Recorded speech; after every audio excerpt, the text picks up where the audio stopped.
Mic check. Mic check. Can you guys hear me okay? I know better than get started and then folks be like, we can't hear you. Every time. Happens every time.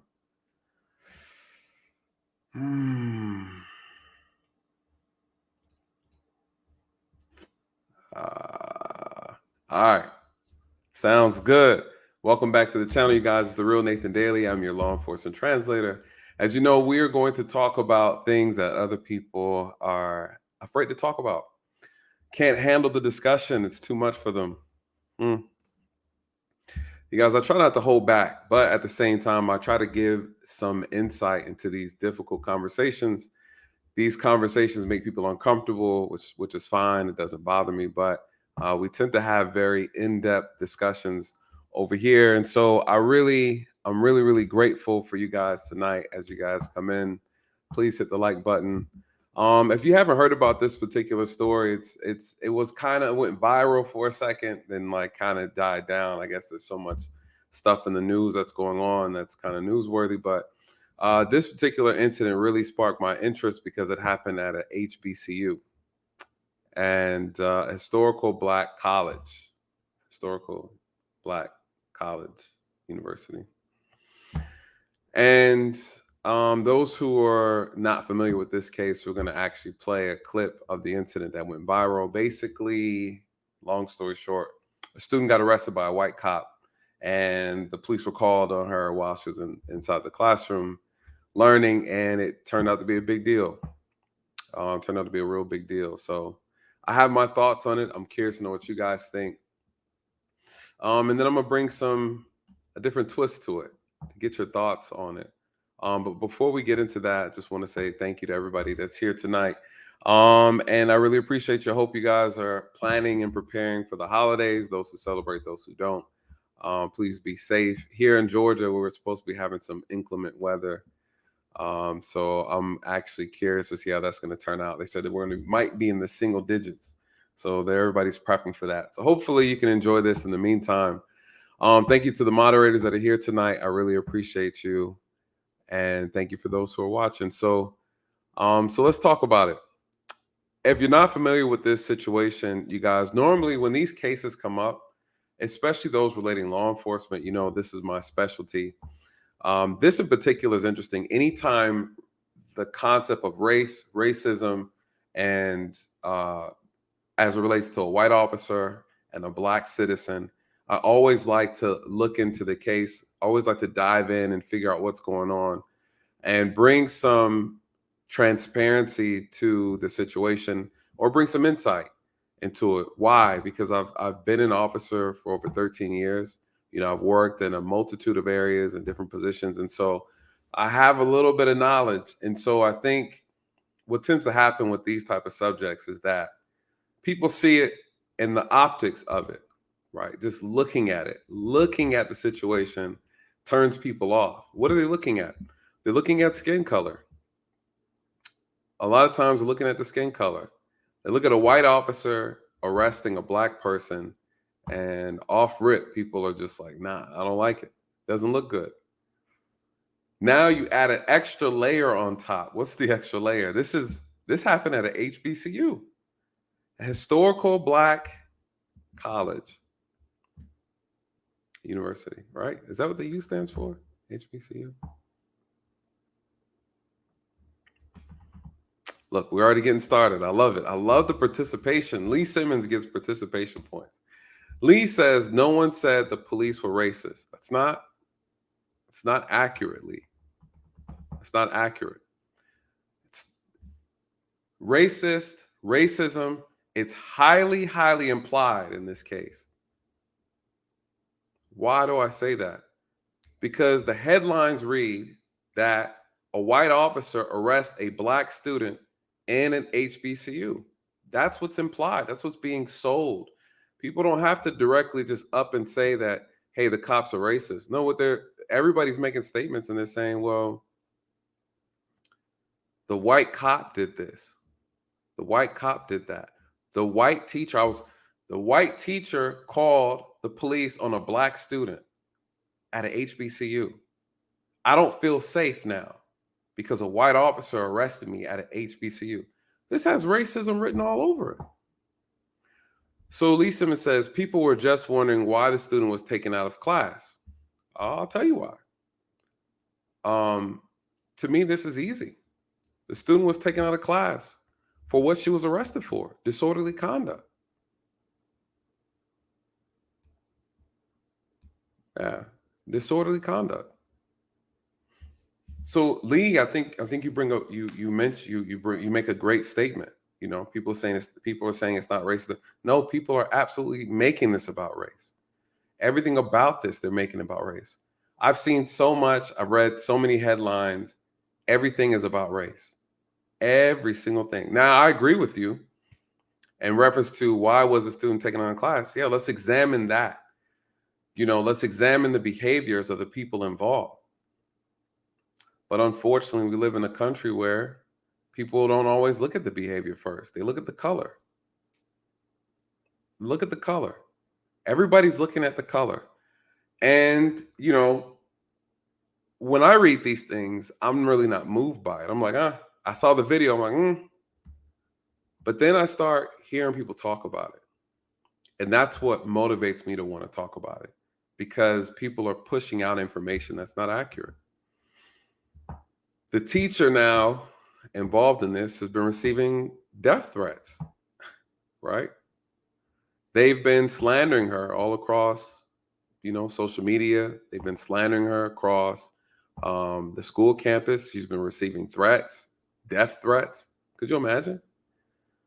So we're going to talk about it. There are three people involved: the student, the teacher, and the police officer. The teacher's name is, I think, Cynthia Villagomez. I don't know if she's white or Hispanic. I don't know. She could marry a Hispanic man and took the last man and took his last name, or she could truly be, you know, Hispanic. We don't know. We don't know. The officer, there are two officers on scene. There was one black officer, there was one white officer. And we know the student's black. 20-year-old Layla Hamoud, I believe that's how you pronounce her last name. So one of the things that we're going to do, we're going to play the video.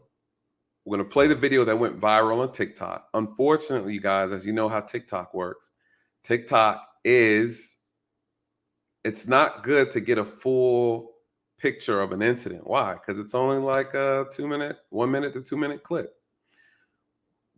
The video starts off with the student being placed in handcuffs. She's screaming, she's yelling, she's talking about why the teacher did her wrong, and that's it. We get the end of the interaction. Best believe someone recorded the beginning of it, but that's not circulating around social media yet. It's not circulating around the news. We don't have the body camera footage yet. Maybe that will give us a little bit more insight when the police initially show up for the altercation or the dispute, the verbal dispute. We don't have that yet. So there's a couple videos we're going to play tonight. One, we're going to play one with Roland Martin. And I want to play what his channel had to say about this particular incident. It's very important because it lends to one of the biggest issues that are surrounding this country, that's surrounding the Black community, that's surrounding the police profession. It's in reference to people who are talking about things that they're not qualified to talk about, or they don't have the proper representation to have the conversation about these issues. And what ends up happening, they start feeding the masses with a lot of propaganda, a lot of race baiting propaganda. Yeah, that's the best way to put it. Race baiting propaganda. Is it a problem? Absolutely, it's a problem. Absolutely, it's a problem. Absolutely. The title of this is Racist Cop Arrest Black Student at HBCU Winston-Salem State University. Why did I say racist cop? Everybody's implying that he's racist. People are upset because a black kid got arrested at an HBCU as if it's not possible. I think the entitlement that we're going to see here in this discussion is going to be mind-boggling. But this isn't about the HBCU. But what's funny about the HBCU, you guys, the HBCU was like, this is legit. I thought that was interesting. They came out and was like, hey, this is a legit arrest, and we're co-signing it. The entire historical black, the counselor or the chancellor, I think they call him the chancellor, or I guess that's equivalent to like the president. I'm not really sure, but the big wig at the school, the HBCU, said, nah, this is legit. This is good. We co-sign, we stand behind the decision that the police made in reference to this situation. So we're going to talk about it because I'm curious to really know how people feel about this situation. Now, unfortunately, we know that our community, we can be very quick to call everything racist, to assume that every white officer has it out for us, right? We know we're good for that every now and then. There are times where it's legit, and there are a lot of times where it's not. And sometimes to get to the part where it's not, we have to circumvent around the emotional argument that we like to make. We like to skate around this sense of accountability. You know, Emma brings up a good question. Emma says, should she have left when asked or no? That's a good question. We're going to get into it. Yeah, that's a great question. Should she have left when the teacher told her to get out? The teacher told her to get out. Should she have got out the class? But I want you to hear what she has to say. For those who haven't seen it, I want you to hear what she has to say about the incident. First, let's play the incident. Listen, we're not going to be here all night because I know this is going to be real quick. It's going to be real quick. Let me play this TikTok video. I want to get your thoughts for those who haven't seen it. Is this disturbing to watch? No. There's no physical violence. It's a young lady getting arrested in the classroom. So let me play this video, and then I'll play her response after the video went viral. She comes back and she gives us a synopsis of what took place, why everything escalated the way it did, and you hear from her. And honestly, I felt like she seemed to be very honest. She seemed to be very transparent about it. So, but let's play it. Start off with the TikTok video, and then we'll play her response as to how she felt. And then we'll go into the teacher, like the deal with the teacher, because I'm curious to know what you guys think about her as well. Because a lot of the comments that were being made was that, hey, why do we have a non-black professor teaching at an HBCU? You know, why do we have a non-black professor teaching at an HBCU? A lot of statements, you guys. I've read a lot of comments surrounding this, and it's a lot of racist comments being made. And a lot of those comments were coming from black people. You know, people say black people can't be racist, and I disagree, right? But common sense expert, great point. He said this is not a racial issue, it's a behavior issue. Some people don't like submitting to authority. Yeah, that's absolutely true. And people hate, I would say, when we talk about our people, we don't like, some of us feel uncomfortable submitting to authority when the person is white, even when you're in the wrong. Even when you're in the wrong. So let's look at this TikTok video. Here we go. Submitting to authority. That's a good way to put it.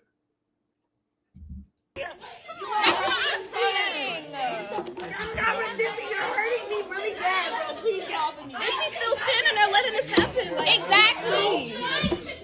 I hate you. It already escalated. She must have come out and hit him. I swear to God, I hate you. I swear to God, I hate you. I swear to God, I hate you, bro. You're the worst teacher ever. You get me taken out of here because I want to apologize. Because I want to apologize. You started yelling at me. You trying to embarrass me about my paper. You're a terrible teacher. Is somebody recording this? So Everybody I is. hope you're recording Everybody because is. that's ridiculous. Yes, that She really should lose her job is. for letting this shit happen. She sit here and say she love black people and stuff, but you You let this happen to her? Come on now. No, you yelled at her Come first. on. You yelled at her first, but you want her to You yelled at apologize. me It doesn't make any first. sense. You hear everybody in the class say, I have look at my grades, my GPA, I graduated by 8 points. I'm not no dumb bitch. I'm not stupid, Dr. V. The whole class. I'm so mad. I am valedictorian, bitch. So mad. What the hell? That you let her walk out with handcuffs. Come on. Yeah, you were yelling at her. You were yelling at her. That's ridiculous. That's BS. I'm That's saying, BS. I'm like, Trying to say I'm sorry. that's. You're the worst teacher I've ever had in my fucking life. All right. Okay, so that's the video. Obviously, we only get the part when the police have already showed up and started applying handcuffs.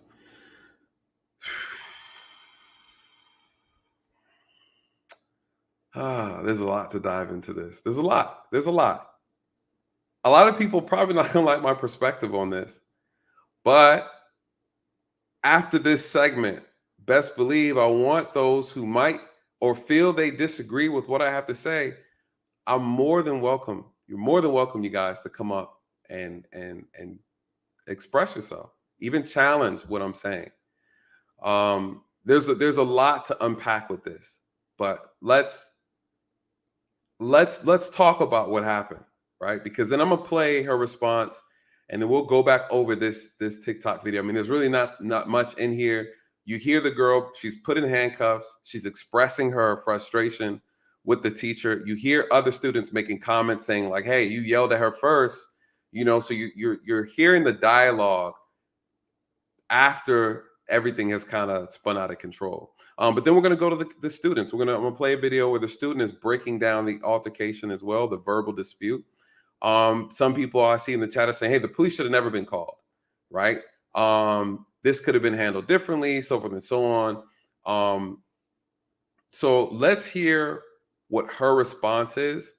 And we'll talk about why the cop responded, why the police responded. For those who don't know, the actual professor in the class did not call the police. It was another professor in an adjacent class who heard the commotion. Right? I don't know how close they were or whatever, but let's dissect that a little bit. This is a college. This is if I'm not mistaken, this is a university. This right here looks like a high school. This looks like a middle school. If I were to play this video and no one knew this incident, you would assume this was a middle school or high school. This does not give me university vibes at all, right? And someone says HBCU. So this is one of the biggest problems I have. From the onset, looking at it, it looks like a high school. You could see and feel the maturity oozing off of this video, the lack of it from everybody involved, right? Teacher included. But one of the unique things about this is a sophomore, right? It's 2 years in. It's not a freshman, it's a sophomore. So what happened? A professor, a neighboring professor in that area heard the commotion and then called the police. People are mad the police got called. I'm not. Absolutely, the police should have been called.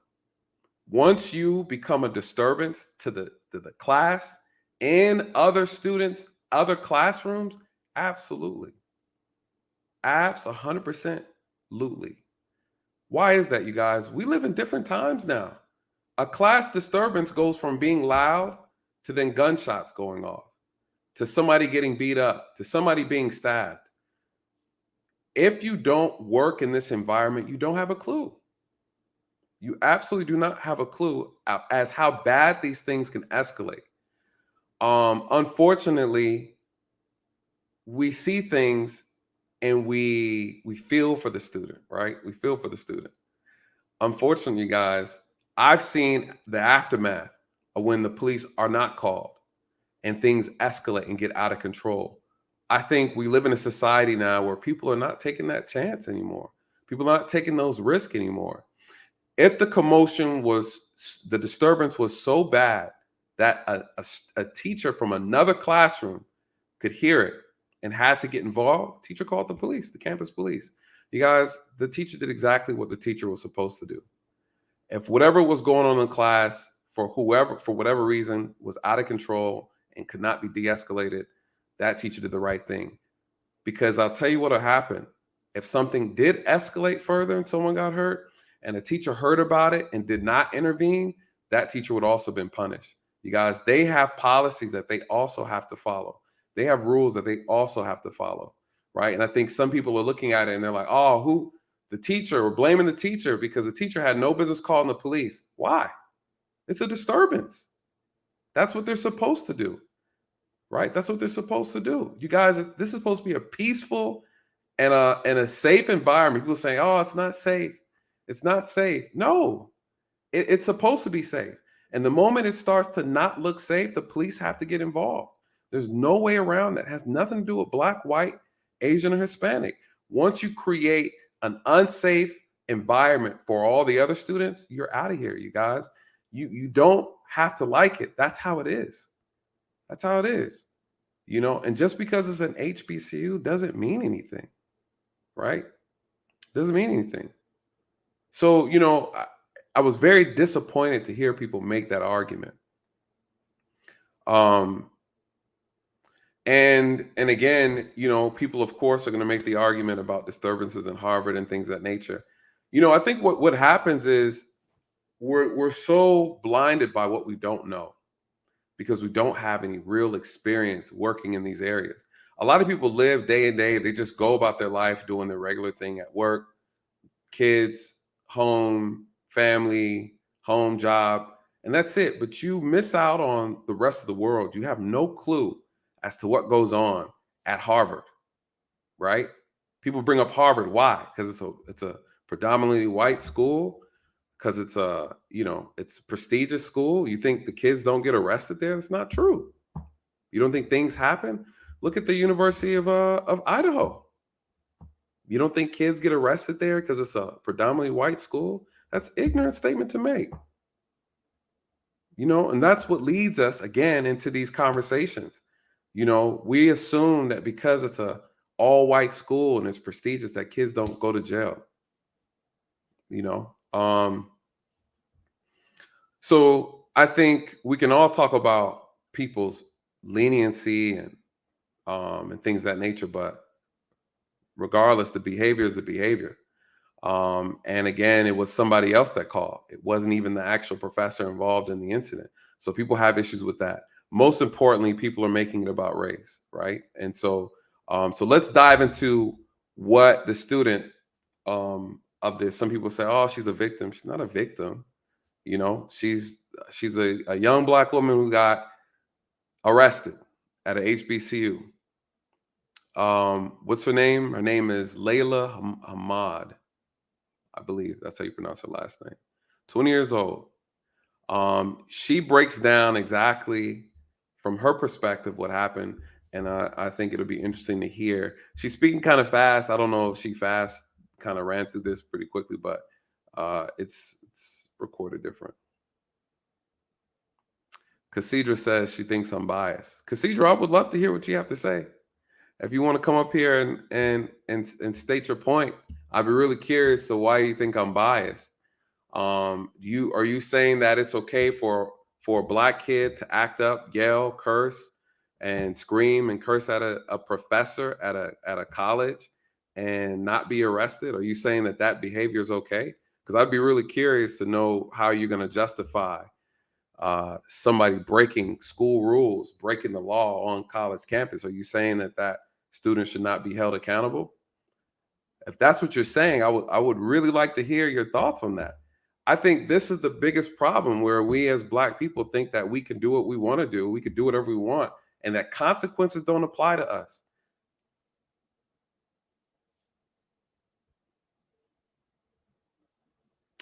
But now you're saying that the teacher wasn't professional. That's not what you're saying. You said you're biased, you work with them. That's not what you said. That's not what you said. What I'll do is, as I'm going through this, and if I say something that you guys would like to chime in on, or if you feel very passionate about, I'm so curious to hear what you have to say. I'll be so generous. I'm gonna drop the link in the chat so you can come up when you feel comfortable. If you feel like there's something that you want to say, I'm really curious about the point that you would make in reference to this situation. If I'm being biased, no. Not at all. I'm looking at what the rules say. And the rules say that if you use this type of behavior in the classroom, you're getting removed, as you should. Does anybody have a problem with that? I'm really curious. Please come up and state your points. I'm really curious. But gone are the days where we have to stop making excuses for Black people and the behavior that we present in public and think that there's no consequences for them. And because she's at an HBCU, doesn't mean she's above being arrested by the police. That's the stupidest thing I've ever heard. So, but come up as you will. Moderators, if you could just continue to drop that link for those who are interested to come up, and I'll pull you up. If you have something that you want to speak towards, I'll be definitely curious to hear. But here's her response. This is Layla's response to the incident. She's going to give us the backstory on what took place inside the classroom. And so I think one of the interesting things about this is she seems very, very honest. She seems very transparent. And we're going to break down what she has to say. Now, mind you, she's speaking very quickly. I think she sped it up, I guess, to make the TikTok video so she can cram everything in there. But let's play what she has to say. So basically, we had a group project assigned as a final, which is probably the dumbest thing, but I'm not here to critique her on her learning. We had a group final, we had to write a paper, and we had to also make up a skit for our group to present. It was 7 of us. I did most of writing the skit just because I wanted to. It was easy and it was fun for me. Well, I thought it was easy. I did the essay as well. She got back to me late, 6 hours before we had to present, actually, saying that my essay was completely wrong and I should revise it, all this shit. And I'm just like, I'm not going back and redoing this essay. That took me 2 weeks, and you told me 6 hours before. I'm not redoing. Okay, so sorry, she's speaking hella fast, but let's break down what she just said. She had an assignment, a final exam assignment, which was supposed to be a paper. It was due on the day, I guess this is the final day, the final exam day. They were supposed to do a group presentation. Now, what she's saying is that the teacher advised her 6 hours before the paper was supposed to be turned in that she did it incorrectly. Right? So she's telling the student that she's like, hey, listen, 6 hours before you got to turn in, I'm giving you an opportunity to correct the mistakes you made before you turn it in. Layla's saying, she's like, okay, you told me that last minute. She's like, I'm not gonna make the changes. And basically she was like, I'm not gonna do it. Like, I don't really care. I'm not gonna do it. It is what it is. That's where we are. This is how this whole thing unfolded. All right. So let's get back. Not redoing it. And I think I'm pretty okay for that. Ew, my camera's dirty. I think that wasn't a bad idea of not redoing it. I didn't feel any type of way, and I still came to the final to present with my group because that was what we were supposed to do. I did not say anything when I did come into the class because, like I said, I was already frustrated at the fact that she told me my whole essay was wrong. So I come into class and didn't say anything to her. She's talking. She's assigned us to our groups, and we're going to talk about what we're doing for the project before we actually have to do it. So I'm talking to my group members and come present it. So we talked about that, and she was like, well, it is wrong and you should redo it because it's going to greatly impact your grade. Once again, said I did not care about that because I'm only here to present with my group so that my group does not get a 0 on this. Well, I got hella views, look at my story. So, boom, she starts getting loud. She starts yelling at me, telling me this is her class, so it doesn't matter what I think. I'm getting loud back. I'm not going to sit here and lie to you guys. I got loud back. I was raising my voice too. I'm like, Dr. V, like, you're yelling at me. I'm not going to redo it. I'm here to present with my group. Like, I'm here to get this done and get out. And she's like, you need to get out. Like, I want you to leave. And I'm like. All right. So what did she say? She said that the professor basically told her, this is Cynthia Villa-Gomez is the professor. The professor told her, listen, you're presenting the group. You're going to get a bad grade if you don't redo it. Layla's like, I don't care. Let's run it. I'm trying to get done. Listen, I know that feeling. For those who've been to college, you know that if you can, I remember calculating my grade to like, even if I fail this final, I'm still going to be in the class. I'm not going to show up, right? So I get it. I get it. What she's saying is, I don't care. I don't want to redo it. I'm done with school. This is the final. Let me come here, present for my final, and let me be done with it. Okay, cool. The professor's like, now the professor gets upset. Why? Because she feels like the student now, and her way is being rude or probably disrespectful.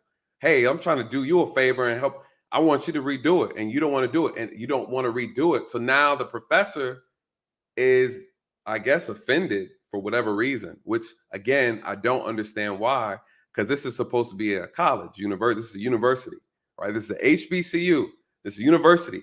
It doesn't matter if the student doesn't want to do her work. Listen, as a professor, you're supposed to calculate the grade and be done with it. Okay, well, you got a 70 in the class. If you don't do this right now, you're gonna have a 65. You cool? Oh, okay, cool.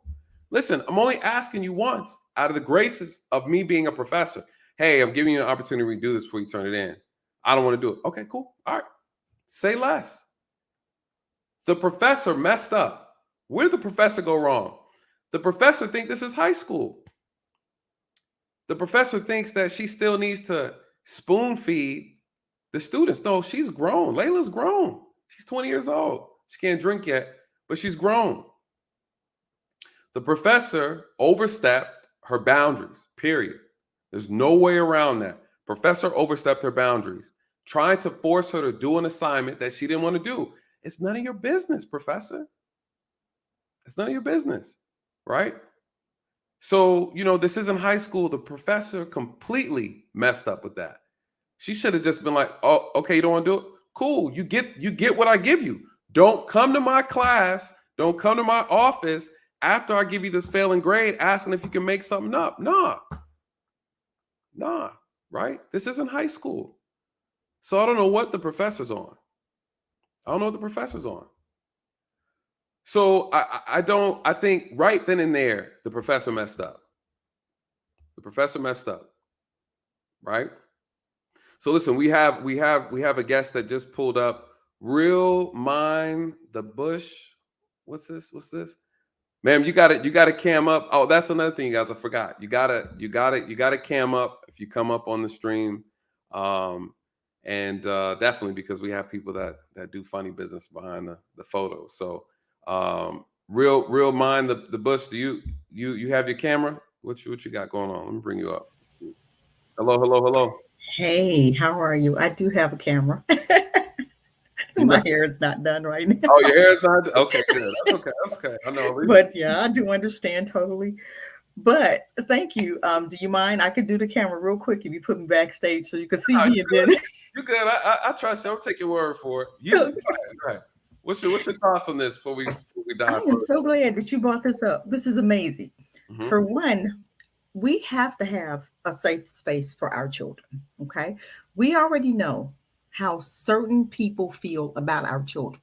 Mm-hmm. I have an issue with a non-Black teacher, for one, who sometimes may not understand how emotional our children are. Okay, let's go there. Okay.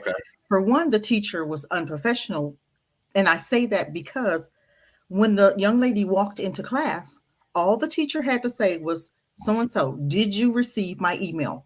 And if the young lady said yes, end of conversation, period. Nothing else should have been said to that child, because you know how young adults are, and we don't want to get into a tit for tat and a one-on-one or whatever.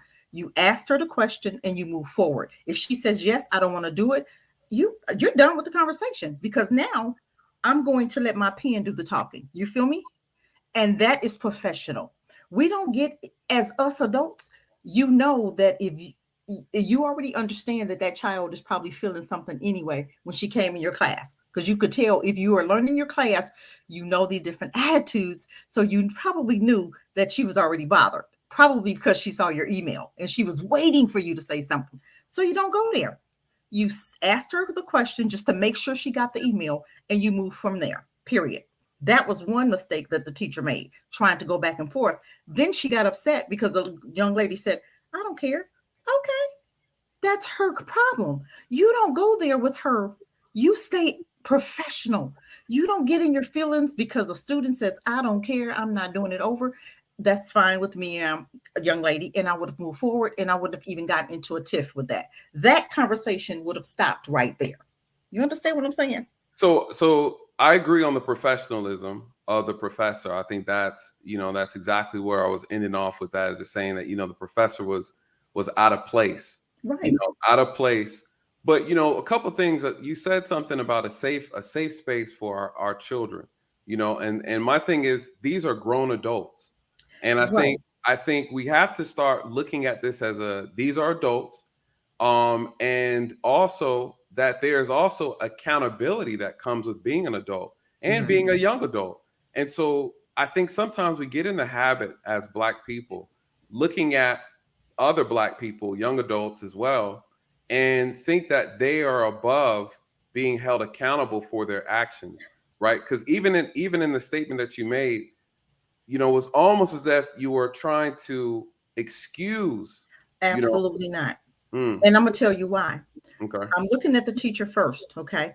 Now the young lady, I hold her totally responsible also, because when the teacher said what she said, and then the young lady said, well, I don't care, it went right from there. Okay. So we have to hold that teacher accountable. I'm not excusing the young lady at all, because I think they both were wrong.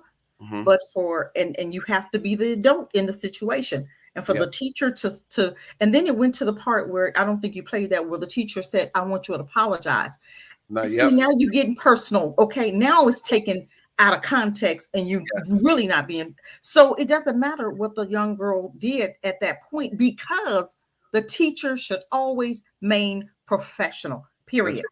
And you pull, and sometimes you can pull somebody into something.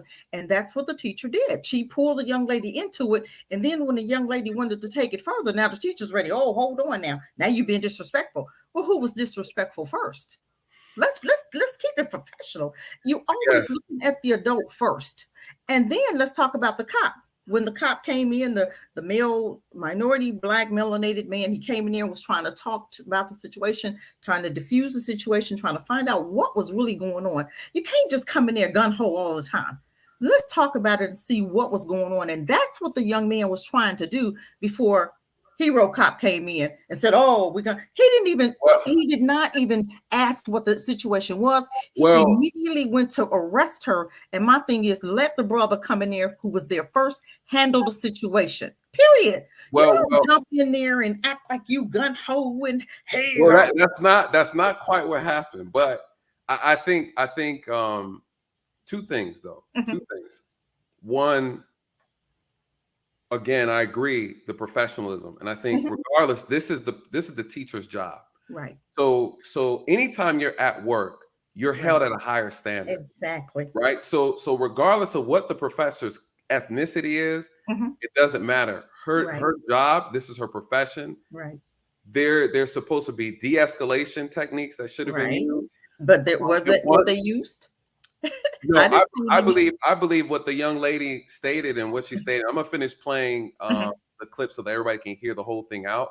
Okay. She stated that the professor yelled at her first, and then she yelled back, and she said, "Listen, I admit I was rude too. So she admitted to her wrongdoing and how she was not appropriate in how she presented the information. So my thing is this. Let me ask you a question. Did it really need for her to be arrested? That's what I want to say. Yes. Okay. You say yes, I say no, and I say no because I felt that she could have maybe, let's go to expulsion or something. We don't have to give our babies records. We don't have to do that. Let's take it to another level and let's expel her. Okay, I'm going to expel you because you were disrespectful. Let's do that. We don't always have to go to jail, do we? For everything? So the thing is, we don't go to jail for everything. I will say this though, should she have been arrested? Yes. The problem that a lot of people don't see is when the police show up, your entire behavior needs to be corrected. What happens a lot of times with us is that we completely disregard authority. Not only that, a lot of people have an issue within our community with law enforcement. The on-site of seeing them irritates us. And do you know why? I'm sure you know why. Well, I mean, let's be real. yeah, I'm well aware of the history, but the history has nothing to do with in the moment when a person is acting out or breaking or violating rules or breaking the law. In the moment, what matters in the moment is your behavior, your response, and your actions. In Okay, that moment. let's go with that one. How many Okay. times have we seen, and I'm gonna be there, I'm gonna go in there. How many times have we seen white boys do the same thing and not go to jail? How many times have you seen How many black times boys have you seen white boys do the this same and not go to jail? the same amount of time I've seen black people do it? There's a lot of black people who get a lot of slack. I've seen it, and I've given a lot of slack myself in this. That's you, but I don't know a whole lot that have not and will not. But the thing is, Because I of think, the simple fact, because I don't have to. well, the thing is this though, right? I think that's Mhm. where the biggest misconception is. Because Mhm. when you talk to people and you ask them questions about their encounters with police officers, a lot of times they'll tell you the white officers treat them better than the black officers, right? I've heard that also. You Mhm, heard it mhm, also, right? mhm. Absolutely. I've seen it play out Mhm. in real time.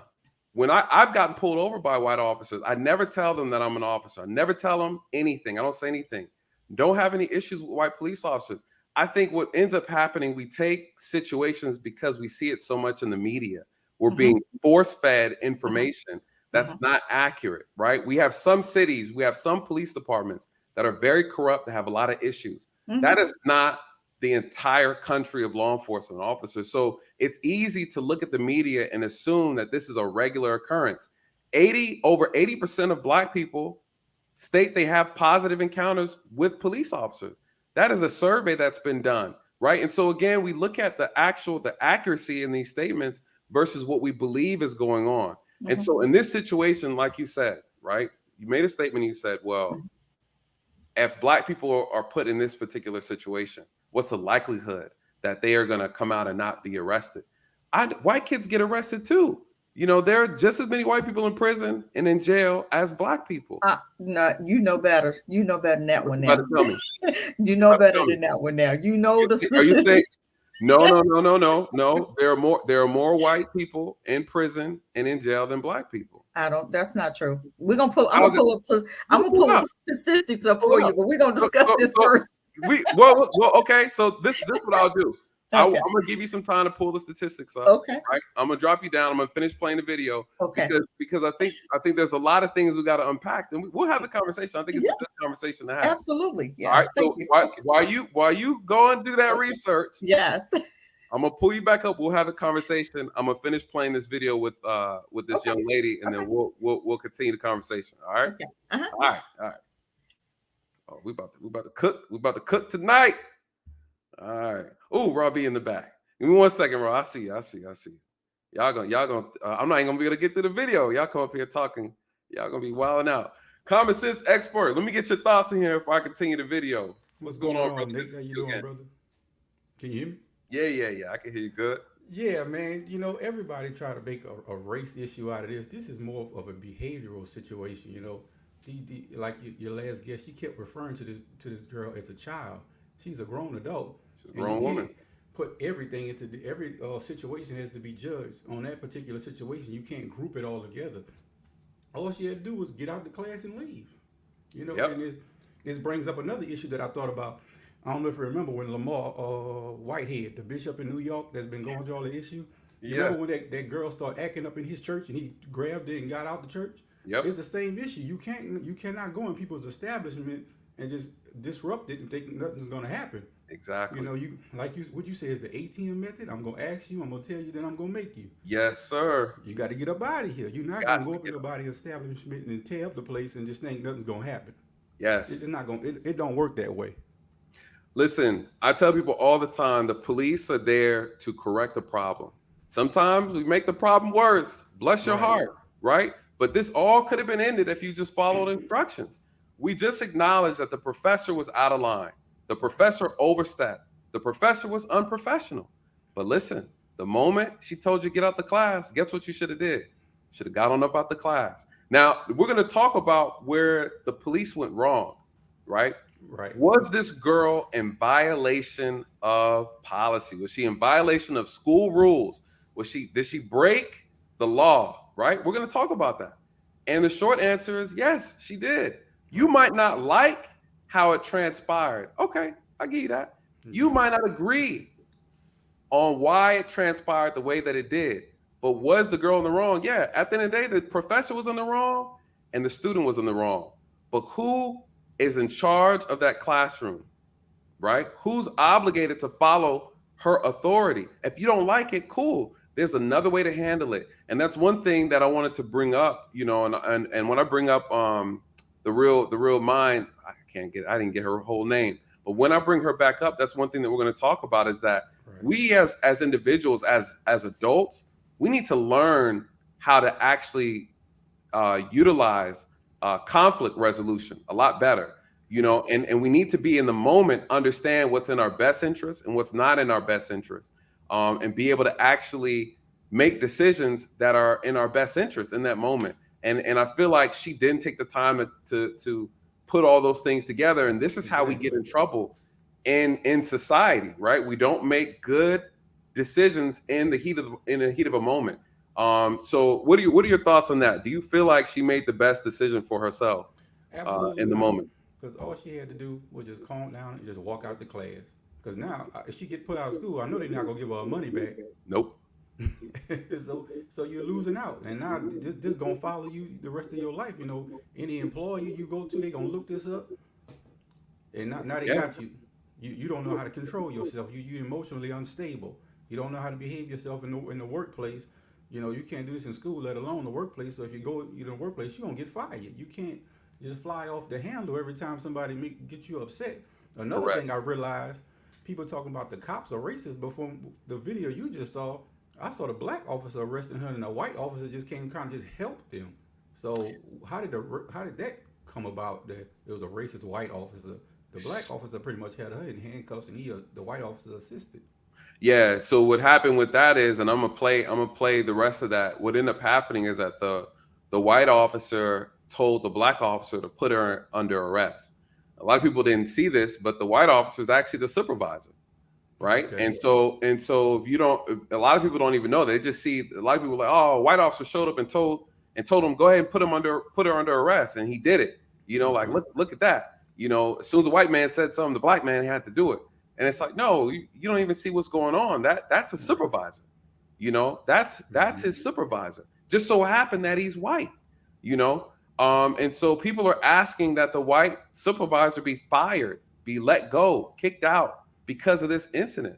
And, you know, and so again, when you're a supervisor, when I outrank officers and I go on a scene, I don't care if I've told white officers what to do. I've told black officers what to do, and Hispanic officers and Asian what to do. And if you're doing something I don't like, that's inappropriate, unprofessional, or just right out illegal, which I haven't had to check anybody on nothing illegal, but I've always checked officers on their professionalism, and I outrank you, yeah, you better do what I tell you to do, or there's going to be problems. There's going to be consequences. And so, you know, a lot of people don't know an officer is obligated to follow the instructions of a superior officer as long as it's not something that's unlawful, right? But if I give you a lawful command in the field, yeah, you better listen to it, or there's consequences. So, yeah, you know, that's our women, man. You know, we don't want to say it, but it's our women. You know, they don't listen to us. They don't listen to them. Who can tell them something? Man, listen. You remember that video? Remember that video? Remember in Atlanta, the officer pulled those couple over at the parking lot, and they were at the park after dark. Remember that? Mm-hmm. Yeah. And it was past hours. And he said, "Ma'am, can you sign the ticket?" And she was like, "No." He's like, "Ma'am, if you don't sign the ticket, you're going to jail." "I'm not signing the ticket." Right. "What do you do?" "Okay, ma'am, you're under arrest." What'd she do? She resisted. And people made a big deal about it. Oh, bootlicking cop, you know. Mm-hmm. And it's like, no, you don't listen. So, you know, I just they don't listen, man.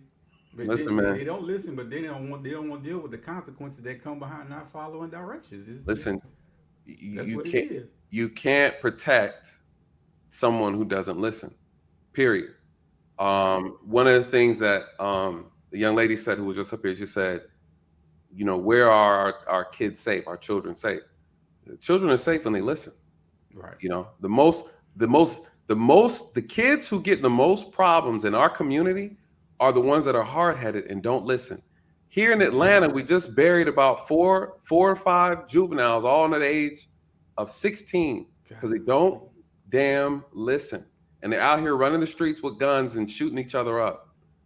14, 11-year-olds, 12-year-olds are getting shot and killed by each other because they don't listen. And when you have the mothers come on television and say, I can't control my child, I can't do anything, he doesn't listen.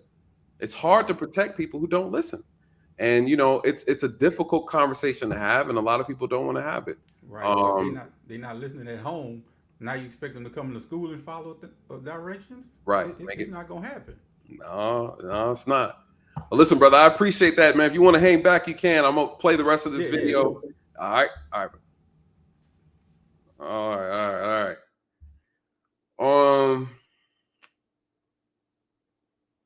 Robbie, let me get your thoughts real quick before I play the video, before I go any further. I thought this was you on here. You got this.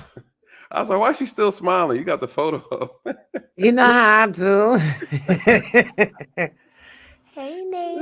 How you doing? What's good? I haven't seen you in forever. I've had technical issues. My computer fell apart. Like, I was just going through it last month. So I couldn't stream. My whole computer crashed. I lost my hard drive. I lost all my stuff. So I couldn't even have to get everything back together. But anyways, I'm here now. What are your thoughts? What are your thoughts on this real quick so far before I finish the video and dive back into it? Well, first of all, it's good to see you back. I'm glad you have everything up and running. We're going to have to kick it later, catch up. But to the gentleman that was just up here, talk about it's our women and they don't listen. It's our women. So according to, nij.ojp.gov, Black men start going to jail 1 out of 15 from 18 years old. Black women be in jail 1 in 100 from 35 to 39. So, there's that. There's that. So I think it's the black men that don't listen more. But that's a whole nother topic for another day. All right. In regards to this situation, it is unfortunate that the young lady got arrested, but the reality is this is probably her first offense. She's not going to have a record. What they're going to do is ACD it. If she doesn't get in any trouble for 6 months to a year, it's going to be dropped off. She's not going to have a record. But in this situation, the teacher should have just said, if you're not doing the paper over, you going to get an F. And if the teacher felt like the other people in the group did the paper correctly, she could have gave them the appropriate question and just gave the girl herself an F. Now, if that young lady was asked to leave the classroom and she didn't want to leave, she should, as the valedictorian, because I went back, I was listening. Well, I'm the valedictorian. As a valedictorian, she should have enough connections within the school or just know the process and the fundamentals of how things are governed at institutions, and went to her dean or the chair of that department and said, hey, this is the situation. I don't think it's very fair. What can we do about this situation? I don't think it's ever a good idea to disrupt classrooms at all. You have to learn when it's time to leave. Ladies always know when to say goodbye. And once you see the police are there, learn how to pull it in. I don't care who you are, man, woman, child, or beast. Once law enforcement is on the scene, gather yourself. Where's my fan, Jesus? Gather yourself. Okay, and calm it down, because the police are always, from what I know anyway, my time in law enforcement, police always gonna get to the scene and they're gonna see who is the most hostile and volatile. And whoever is the person that's wilding out the most is the person they're gonna look at as the problem.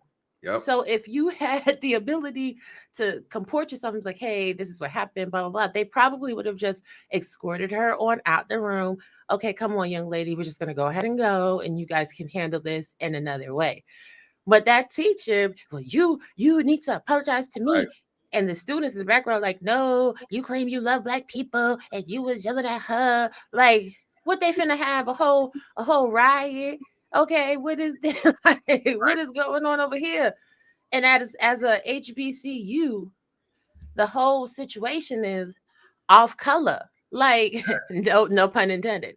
It's off color. This is not about race or anything else. This is about high tuitions being paid. This is about inappropriate behavior. You don't give a student 6 hours to redo a paper. Listen, this ain't gonna work. I might have to fail you on this, but what I might be able to do is give you some time to do extra credit or resubmit the paper at a later date. Like, and if the girl ain't care, she should have just not came to school that day. Listen, group, the professor sent me this. I don't care. I I ain't ain't doing going.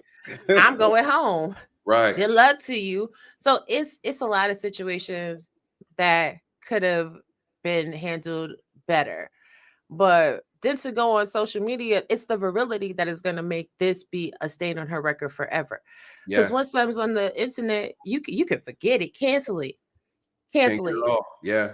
It almost, I think them releasing this video, it's probably going to hurt her more than she thinks is going to actually help her, in a sense, in my personal opinion.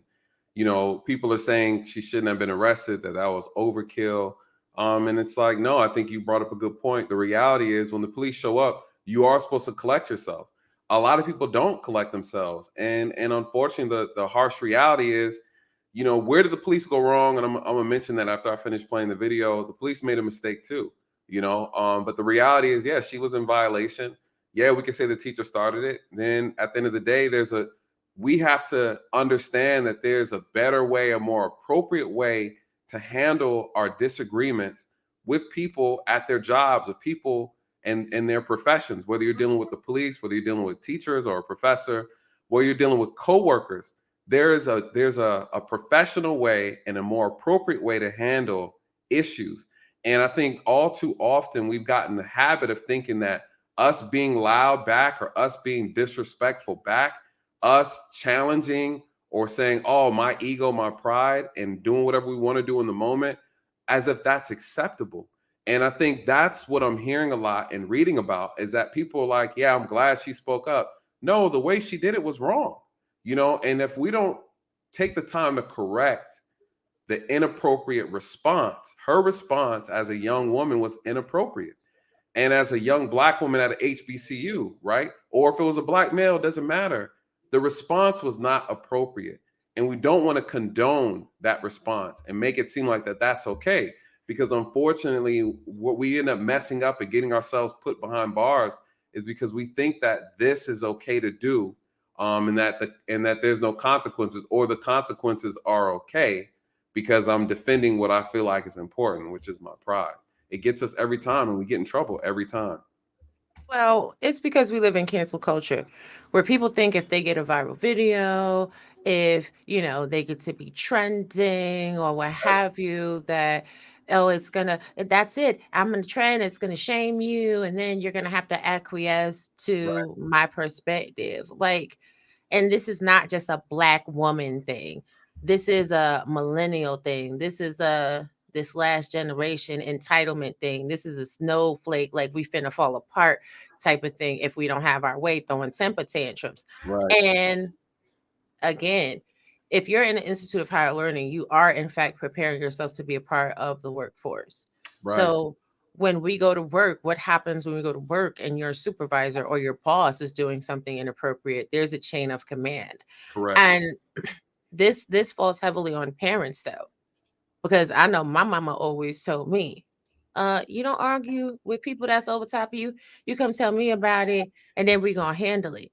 And she's always told me that the pen is mightier than the sword. Correct. And this young lady learned an invaluable lesson. Like, your mouth is going to write a check that your behind can't catch. Because now you crying and you upset when your hand behind your back and you in handcuffs. No. Keep that energy, boo. You supposed to still be on 10. If you was going to turn all the way up. And that teacher too, she learned an invaluable lesson. Yes. Leave people's children alone. If they want to fail, you know, you teach the coursework. You don't teach, you know, like some, let me say this. Let me be very careful about how I phrase it. Some instructors supersede the classroom and they are able to mentor their students and give them a better perspective on life. This teacher clearly had no control over the class and wasn't respected by the class as a whole, which speaks volumes about her teaching style throughout the whole semester. Mm-hmm. So if you know you don't have the ability to be a mentor, then operate in the space that you're paid to and just grade the papers, make the assignments, fail people or whatever, pass them, whatever. But if you are a respected instructor, then you probably this situation probably would have went a different way. I agree with that. Do you let me ask you this real quick before I get back in the video. Do you think that it should matter that there are non-Black people who work at a HBCU? Do you think that's relevant? Oh my God, what are we in 1908? Like, shout out to all the D9 sorority girls and fraternity boys or whatever. We're not in that day anymore. And maybe that's part Right. of Martin Luther King's "I've integrated my people into a burning building" situation. Maybe that's what that is. But hello, we're here. Everybody's talking about passport relationships, divesting, swirling, and whatever else. So we all swirled in together. It's one big melting pot. Welcome to America. Like, Facts. you know, if the board of directors at these schools decide that they want to hire different races, then deal with it. Like, just Wouldn't that be deal. racist? Wouldn't that be racist for Black people to say that we don't want white professors teaching Black children? We don't want white faculty member and staff members at this HBCU because it's an HBCU. I always think to myself, if we were to reverse that statement and white people at a white college, let's say Harvard, because Harvard was brought up earlier, said that the student said, "Hey, we don't like this Black professor. We don't like or feel comfortable that there are Black professors teaching white students. We don't feel comfortable that there are Black police officers patrolling a campus full of white kids. We don't feel comfortable with that." Is that not like I never understood that? Is that not a thing, right? Isn't that racist? No, so racism infers power, which unfortunately Black people don't have. So it is prejudice, though. It's prejudice, but I think the whole power argument is a new renowned definition of racism, right? Or being racist. Whereas you have to have that power, you have to be able to be in power, in a position of power, in order to enforce these racist rules or environment, create the environment where someone's being oppressed. So people talk about without that power dynamic, then you can't be racist. And I have to argue that that's not the original definition. As we know, there's multiple definitions for a word, but that is something that's fairly new that's been introduced. Traditional. I don't think it's fairly new, but I don't want to get into the nuances of racism versus prejudice. What I will say is affirmative action is a law on the books. So therefore, that means that in all avenues, there has to be equal representation of color. So if a HBCU is not in alignment with that law, that's a violation. That's a violation, and it opens the door for other institutions to do the same thing. So, these laws, while beneficial, do have a kickback. It's cost benefit. Both ways. Yeah, analysis. It is what it is. And people say we're still in that day. We may be still in that day, but there isn't any leaders, in my opinion, that are doing anything to move the civil rights movement any further. So we can't sit here and have these conversations where we're like, "Oh, don't kid yourself," and this and that is going on, because what are you doing to be part of the solution? If you're not part of the solution, then you're part of the problem. Let's just be honest, So people are not going to agree on a multitude of things. Hey, Michi X, boo. I was about to say, have Michi X come up here because she's going to break it all the way down. While breaking me. And she's going to break it down by breaking me down too. We got to bring her up last. She got to come up last. But no, I think this is a dope story to cover. Yeah. And instead of everybody being up in arms, a lot of situations have gone on. Instead of being up in arms, just learn how to navigate within these systems until ultimately they can be changed. Yes. Right now, as it stands in America, you're going to get more flies with honey than with vinegar. If you know that, this teacher, ultimately, I want y'all to really understand this. whether she's right, wrong, or indifferent. She set up a situation where this girl is probably not going to be valedictorian. Yeah. She's probably going to have to repeat the class, if not get kicked out of school.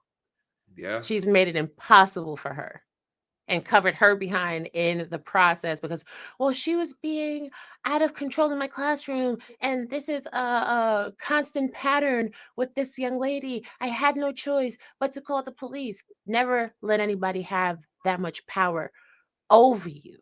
Agreed. But let me be quiet because, I don't be knowing what I'm talking about, honey. I just... No, it's true. It's true. You guys, listen, please go and check out Raw B at the moderator can drop Raw B's channel in here. Also, if you guys like this type of conversations, he has all these in-depth, deep conversations. We also did a stream together, which was really, really dope. We talked about a lot of things. And so, Raw B, if you want to hang out in the back for a little bit while I finish this, you're more than welcome. If you got to go, I understand. Okay. But this I always enjoy talking to you. Always open my brain and start picking up little areas. And you made some valid points. You're absolutely correct. The affirmative action thing is definitely very interesting. I wasn't even thinking about that. It does there's some nuances to this, and I think that was a very solid argument that you made. Absolutely agree with it. Well, thank you, and I'll be in the bed. All right, that's what's up. All right. All right, so let's very, very interesting points. Before I get into that, let me shout out Lisa. Thank you so much for the super sticker. Also a member of the channel. Thank you. Always love to support you guys. It really, really means a lot. I think what's interesting about this is I agree, right? We talk about, having a conversation about racism and things like that and the power dynamic. I'm very clear that that's a unique piece to this whole thing of racism. I'm not in disagreement with that. What I will say though, because I know that could be a stream within itself, definitely Meets you be the one to bring up because she got it down to a science. So she's a real activist, right? So again, she definitely has the wisdom when it comes to these type of topics. I will say my issue is that we get into this holding pattern of hypocrisy, right? That's my issue, is that we start sounding like the people we're complaining about. That's my issue. Call it what you want to call it. We can add all these labels and titles. At the end of the day, we start sounding and looking real hypocritical. All right. And that's the issue that I have. And it doesn't sound good when you say it out loud and then you replace white with black. And then we start looking really silly, right? Oh, we don't want the non-black teachers working here and blah, blah, blah. And it's like, what do we? But Robbie made a good point. Look, this isn't the 1900s anymore, right? This ain't 1864. Things, granted, we've come a long way. There's still a lot of ways to go. But this isn't back then. And granted, back then wasn't that long ago, right? We're trying to progress. And some people are still holding on to it. Joseph Majors, thank you so much for the super chat. He said, in general, the controversial statement that the brother made is correct. He must be talking about the common sense expert. I caught this one late. I wonder who, and he might have been talking to me, but I think he's talking about the common sense expert. But shout out to you, brother. Thank you so much, Joseph, for this super chat. Thank you so much. I got to get clarity on that. I'm curious to know who specifically. And shout out to Michi in the chat. I really appreciate her as well. You guys, please go and check her out. Her live streams are off the chain.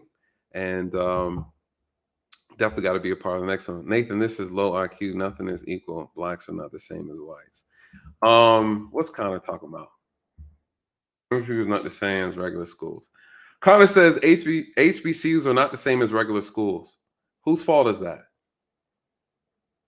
Right? Whose fault is that? What's interesting is like people don't realize times have changed, right? The purpose of HBCUs was because Black people weren't allowed to go into white institutions and learn. So HBCUs were created for that purpose, and a lot of phenomenal, excellent Black men and women have come out of HBCUs. So shout out to HBCUs, right? But today, 2022, or 2021, 2022. Well, 2022. Back in, I think the data was 2021. I think they stated that over 25%, about 25% of the students at HBCUs are not even Black, right? So it's starting to become a little melting pot, right? A quarter of the students aren't even Black, you know? So no, HBCUs are not like PWIs, right? But in what way are we comparing? Are we talking quality? If we're talking quality, then who's responsible for the quality of the school, right? If we're talking the dynamics, the social dynamics of it, okay, well, I mean, you know, different cultures, different people are going to make the experience of HBCUs different, you know, so that's true too. But if you're talking quality, you know, that's a whole nother conversation, Let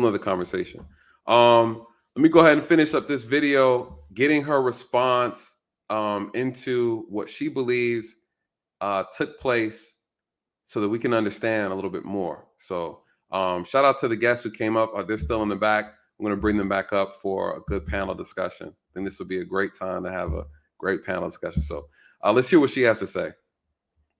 Leave? No, like I'm here for my group project. Turn the comments off. How do I do that? No, and she told me to get out of the classroom, and I literally refused. I was like, I'm not going to leave. This is our final exam, and I didn't do anything wrong other than responding to what you said to me because I did not say anything to her. All right, so right then and there, she already says, listen, she told me to leave, and I said no.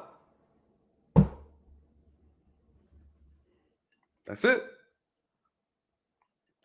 You don't have to like it.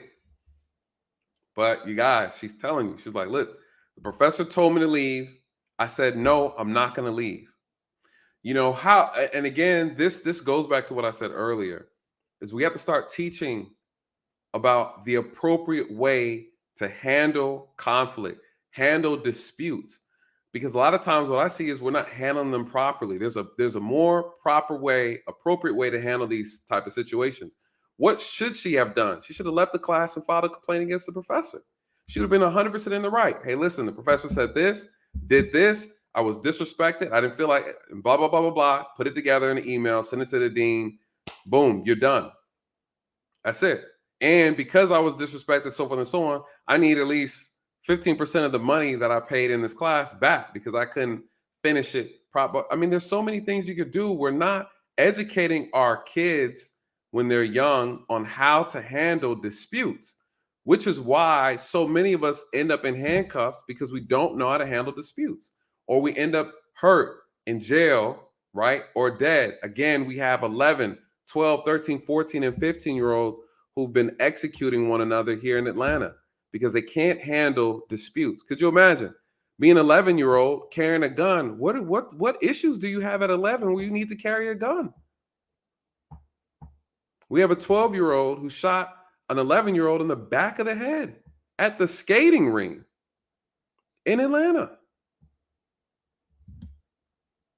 So, you know, again, you know, what are we doing? So there's this entitlement that some of us have. What did she say? Teacher told me to leave the class. This is a university. You were told to get out the classroom. And you're like, no, I'm not getting out. Okay. You guys, there's consequences for that, right? You don't have to like it. You don't have to agree with it, but come on now. Come on. I don't get it. I don't get it. But let's hear what she has to say. She admitted to not getting out after being told to leave. She's telling me to get out of the class. I'm like, no, I'm not going to. She's upset at this point. She leaves and she's talking to another teacher in the hallway. At that point, I guess is when they decided to call the police, campus police. Campus police comes and it is a Black officer at first. I'm not usually one to mention race, but I think it is a little bit necessary in this instance because I do go to a historically Black college, and for this to happen to me and it be so provoked by people who are not of Black descent, it hurts. Okay. What did she say? She said, listen, I normally don't make it about race, but because I go to a HBCU, right, I got to make it about race. What'd she say? Initially, the whole thing, it was a Black officer that showed up first. But normally I don't make this about race, but because I go to HBCU, I got to make it about race. This is what I'm talking about. This is what I'm talking about. She's making it about race. Why? In so many ways, what is she saying? The fact that the police were called on me, a black student at a HBCU, how dare they? How dare they? Why? Because I'm black and I'm at an HBCU. Could you imagine being a black student at an HBCU and the police are called on you? That's blasphemous. Like, I should be able to do what I want at an HBCU and not be held accountable, right? Why would you use the police against black students at an HBCU? How dare you? Like, that's so insensitive. Why? Because you know how the police historically have treated black people. I should be able to do what I want to do at an HBCU. You guys, that's entitlement. Could you imagine you operate in that mentality and that mindset, your ideology? She said it just now. I know we don't make it about race, but I'm at an HBCU and the police were called on me. Could you imagine? Huh? Could you imagine? Like, I think this is the part. This is the part. This is the part that got me. The entitlement. The entitlement, you guys. You know, I can't believe they called the police and a white officer showed up, you guys, and it was at an HBCU. Could you imagine? The fact, I didn't even know that white officers worked at an HBCU. When they said a white officer arrested what the headline say?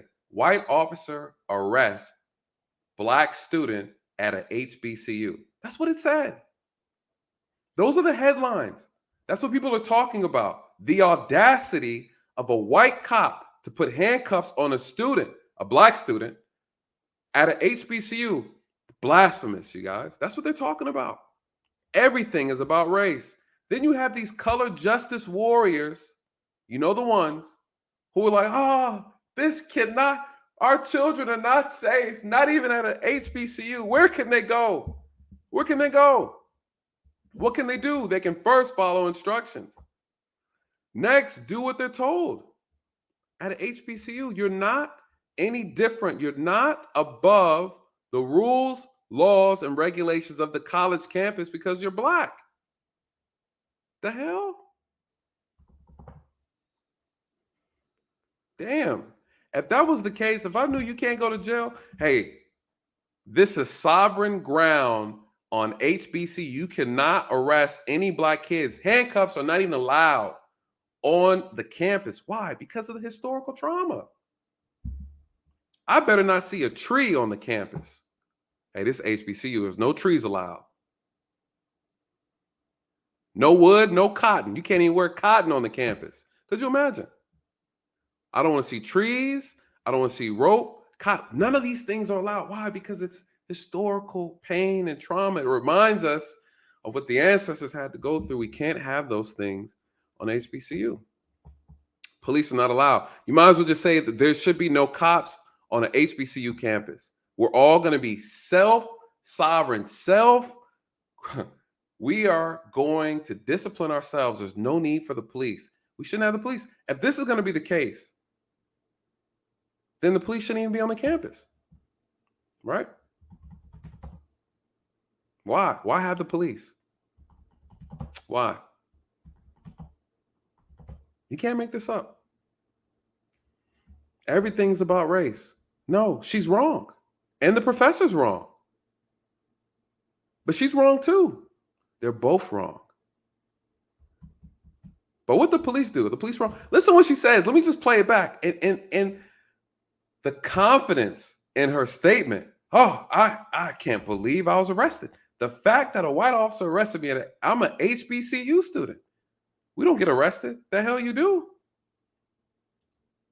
I'm not usually one to mention race, but I think it is a little bit necessary in this instance because I do go to a historically black college, and for this to happen to me and be so provoked by people who are not of black descent, it hurts.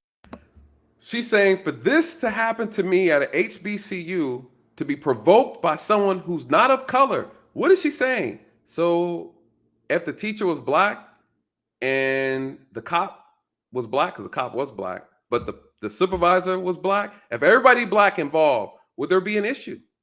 What she's saying is, it's almost like she's saying, I would have not made a big deal about it. If everybody involved was black, I wouldn't have made a big deal about it. See, that's the ignorance that's plaguing our community right now.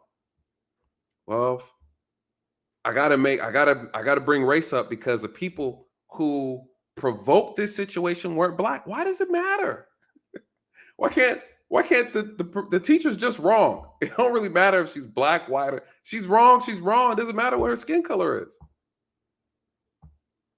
Why does it matter? Because she wasn't black, it's a problem. See, this goes back to what I say all the time about police encounters.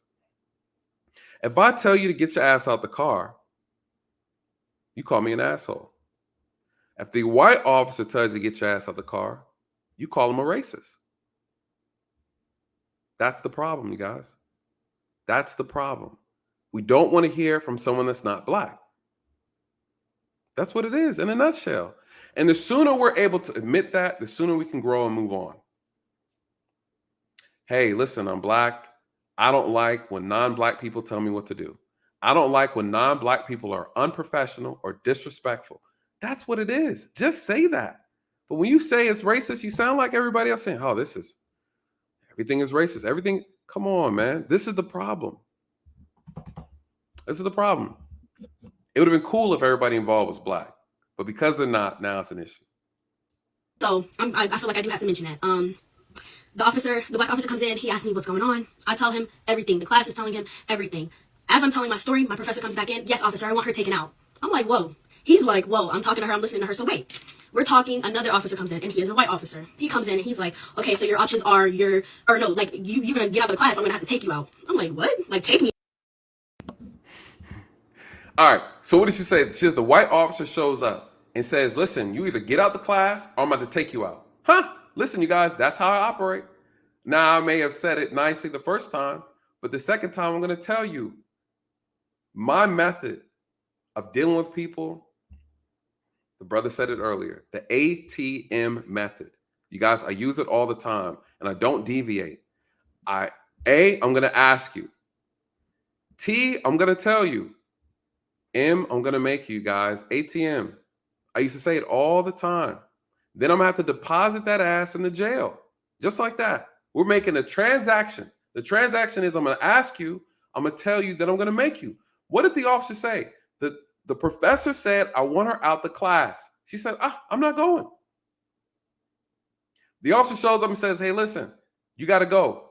You either leave or I'm going to make you leave. What is her problem? She's looking at a white person giving her commands. And she's like, I can't believe this. The black officer's cool. Yeah, a lot of times, right? I'm the same way. I'll show up. I'm like, hey, man, listen, what's the problem? What's the issue? It doesn't mean the outcome is going to be any different just because my approach was different. A lot of people have an issue with the officer's professionalism, their approach, the way, their demeanor, the way they interact with us. Cool, I get it. Listen, a lot of them interact the same way with white people. Just because you don't see it doesn't mean it doesn't happen. So again, the supervisor shows up. But what we're all forgetting is the violation has already been committed. Class has been stopped, right? Massive disturbance within that area. You have multiple classrooms that had to stop, probably end up locking their doors because they don't know what's going to happen. You guys, there's protocol for this. Hey, there's a disturbance in the next classroom. All these shootings in these schools, listen, nobody's taking this stuff for a joke. You can't come out here and just act how you want to act on these college campuses. Not at all. Not at all. So what happens? The police show up because another professor called and said, hey, there's a disturbance going on next door. What if that professor at the moment couldn't get to her phone to call the police? What if she wanted to, but didn't have a way to do it in the moment? So this other professor did it for her, right? And then the police show up and she's still on 10. She's still irate. She's still cursing and, oh, whatever, F you, and I'm this, I'm smart, blah, blah, blah. Okay. You're already in violation. Even though you may not even started the verbal argument. Well, what happens? The police show up, say you need to leave. You either leave or I'll make you leave. What does she do? She's like, I'm not leaving. She tells the police she's not going to leave. You guys, that's jail. It's jail. You can't do that. Even if you didn't even start it, you were asked to leave.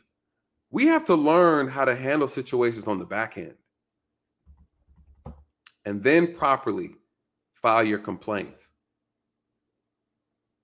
The officer, the teacher asked her to leave. But where did the officer go wrong? Where did the officer go wrong? I'm going to tell you where he went wrong. And she states it in here. And if this is true, which I'm pretty sure this is true, because she seemed to be very, very transparent, very honest, I'm going to tell you where the officer made the biggest mistake. All right, let me play this. Take me out how? I tell him everything. The class is telling him everything. As I'm telling my story, my professor comes back in. Yes, officer, I want her taken out. I'm like, whoa. He's like, whoa, I'm talking to her, I'm listening to her. So wait, we're talking, another officer comes in, and he is a white officer. He comes in and he's like, okay, so your options are you're gonna get out of the class, I'm gonna have to take you out. I'm like, what? Like, take me out how?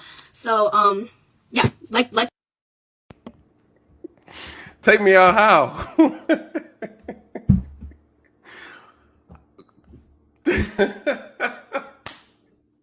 Take me out how? Could you listen? If I'm an officer and I'm take me out how? That's it. You're out of here. There's nothing else to say. Take me out how? See, I want to see the body cam so bad. I think the body camera will show you her attitude in the moment. I think what she's not bringing justice to this conversation is, what was your attitude like? Granted, I think what people look at is like, oh, well, she was upset, she was frustrated, true. But you better check that.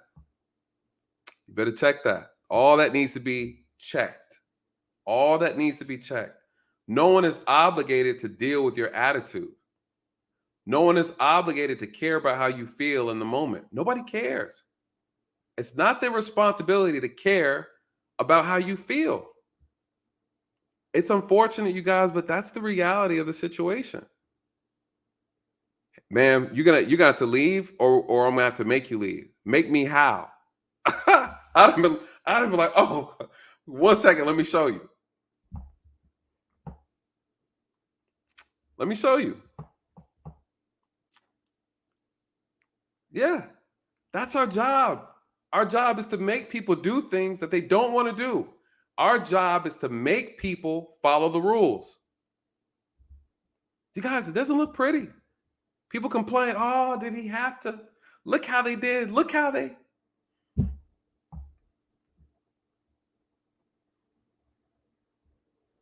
Make me how?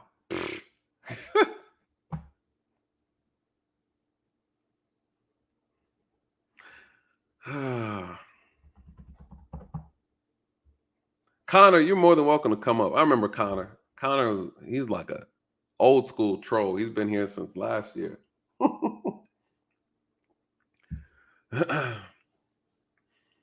First thing, make me how? Guess what I'm doing?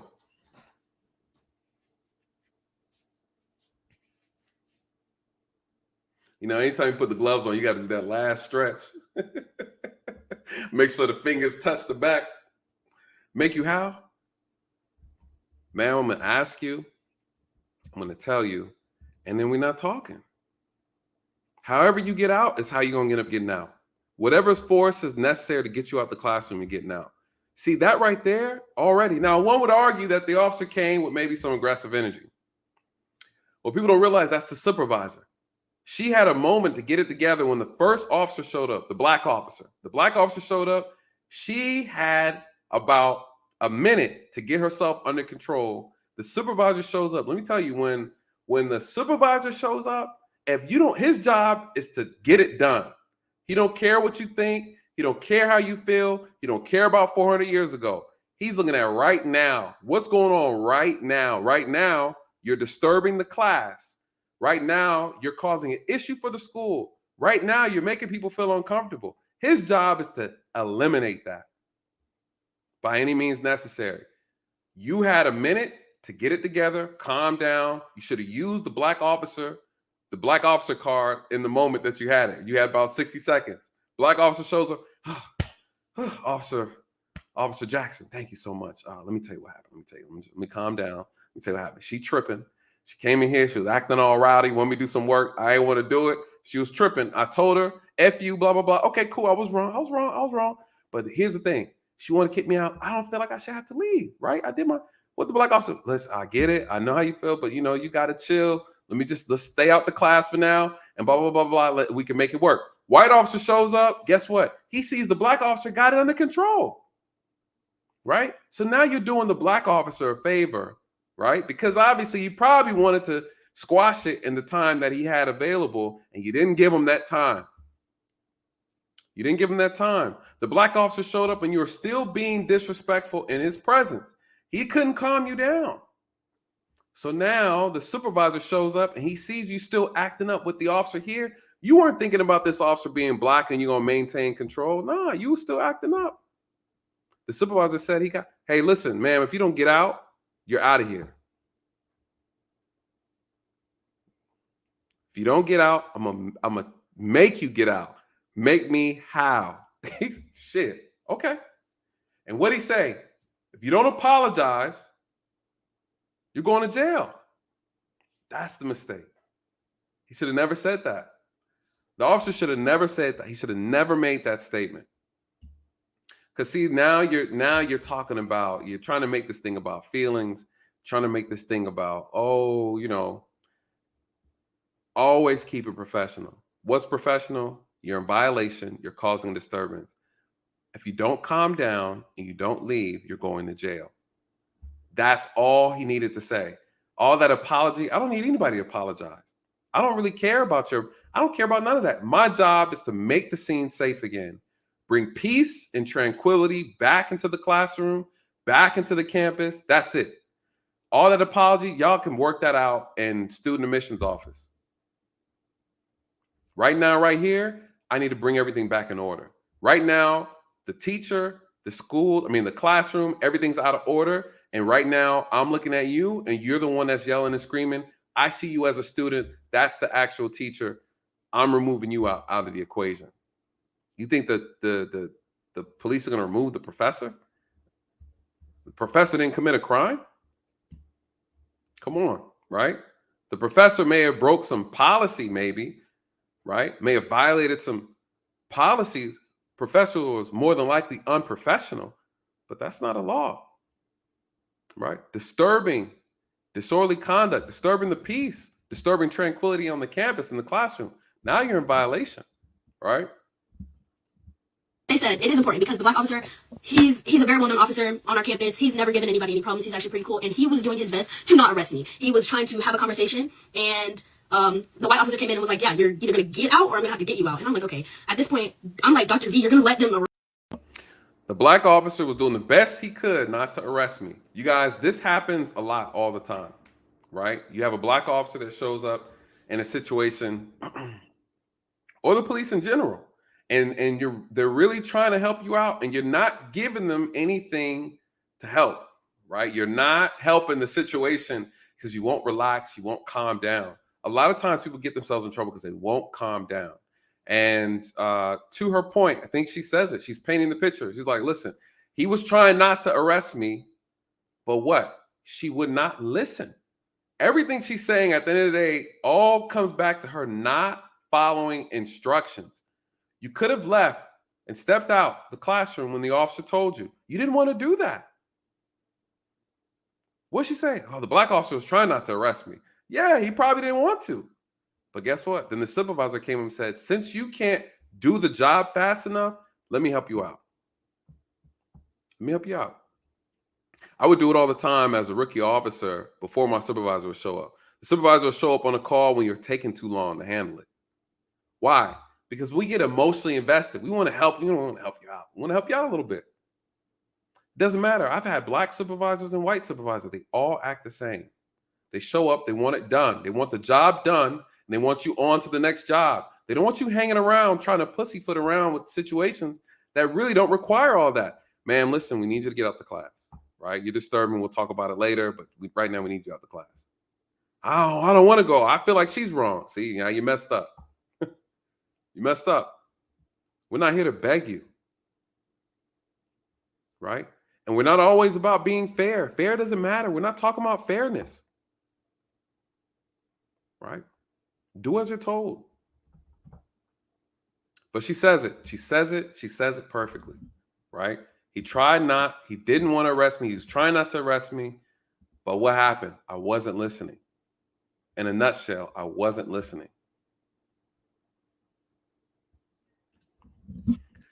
I like this. Sweet lady says, Nathan, she paid for the class. She isn't required to leave. Absolutely. That's what you paid for a class and you signed, right? You sign paperwork when you go to school. And here's the thing. Just because you paid doesn't mean you're not obligated to stay in the class when you get kicked out. Right? Just there are rules called the student handbook. There's rules and regulations. There's laws. It doesn't matter what she paid for. She broke the law. Right? She violated student policy. She's out here. What did the policy say?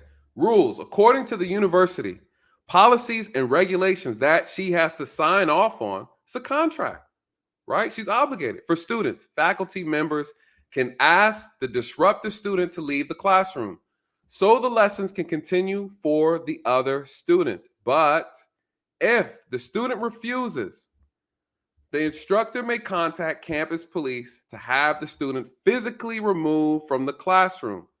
That is a snippet. That's a cutout from the school rules from this HBCU. Is she in violation of that? Absolutely. Yeah, she did pay. And she might have forfeited that. Just because you paid don't mean you're obligated. Break the rules. Right? Break the rules. That's like saying, I've been paying rent on this house, but then I get kicked out. I want my rent back. Nah, it don't work like that. When you're in violation, you get kicked out. You don't get no refunds. You don't get refunds. I've arrested students before, and they paid tuition already. I mean, I hear your point, but nah. She violated disorderly conduct. That's what she got arrested for. She was in violation. She was absolutely in violation. Arrest me? And she's like, yes, Dr. Villagomez, Cynthia Villagomez. Yes, say that name in here so y'all know who we're emailing about, because I'm sending emails, my class is sending emails, friends are sending emails, send email. If not, that's okay too. I'm not pressuring you. So the white officer comes in, he says that, I said that to Dr. V, and she's like, wait, hold on. She's trying to fix herself. She's like, okay, either apologize or you need to leave. I said apologize. Now, the old me, I'm sure I would have apologized, but at that moment I knew that I was not the one in the wrong. I didn't start the situation, I didn't escalate the situation. I knew I was not wrong. So I'm just like, okay, apologize for what? Apologize because you yelled at me and you dropped the F-bomb? Yes, I did drop the F-bomb and told you I'm not fucking stupid. That's what I told you. So I'm sorry, the F-bomb hurt your feelings. So sorry, baby, we're grown. If that was worth an arrest, let me know. Let me know. According to my mom, it wasn't. But according to my mom, what do we have? We have a parental cosign. What does that tell me? I see this all the time. There are parents who justify their kids' lack of discipline or lack of self-control. They co-sign it. And then your kids come out here in the real world and then they get a dose of reality. And then guess what? Then you want to say, oh, my mom said it was okay. All right, well, you guys can go ahead and split the bill, right? What's the problem here? She's okay with the way she handled this situation. What did she say? Oh, it was, if you feel like this was worth it, this was worth it, right? Like I don't have to, I'm not going to apologize. I'm not going to apologize. What is she teaching? What are we teaching these young adults when they come out here in the real world? Listen, she's not ready. A lot of these young adults are not ready. They think they're so entitled they can do what they want to do and that there's no consequences. I don't care. My supervisor told me this. I'm not doing it. I quit. It's like I've seen so many of these young kids, these young adults quit jobs because they don't like the way, their supervisor or the boss told them to handle a certain thing. And I don't have to listen. At the end of the day, the way she handled this situation was wrong. She was wrong. Absolutely wrong. And she doesn't see anything wrong with how she handled this situation, which is the problem. You know, a lot of people within our community don't see anything wrong with how she handled the situation, which is a problem. And we wonder why we get some of the outcomes that we get when we come out in society and deal with people in the public. You know, it's embarrassing. This is embarrassing. Her response, it's embarrassing, you guys. It's absolutely embarrassing. You know, it's this whole idea that because you said something negative to me or you were rude to me, I am now I'm authorized. I can do what I want. I can say what I want to you now. That's what we're teaching. A lot of Black kids coming up, becoming adults and young adults. We tell them that it's okay. If your teacher says this, it's okay to be smart with your teacher back. If your teacher throws something at you, it's okay to throw something back at your teacher. This is what we're condoning, right? We're co-signing this. She's wrong, you guys. In her mentality, her ideology behind why she thinks she's right, she's completely delusional. Absolutely delusional. And you know, at the end of the day, this is our biggest problem. This is our biggest problem. You know, we've gotten comfortable with this two wrongs make a right mentality. My mom said I didn't do nothing wrong. What? Let me talk to your mom. Because she's... You guys, I've had to deal with parents. I've had to deal with a lot of Black parents. And I'm telling you now, you have a lot of parents who will co-sign the ignorance of their child. All day, every day. Oh, I got suspended. What happened? Man, the teacher did this and I threw something at the teacher. Oh, well, the teacher had no business doing that to you. It's like, what? the teacher, what? Like, this is what we're dealing with, you guys. That's what we're dealing with. We're not teaching better ways to address these issues and these situations and a more appropriate way to handle these things. And this is what needs to be taught. Continuing, I said, Dr. B, are you going to apologize to me? I came in, I sat with my group, I didn't say anything to you. You decided to start yelling at me as soon as the fire alarm went off about my essay. So she was like, no, I'm not going to apologize. I'm like, what? So then I'm like, wait, well, tell me what I'm apologizing for. Tell me what I'm apologizing for. At that moment, I'm talking to the Black officer. I'm talking to my professor. The white officer is like, yeah, go ahead and take her. You have to go get her. To the Black officer. So the Black officer is like, okay, turn around, I'm about to put these handcuffs on you. Distracted.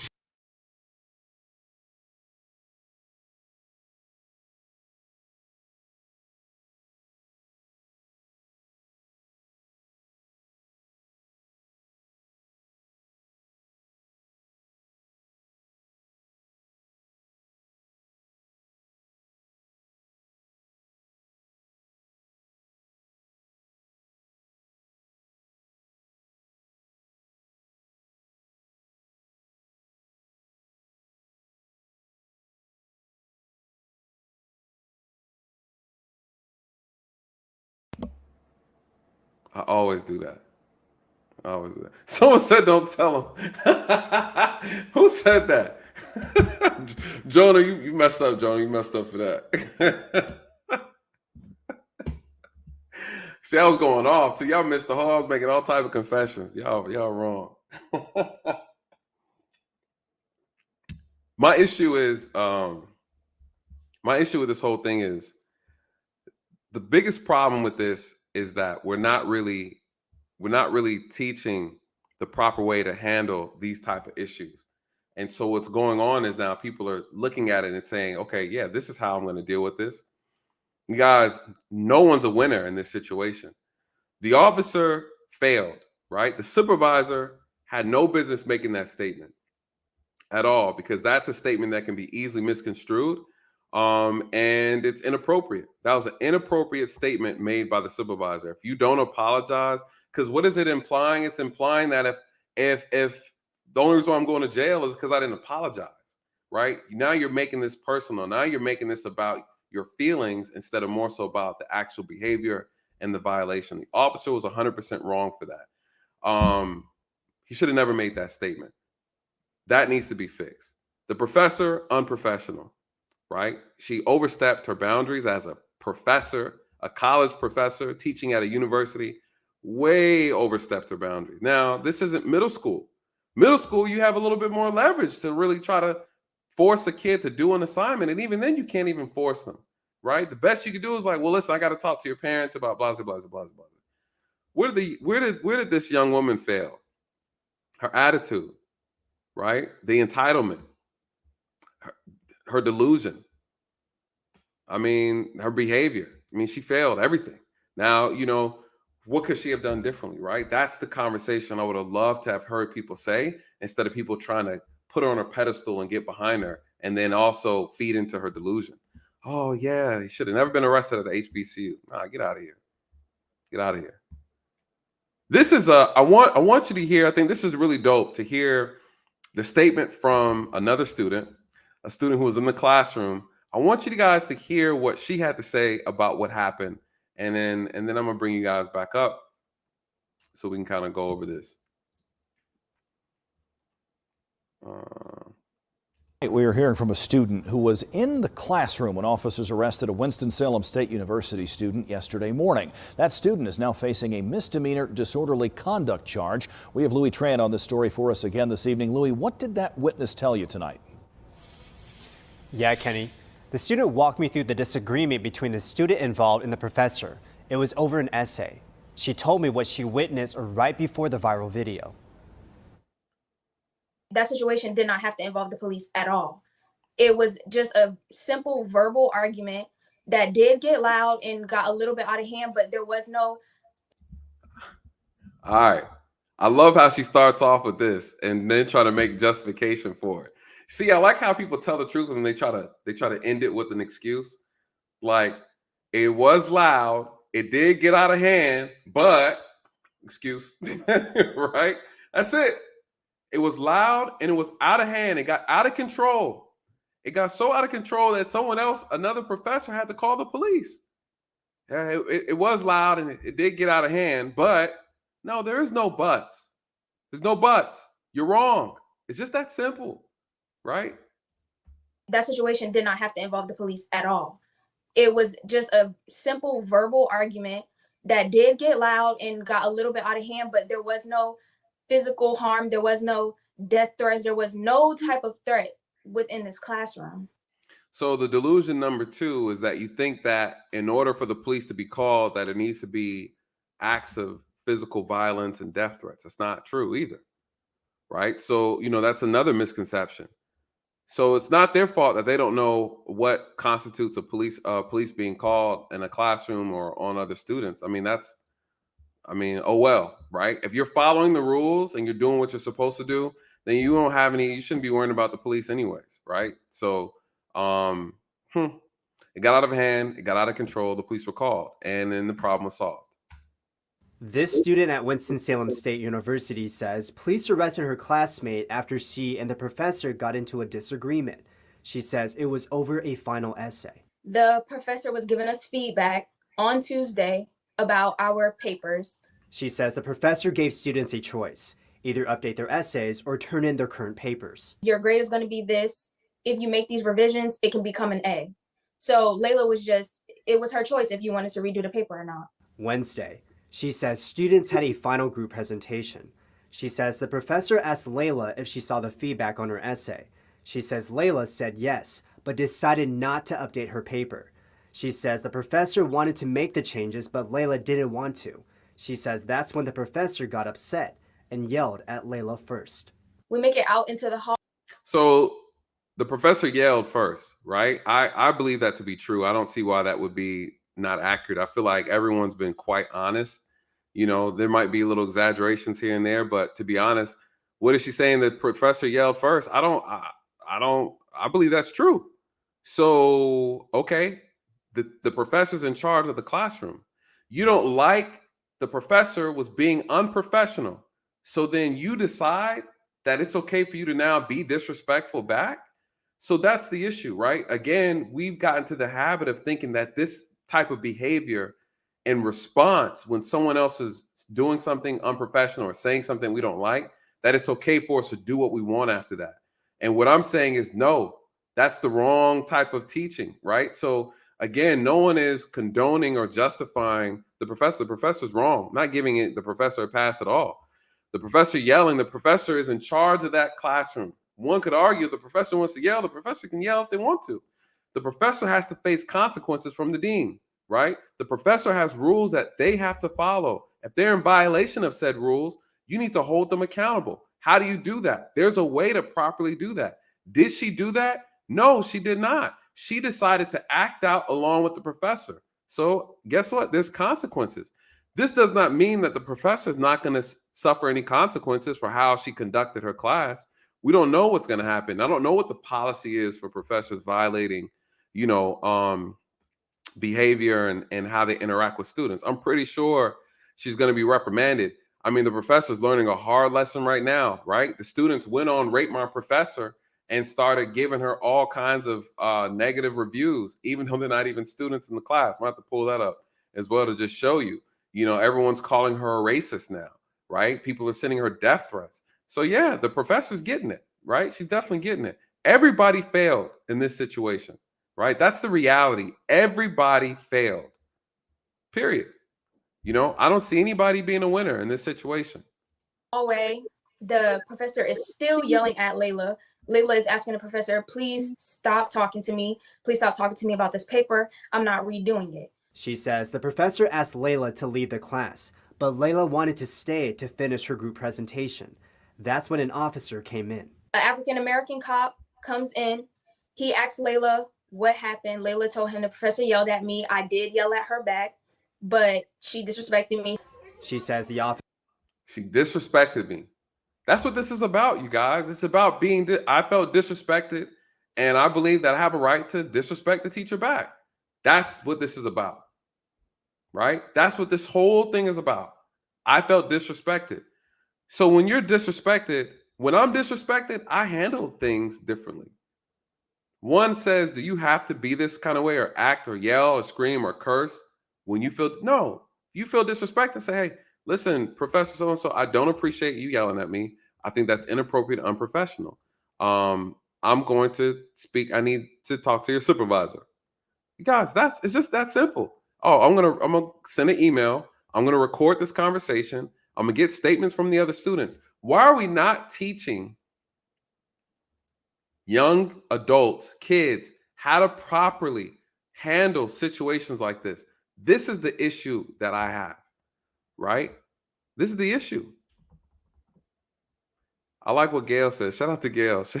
If your mother holler at you, would you holler back? Why? Why not? Yeah. Shout out to Gail. Gail's like, yeah, why not? Come on. Exactly. We're condoning stupidity too much in our community, and it's detrimental. It's having such a detrimental impact on just everything that we do, because we don't want to talk about discipline and how to handle things appropriately. And the professor went outside into the hallway to talk. They later came in with a second officer. The white officer goes and tells Layla that she needs to be quiet. The professor then says that she wants an apology. So the first officer comes in, you're out of control still. The second officer comes in, he sees you still out of control. The second officer has to tell you to be quiet. Now, and he's white, so you probably already don't want to hear it from him. But now he has to, why? He's the supervisor. He's like, listen, you need to be quiet. I'm telling you guys, wait till the body camera comes out. Wait till the body, and you guys will be looking at her behavior, and you're gonna be like, oh, okay, I can't even defend this. I swear, this is just like the lady in Atlanta at the park, parking after dark, and the officer told her to sign the ticket. Man, can you just sign the ticket? She said, no, I'm not signing the ticket. Ma'am, if you don't sign the ticket, I'm gonna have to take you to jail. I'm not signing the ticket. Okay, ma'am, I need you to put your hands behind your back. No. You guys, that's how it went down. That's how it went down, and people were mad that he had to rough her up, right? No, follow instructions. Layla asks the professor, are you going to give me an apology? The professor says no. So Layla says, well, then I'm not giving you an apology.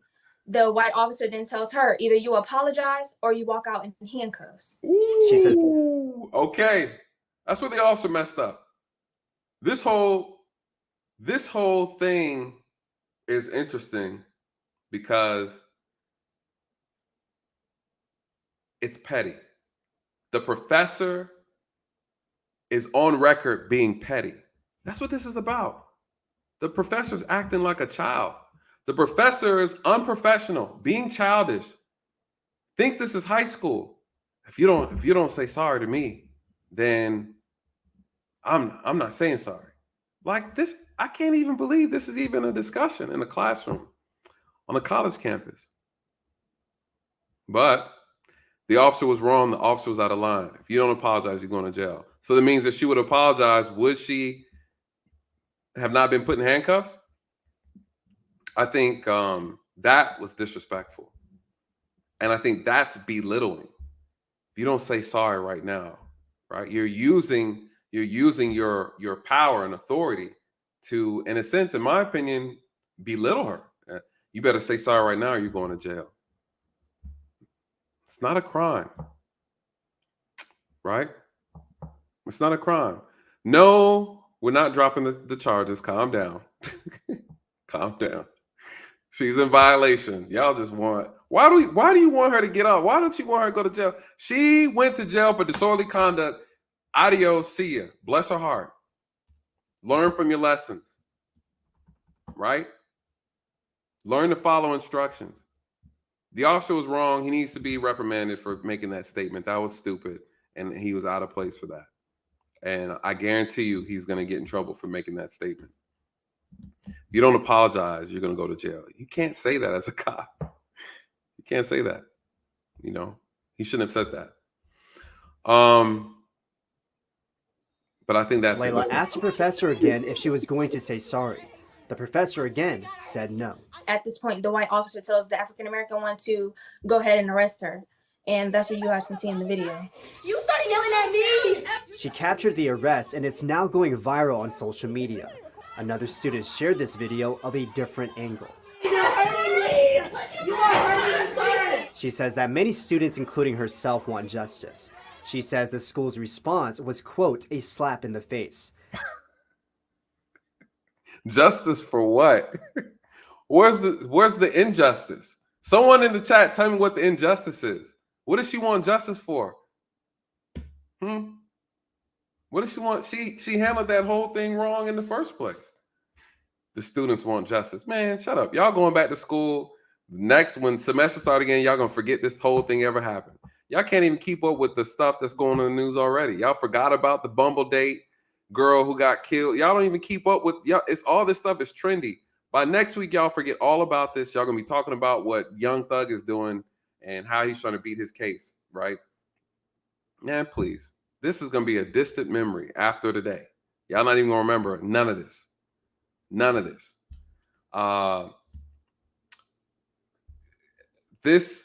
This was an awful situation that was lawful. Right? This was an awful but lawful situation. It sucks. It sucks. She would have never went to jail, in my personal opinion. She would have just calmed down when the first officer showed up. She would have never. She went to jail because she was being an idiot. That's why she got locked up, you guys. Was this racist? Is there any racism in this? No, the kids are making it about race, though. Why do I say that? Listen to what they say. She tells me that she wants all three adults, the professor and officers, removed from campus. Do you feel safe on campus after this incident? Honestly, no. If I know that I can be arrested for defending myself against a professor, I do not feel safe. Especially not in a disagreement that I didn't even start. I don't feel safe. I would have been like, I do feel safe. It was a disturbance. The police came and they ended the disturbance. I actually feel a little bit safe. Safe? What does this have to do with safety? I'm lost. I'm lost. But who's gonna help find me? It's my boy Dre. Dre's gonna help find us because I'm lost. I'm so lost, you guys. I don't feel safe. What? You don't feel, what do you mean you don't feel safe?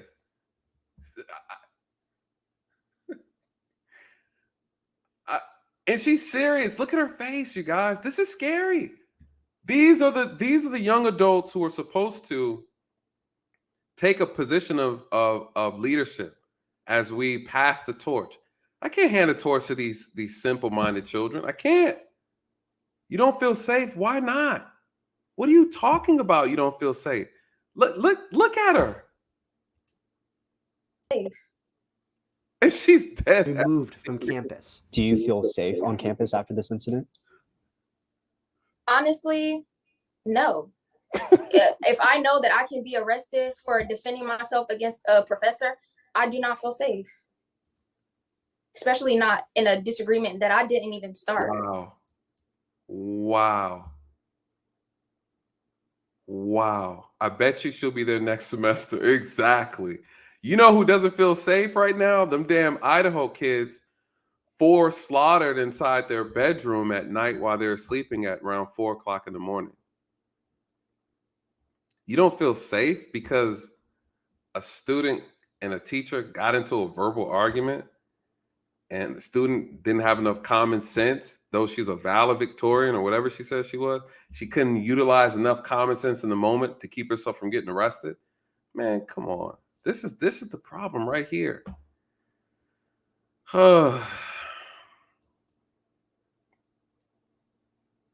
Jesus Christ. No, I don't feel safe. When I can't have an argument with the teacher without getting arrested. Boy, I tell you. Dre. Pull you up, Dre. What's going on? I'm back. What's good? What's good? What's good? Boy, got the super loud mic. Let me hold on. Let me turn mine down. Happy birthday again to you, man. I know you had a great time on the trip. I gotta check out the rest of those photos, man. I know you had a good time, bro. I know you had a good time. Look like you got a little darker too. Yeah, I got a lot of sun, my dude. Man, what's your thoughts on this before I bring everybody up? And I often call myself like the master of conflict resolution. Sometimes our pride and our emotion gets in the way, and we want to save face in front of everybody else. Truth be told, I'm petty and I'm an asshole. You want me out your class? Cool, I'm out. I'm gonna leave your class, but this ain't the end of it. We had to choose our battles. Right at that particular time and place is not to sit down and have that argument. What she wanted was the police to come in there and like, man, we can't remove her out the class. She didn't do anything wrong. So she could sit down there and boast and brag. See, bitch, da da da da da. You know what I'm saying? But at the end of the day, the teacher is wrong, but it's still her classroom. Correct. And if she is wrong, you know what?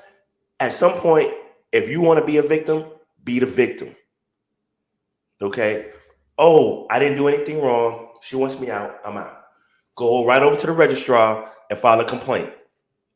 Hey, I was kicked out this class and I got yelled at because I didn't want to do this. Mm-hmm. That's it. You let her worry about what's going on once you leave that class. Because she's the administrator. Right. As a teacher, as an instructor, I control my classroom. I don't give a fuck if you are a captain, major, lieutenant, whatever your chief of police. This is my class. And if I subjectively feel that your conduct is not conducive for everybody else in here to learn, get the fuck out. Right. This is not for me and you to have an argument because at the end of the day, I have Post has my back. She, as you said, felt entitled. Excuse me, I have to deal with this weather change. I go from 90 degrees to 40, so. It's about to drop even lower. Tell me about it. So if you hear her talk, it's way about pride. Yeah. Then the young lady that came on to give her account of what happened, You can tell they're friends. Mm-hmm. You can tell they have a relationship of some kind. You know what I'm saying? Because you can't say, hey, there was no grounds for the police to get called. They got heated, got a little out of control. But come on. Your credibility just went out the window. Right. And it's like, we forget, like, we are so quick to relinquish power that we don't even know we have. Mm-hmm. Yes, as we said, she paid for the class. And because she paid for the class, she needed to take her ass out of the class and go ahead and complain. So right. like that. Right. Because, look, I know you love your mom. I know your mom is your backbone, but I don't give a shit about your mom. Your mom ain't shit to me. I could care less of what she said. Her opinion don't count in this situation. It doesn't. Right. She could come up to the school. What? Okay, you know what? If you don't like the way we ran things, we'll just expel your daughter. You find her another school. These schools are paid for profit. Yep. You know what I'm saying? We don't have the power. We think we can flex because it's an HBCU. You worried about who arrested you?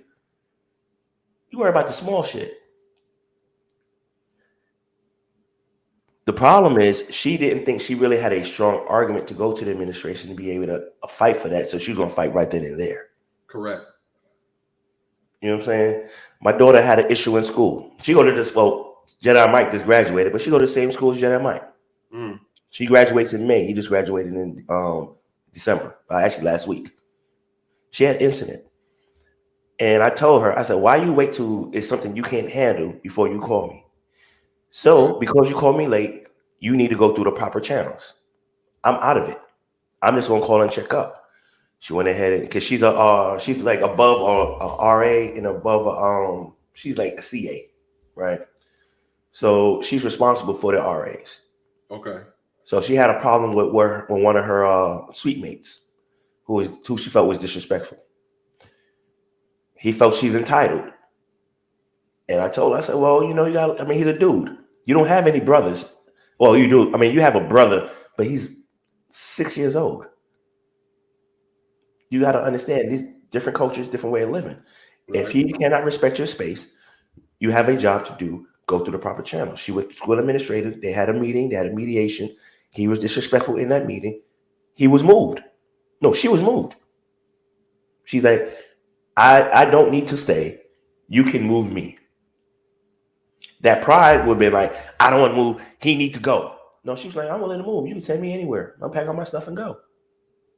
And I told her, I said, you have to understand the mindset. You want to see the bigger picture. The bigger picture is that you don't want to have to deal with this situation again. Correct. By you leaving, he ain't winning. You're winning because you're getting what you want. You're getting out of the situation. For her to win, you know what? Bump it. I'm going to leave your class. I'll be back here tomorrow because I pay for this shit, but I'm going today. Right. And you better not, I'm trying to graduate. You better not fuck with my grade off of this bullshit. Right. And go over to the dean of that, and like, look, I have a problem with Professor so-and-so. She did this and this, and she spoke to me this way. You can do an investigation and speak to the other students of how I was treated in this class. Correct. Done. Here's a written statement. Boom. That's it. That's it. That's exactly how it should have been handled. We've gotten comfortable thinking that we can just talk. You know what this behavior starts? It starts in elementary. It progresses to middle school, and then it goes to high school, and they think it's okay to do in college. There's no reason why that this should have played out the way it did. From a student's perspective, and even from a professor's perspective. But the professor is the authority of that classroom. You have some professors that are rude, that they are rude. They're mean, they're rude, they don't care. And you have to bite the bullet. Like no one cares, right? Like there's plenty of professors, you hear about it all the time, that they have a nasty attitude, that they're very insensitive, they're not really in tune, they're socially awkward. Guess what? You paid for this class. If you don't like the class, you drop the class. I had a professor, he could barely speak English. I was struggling in the classroom, economics, believe it or not. And guess what? My options are that they'll tell you, you got until X amount of days to drop a class so you can keep your money, right? You got X amount of days to leave the class. If you don't like the professor, you leave, send an email, you keep it pushing. You Add know, drop. so add drop period, right? Add drop. So again, it's this entitlement, because then the argument starts becoming, well, you know, I've been reading so much stuff. Why are there non-Black staff members at an HBCU? You know, I can't believe this was being said by someone who's not even Black. Like, she's racist. When I pull up, and I'm gonna pull up the Rate My Professor, and we look at the comments and we see the just this sad. It's sad. But Dre, I'm gonna keep you up. I want to pull up let me see. Dwayne's up here. Dwayne, what's good? Dwayne, can you hear me? Oh, what up, kid? Hey, what's good, brother? You doing all right? Did y'all hear me? Yeah. We can hear you. Snap, son. You put me on. Okay, that's what's up. I've been dying to talk to Dre, dude. My man is the Black Gandalf up in the streets. I swear this cat's got wisdom like I can't believe. All y'all. Man. It's incredible. Oh, yeah. Anyway, this is where I get part of my wisdom from right here, man. I get it from the source. Yeah, man. Incredible. Well, just to build upon what you guys were saying, I've been there, done that. Listen, I was raised in Brooklyn. I went to Catholic school in Brooklyn. I know. You know what I mean? Saying kid like, well, consider this. You know, you can hate your teachers all day long. They're there for a purpose. Just like the police, just like any authority in your life. They're there for a reason. You might not like it. So sorry. It's a sad state. But the bottom line is, if we didn't have these institutions and places where you can go to develop yourself, we'd be all lost. It'd be a world of chaos and anarchy. Okay, that's a deeper subject, but I'm just saying, we got to take time out to understand that if we don't educate the next generation to build upon what we're trying to do, we're lost. That's the bottom line. And the fact of the matter is, I am very appreciative of everything you guys are doing, especially you, Nate. Like, it's incredible. You know, this is stuff that people don't talk about. Yep. It's frightening. It actually is. You said it earlier. It's frightening that we don't talk about this stuff. Come on, man. We Black people. We educated Black people. How is it that we stay stuck in this rut of confusion? There should be no confusion. We know who we are. We've built universities. We've built institutions despite all desperate measures. And if we don't act upon it now, then we're doing something wrong. But blessings to all y'all, because this is where it's at. It comes down to the people at the grassroots building each other up. And that's all we relied upon throughout generations, so I don't know. I could go. No, you're absolutely correct. What is your thoughts on this, real quick? And I agree with this. I used to say this all the time. I'm the type of person, when I'm solving a problem, I like to remove the excuses out of said problem and then force people to deal with the actual reality of the situation. What are your thoughts on this? It's uncomfortable to come out of your place of conditioning. It is. It's going to be a fight. You know what? But there are bolder characters, such as yourself, such as Dre. We know what's going down. But thank God we have a platform. And thank you, Nate. We have a platform to express now. We couldn't do this 30, 40 years ago. We can't talk amongst, the public and say these things. Everything was kept in secret, and that's the problem. But the greatest thing about it is we have educated ourselves to the point of, listen, we don't need nobody else. That's just facts. We don't need nobody else to deliver our presence upon the earth. We belong here, and there's nothing going to change that. So I digress. True. Well said. I want to get. Dre, happy birthday. My birthday's tomorrow. Happy birthday, Dre. Happy birthday to you too, Playboy. Happy birthday to you too, Dwayne. Happy birthday to you too. Let me get TC HBCU queen. Oh Lord, we got two HB. Anybody on HBCUs? Oh damn, Dre, which HBCU you went to? Virginia State University. All right, and then common sense. Is in Petersburg, Virginia. Orange, orange, and blue. Oh my God. Dwayne, did you go to HBCU too? No, son.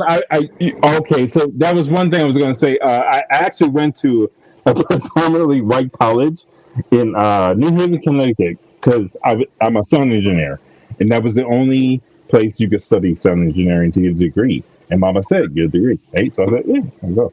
But the racism I experienced, trust me, I heard the stories today. Y'all have no idea how racist people can be until you go to Connecticut. But it's all good, you know. At the end of the day, everybody's trying to make money and be at peace and separated from themselves. So we have to understand that's unfortunately the platform we have to build on, but we can do it. We have done it, and let's rebuild. I'm done. No, we're going to talk about that because that was actually something that was brought up earlier. I was having a conversation about that, about racism in the PWI schools. TC, let me get your thoughts, and then real mind the bush. I'm gonna have to get you back up here as well. But TC, how you doing? Let me hear what you got to say. I see you got HBCU in your name. Can she hear me, TC? Did I mute her? TC. She's muted. She's still muted. She's still muted. All right, I'm gonna bring TC. You there?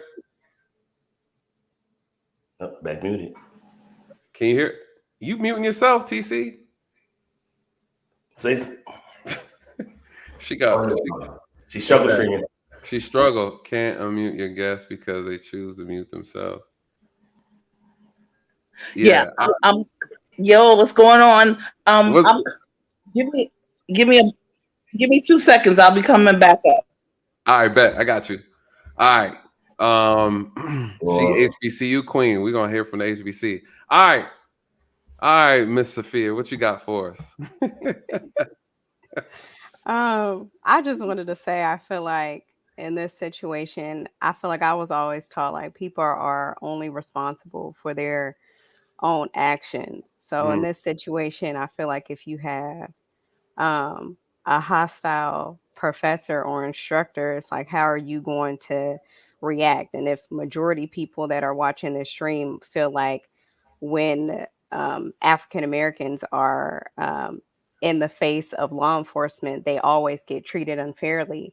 And you know that law enforcement got called to the scene. It's like, you know, there's a probability that you may get treated unfairly.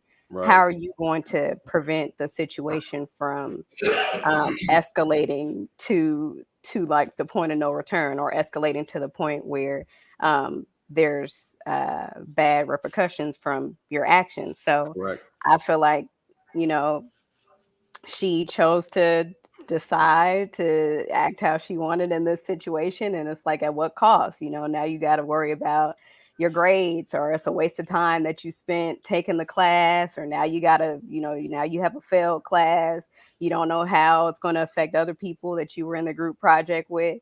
So it's a matter of you're only responsible for yourself. Like people really have to get control of their emotions. Nobody should be able to make you step outside of, you know, or act emotionally irrational. Like you should have such a strong hold of your emotions when faced with a situation like that.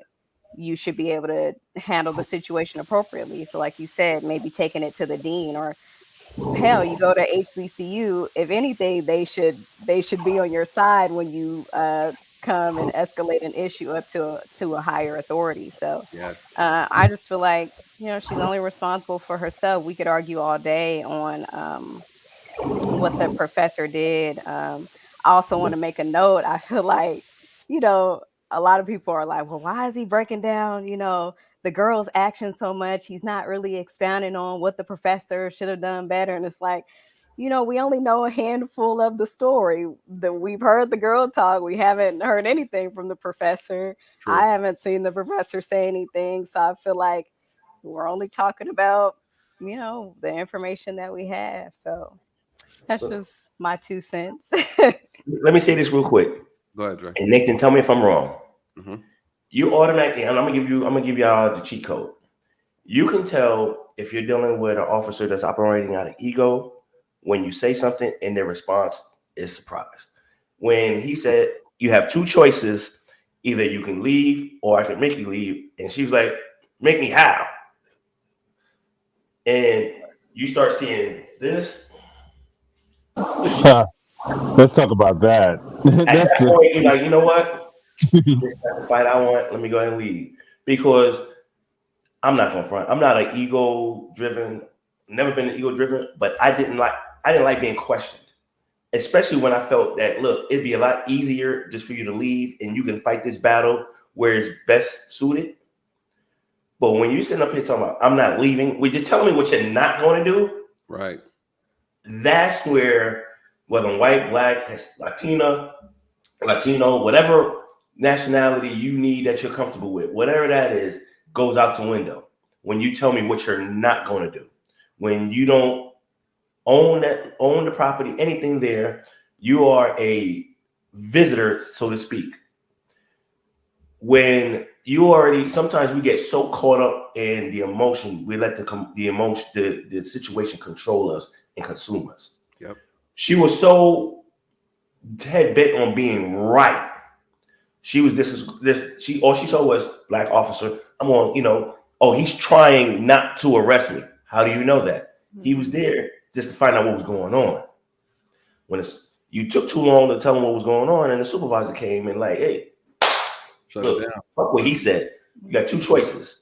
You know what? I'm gonna go door number 1. I'm gonna go ahead and leave. Forget about the fact that you call. I can complain to everybody else that I felt vulnerable about the police being called. Whatever. Mm-hmm. But a lot of times, as an adjunct professor, when you do wrong, you kicked out. When you sit up there, that code of conduct is highlighted where you went wrong and handed to you. Yep. You can have all the complaints in the world of how you were treated. That's subjective. That sounds like a you problem.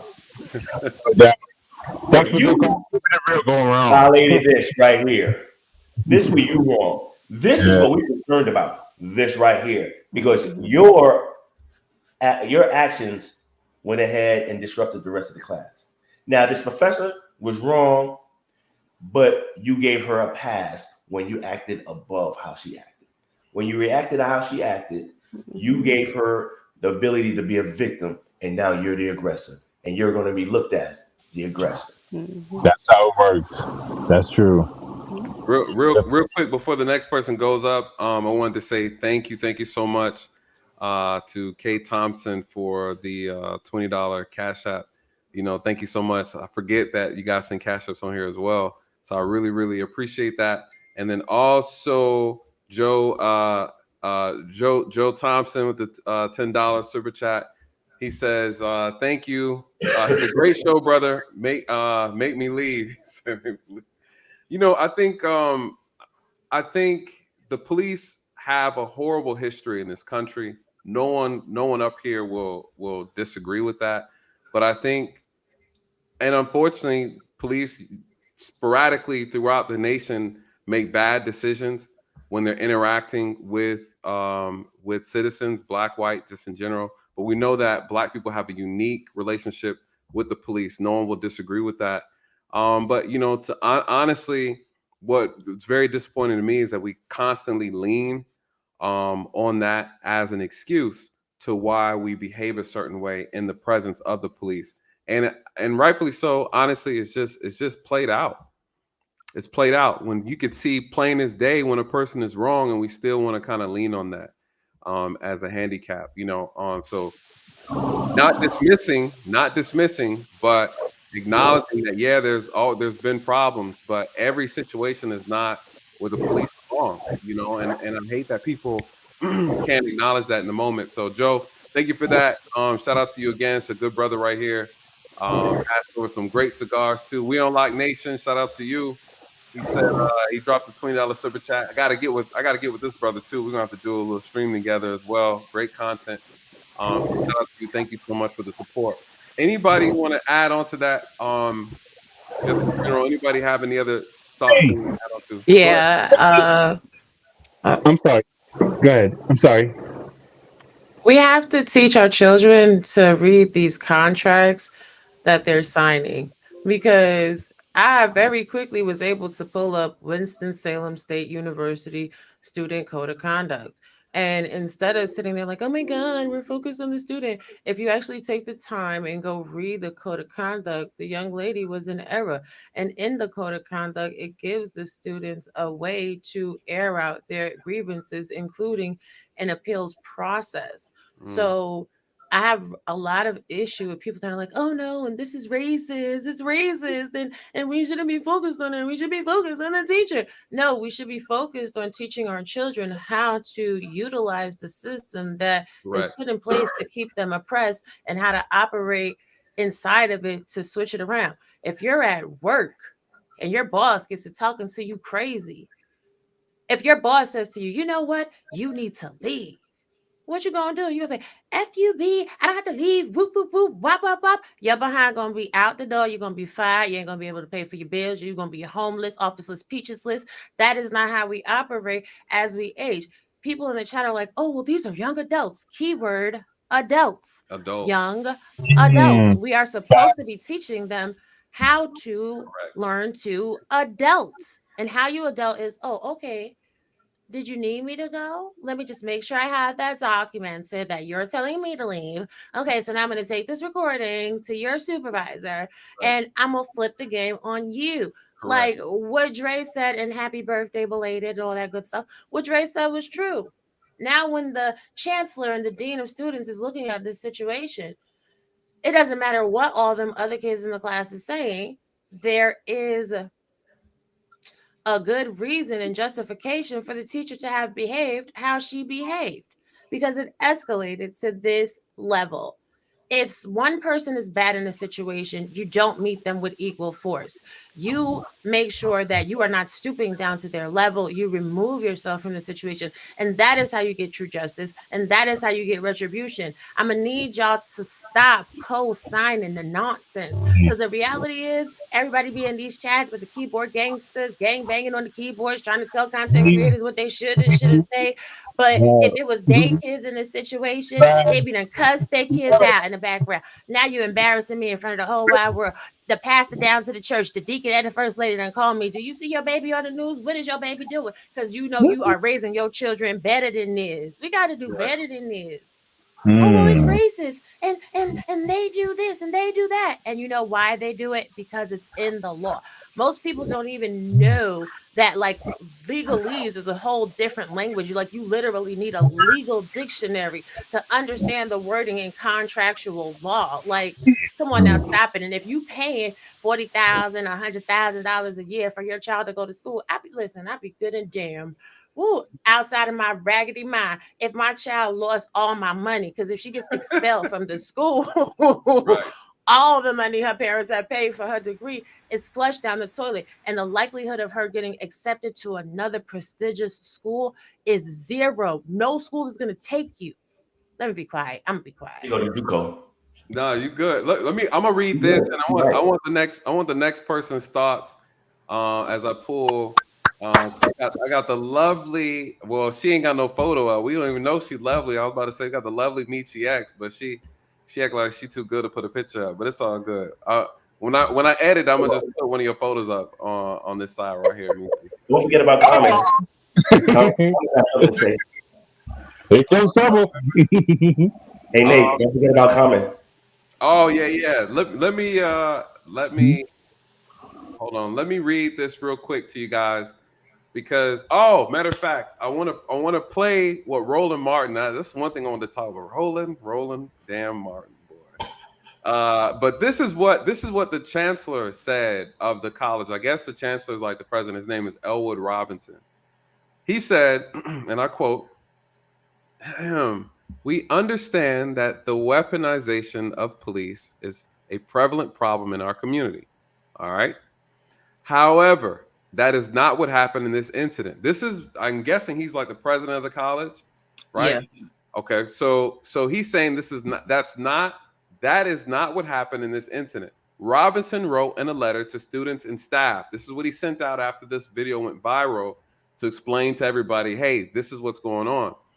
He then says, adding that initial de-escalation efforts. Well, I didn't see de-escalation in that video, but we haven't seen the start nor the finish of this entire altercation. Right. But based on whatever research or evidence fact producing thing that they did, investigation on their end, they believe that there was efforts of de-escalation, right? We don't know. That's not what we have access to, right? But this is what the president of the college is standing behind. Whatever he came up with, he feels confident to put this statement out. Now, he says initial de-escalation efforts had failed. He said, we strive for a safe, inclusive, thriving, and intellectual community where all our faculty, staff, and students feel respected and supported. To that end, we will take swift and appropriate measures against any situations that contradicts those ideals. A lot of people had an issue with this statement that the president of the college released simply, and they found it to be contradictory because it's an HBCU and the police were used to correct a disagreement between a teacher and a student. They feel that this arose to be or went above that of a simple disagreement, and that this was a big disturbance for the school and the classroom and the students, and it disrupted to a level that needed, and they were unable to de-escalate in a manner that was, I guess, efficient at the time, and therefore the police were called. So people have an issue with the fact that an HBCU called the police on a Black student. And that's why in the beginning of this statement, we understand the weaponization of police is prevalent, problem in our community. However, that is not what happened. Does anybody on the panel feel like the police were weaponized against? Yup. Yes, I definitely feel the police were weaponized. Definitely. Yes. Okay. I heard Lobby Privilege say that they have like procedures, but we all read the handbook, right? When you go to college, and it doesn't say that, oh, if your professor kicks you out of class, there's a procedure. There's a procedure.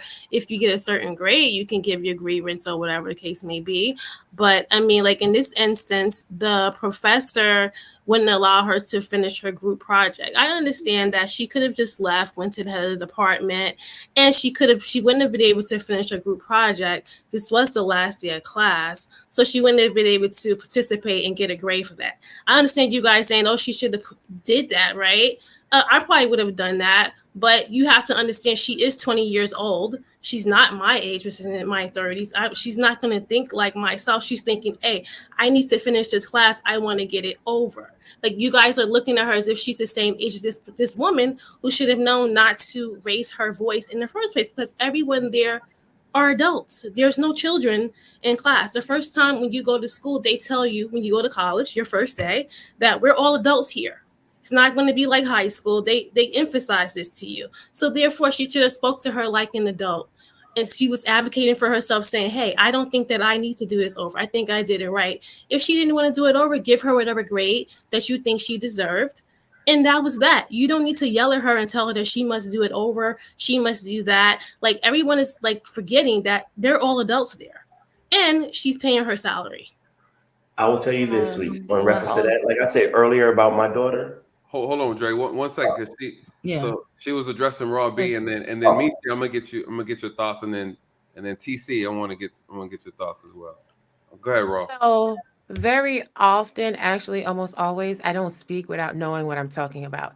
I actually went to the website for Winston-Salem State University grievance process. And if you are taking any WSSU courses online or face-to-face, and you have a complaint about your experience with Winston-Salem University, you have the following options. So you do have the ability, and I'll put the link in the back for you so you can check that out for yourself. I'm not going to bore the audience with the nuances of said website documentation.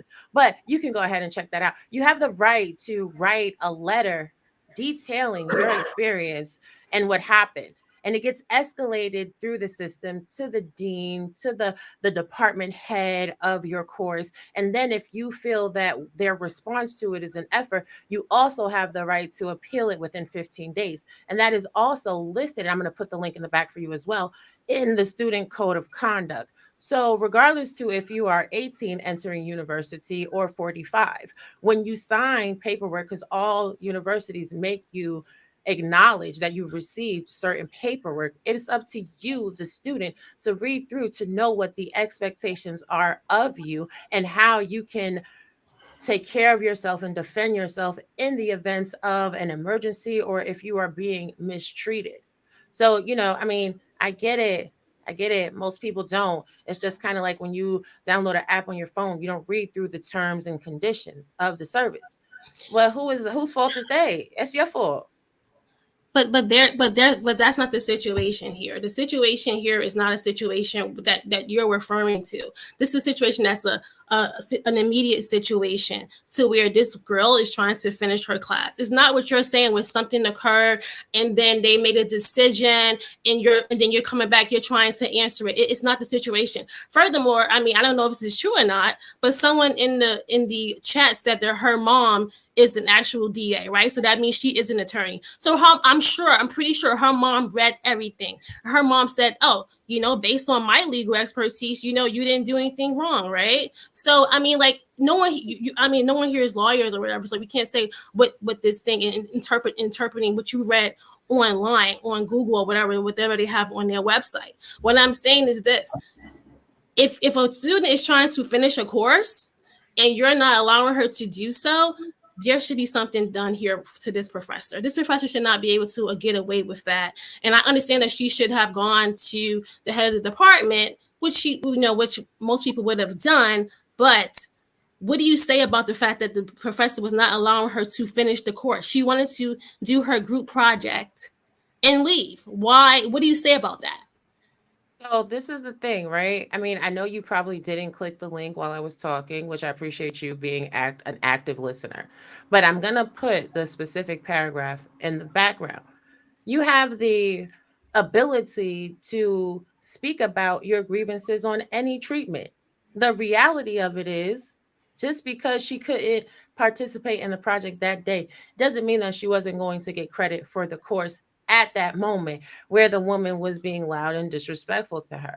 No one is absolving the teacher of her responsibility to have governed herself better.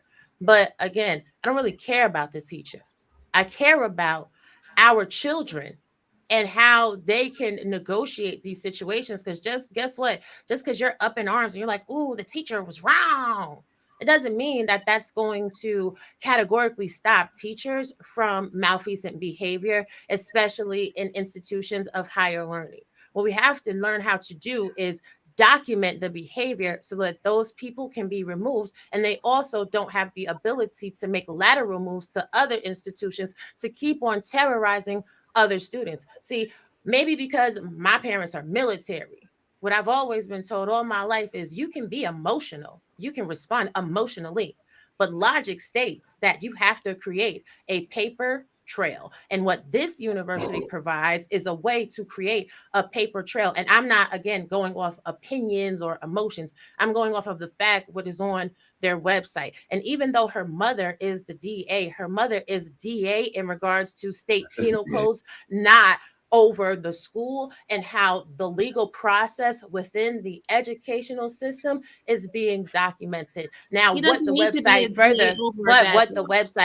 website further says, once you're a lawyer, you can read a contract. That doesn't make any sense. Once you're a lawyer, you can read a contract. You don't need to be a DA, a lawyer at a school. You can read a contract and you can interpret it just like anybody else. Like you want to teach our young girls not to advocate for themselves. They have to advocate for themselves. You must do that. If you're not advocating for yourself, hold on a second, sweet. Hold on a second. Wait. One second, Dre. One second, everybody. I want, before you guys go in, I want to hear what Michi has to say, because we're going to talk about the advocacy part, because no one is saying that she should not advocate for herself. We're saying she did it incorrectly. And the way she handled the situation was grossly inappropriate.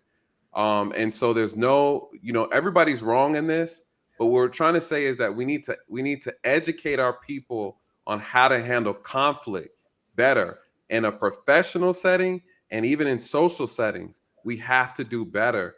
And making excuses because someone was rude to me is not justification to be an ass towards them. And so that's the moral of this whole story. No one is giving the teacher a pass, and we damn sure not giving the girl a pass. But Michi, before we dive into the nuance of it, I want to make sure everyone gets their initial points out, and then we can go ahead and turn this to a WWE situation.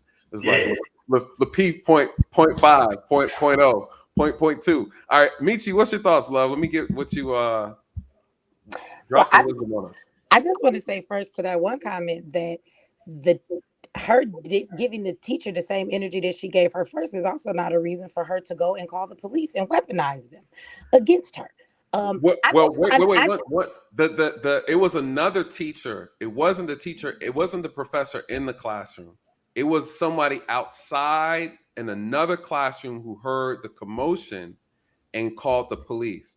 Okay. And that's the only difference. The difference was the professor in the moment didn't call the police. It was somebody else who called after hearing the commotion. Right. But what I'm going to need y'all to do is I'm going to need y'all to have the same energy for everybody involved in this situation. Y'all sound really whack up here on this panel. All of y'all that made your comments, y'all got these very big words to describe this Black young lady and how she should have conducted herself. But I noticed how you brushed over the statement really quick a couple of times, Nathan, about how she was told, apologize or get arrested. Like that was so out of order, such an abuse of authority. At this point now, you're making... You didn't brush over that, Nate. He didn't brush over it. He said no, he did. Excuse me. I've been here watching the whole show, and every time he said that, he'd be like, the officer was wrong, but... Y'all have a but for every officer. Y'all have a but for every damn teacher and everybody else who's the Black girl. Nobody said she reacted this way, but I can understand her feeling like this. Y'all didn't give her no buts, but you got buts for everybody else. And for as much as y'all sat up here and made all these points about this girl, y'all have not given any of that energy to the police officers who abused their authority, nor the teacher who abused her authority. Y'all brush over that and say, well, they were wrong too, but that's the problem that I have here. Let me finish. Hold on, Dre. Let me finish, right? So see, this is the thing. You don't, as an officer, first of all, as a teacher, let's be clear here. People say, just leave the classroom. Okay, for a person that's worked towards their degree, you're in the class. She was told that she could do her paper over if she wanted a better grade. But there was also a group project they had to present together that day. So if she decided not to redo the paper, that is actually her prerogative. And the punishment for that, or the stipulation, was that she would have to stick with the bad grade. So the fact that she didn't want to, first of all, should have been enough. Two, the fact that the professor is discussing her paperwork and her grade in front of the whole class is actually out of order for a professor and against their rules as well, since we want to talk about rules and regulations and policies. So she should have never called that girl's grade out. Wait a minute, what she was doing in front of the class. If she wanted to take a lower grade for her part of the paper, but then still be present to present her project that day, she's asking her to leave and not giving her the opportunity, which is not what not completed her assignment. That was not the consequence for it. That was a consequence that teacher decided to come up with in that moment because that girl said, I don't want to redo it, which is her prerogative. The teacher yelled at her first. Then the girl gives her back that energy. And I just find it funny that y'all have so much to say about the young girl, but y'all don't have the same energy for the grown professor who took this job, who overstepped her boundaries, disrespected that girl, and started yelling first, bringing attention to that classroom. She is the one who disrupted it by making a bigger deal out of this, stopping the whole class to continue to argue with that girl, talk about that girl's grade, and then keep telling her to leave the class. The teacher could have just shut the hell up, let her present her thing, and gave her the bad grade as she told her in the email was the consequence. The next thing is, when you are in that situation and you are somewhere where you have paid to do your job, you are prepared to present with your group today, just getting up and walking walking away probably wouldn't be most of our first reaction. So I'm gonna need y'all to stop lying up here and be human beings.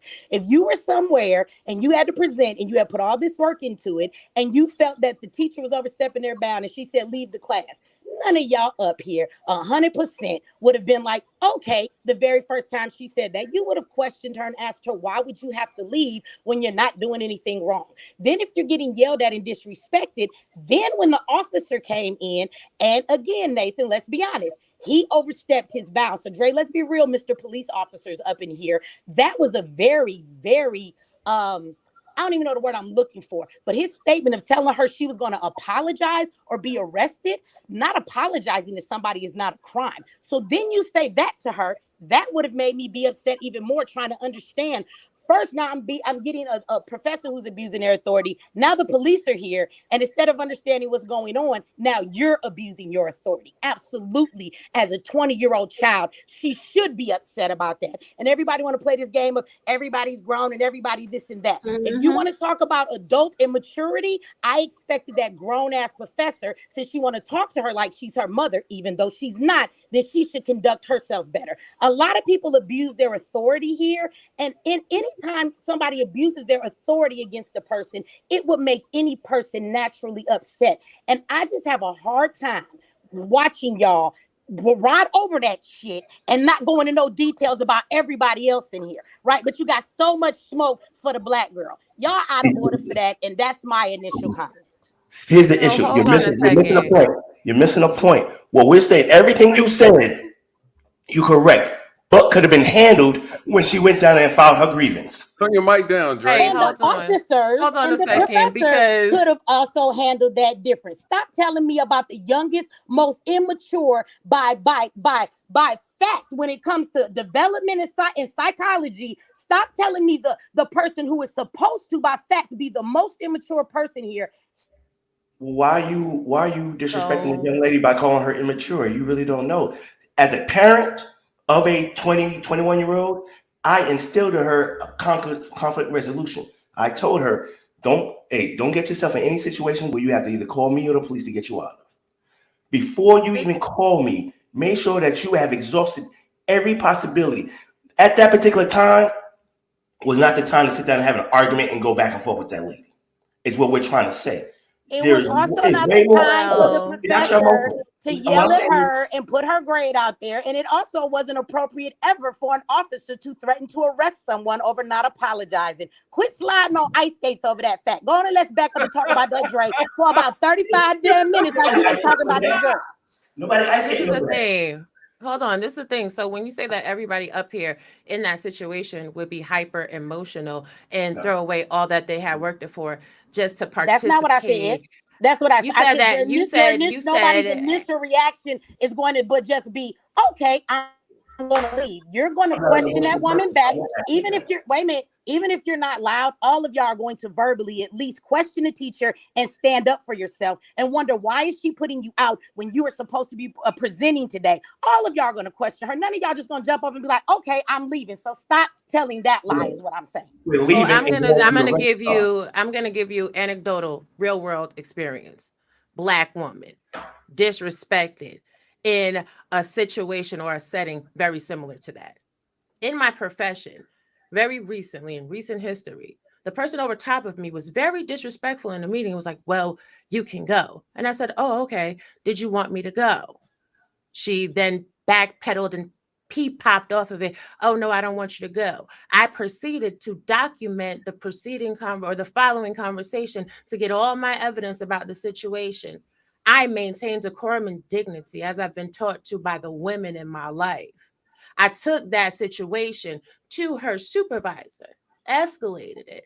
Not only did she get into a severe amount of trouble, I got a raise for myself and all the people underneath of me, and I'm still in the same position and she has to deal with me every day. See, I get it that some people were raised to just be like, oh, you did this to me, so I'm gonna do this to you. No, I was raised that either. I was pushing this into her upbringing and going into all black women. Right, but you're sitting there. You're speaking about a job where they pay you versus a girl who went to school and paid them to be there. This is a different this is the scenario. thing. You gonna hold But your this- temper at your job, man, because you don't want to lose it. You got to pay No, your I'm a bills. hold That's my a completely temper different everywhere. situation. So give me a No, scenario that's I'm a equal. hold my That's not an temper. equal I'm a scenario. hold my temper everywhere. What you said is in the same situation.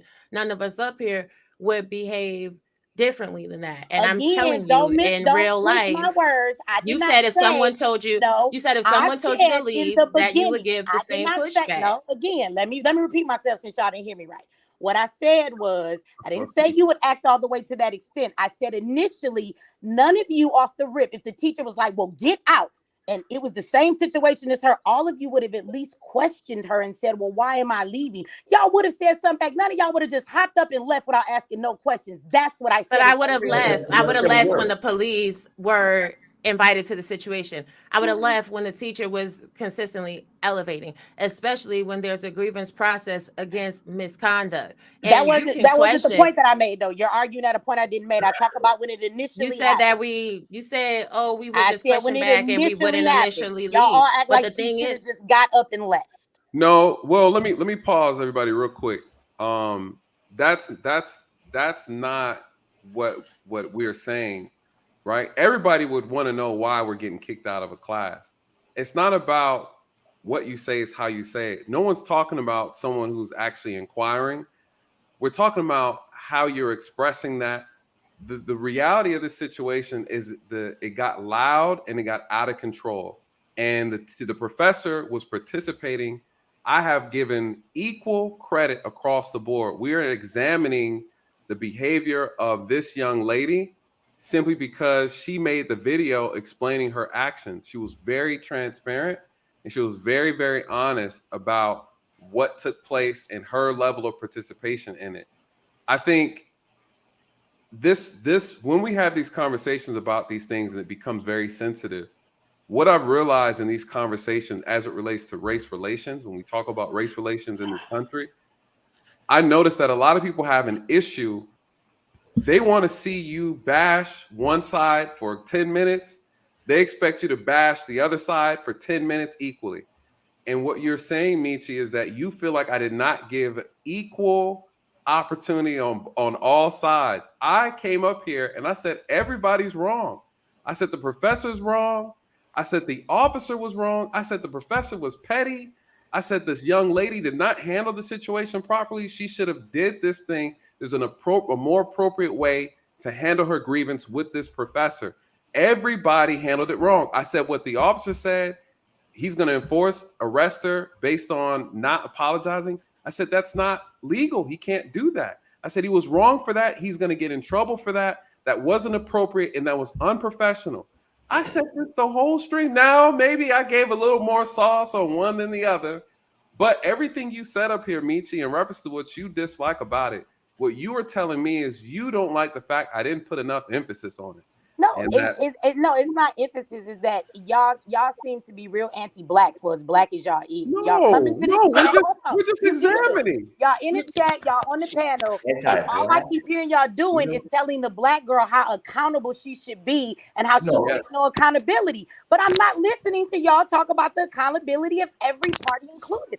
I'm not talking about the 10 minutes of that. I'm talking about if you're going to be logical thinkers, can we look at the situation in a whole? Y'all seem to just be attacking the black side of this. Michi, we weren't attacking. I wasn't attacking her. What I was been saying here the was whole damn she live. had That's power. what I heard. 90% of this live. She So had power in her hands that she let go. Is what I'm saying. She had there were people that had power and they abused it. Let's talk about that. Y'all police officers, let's talk about all the abuse of power we see from y'all.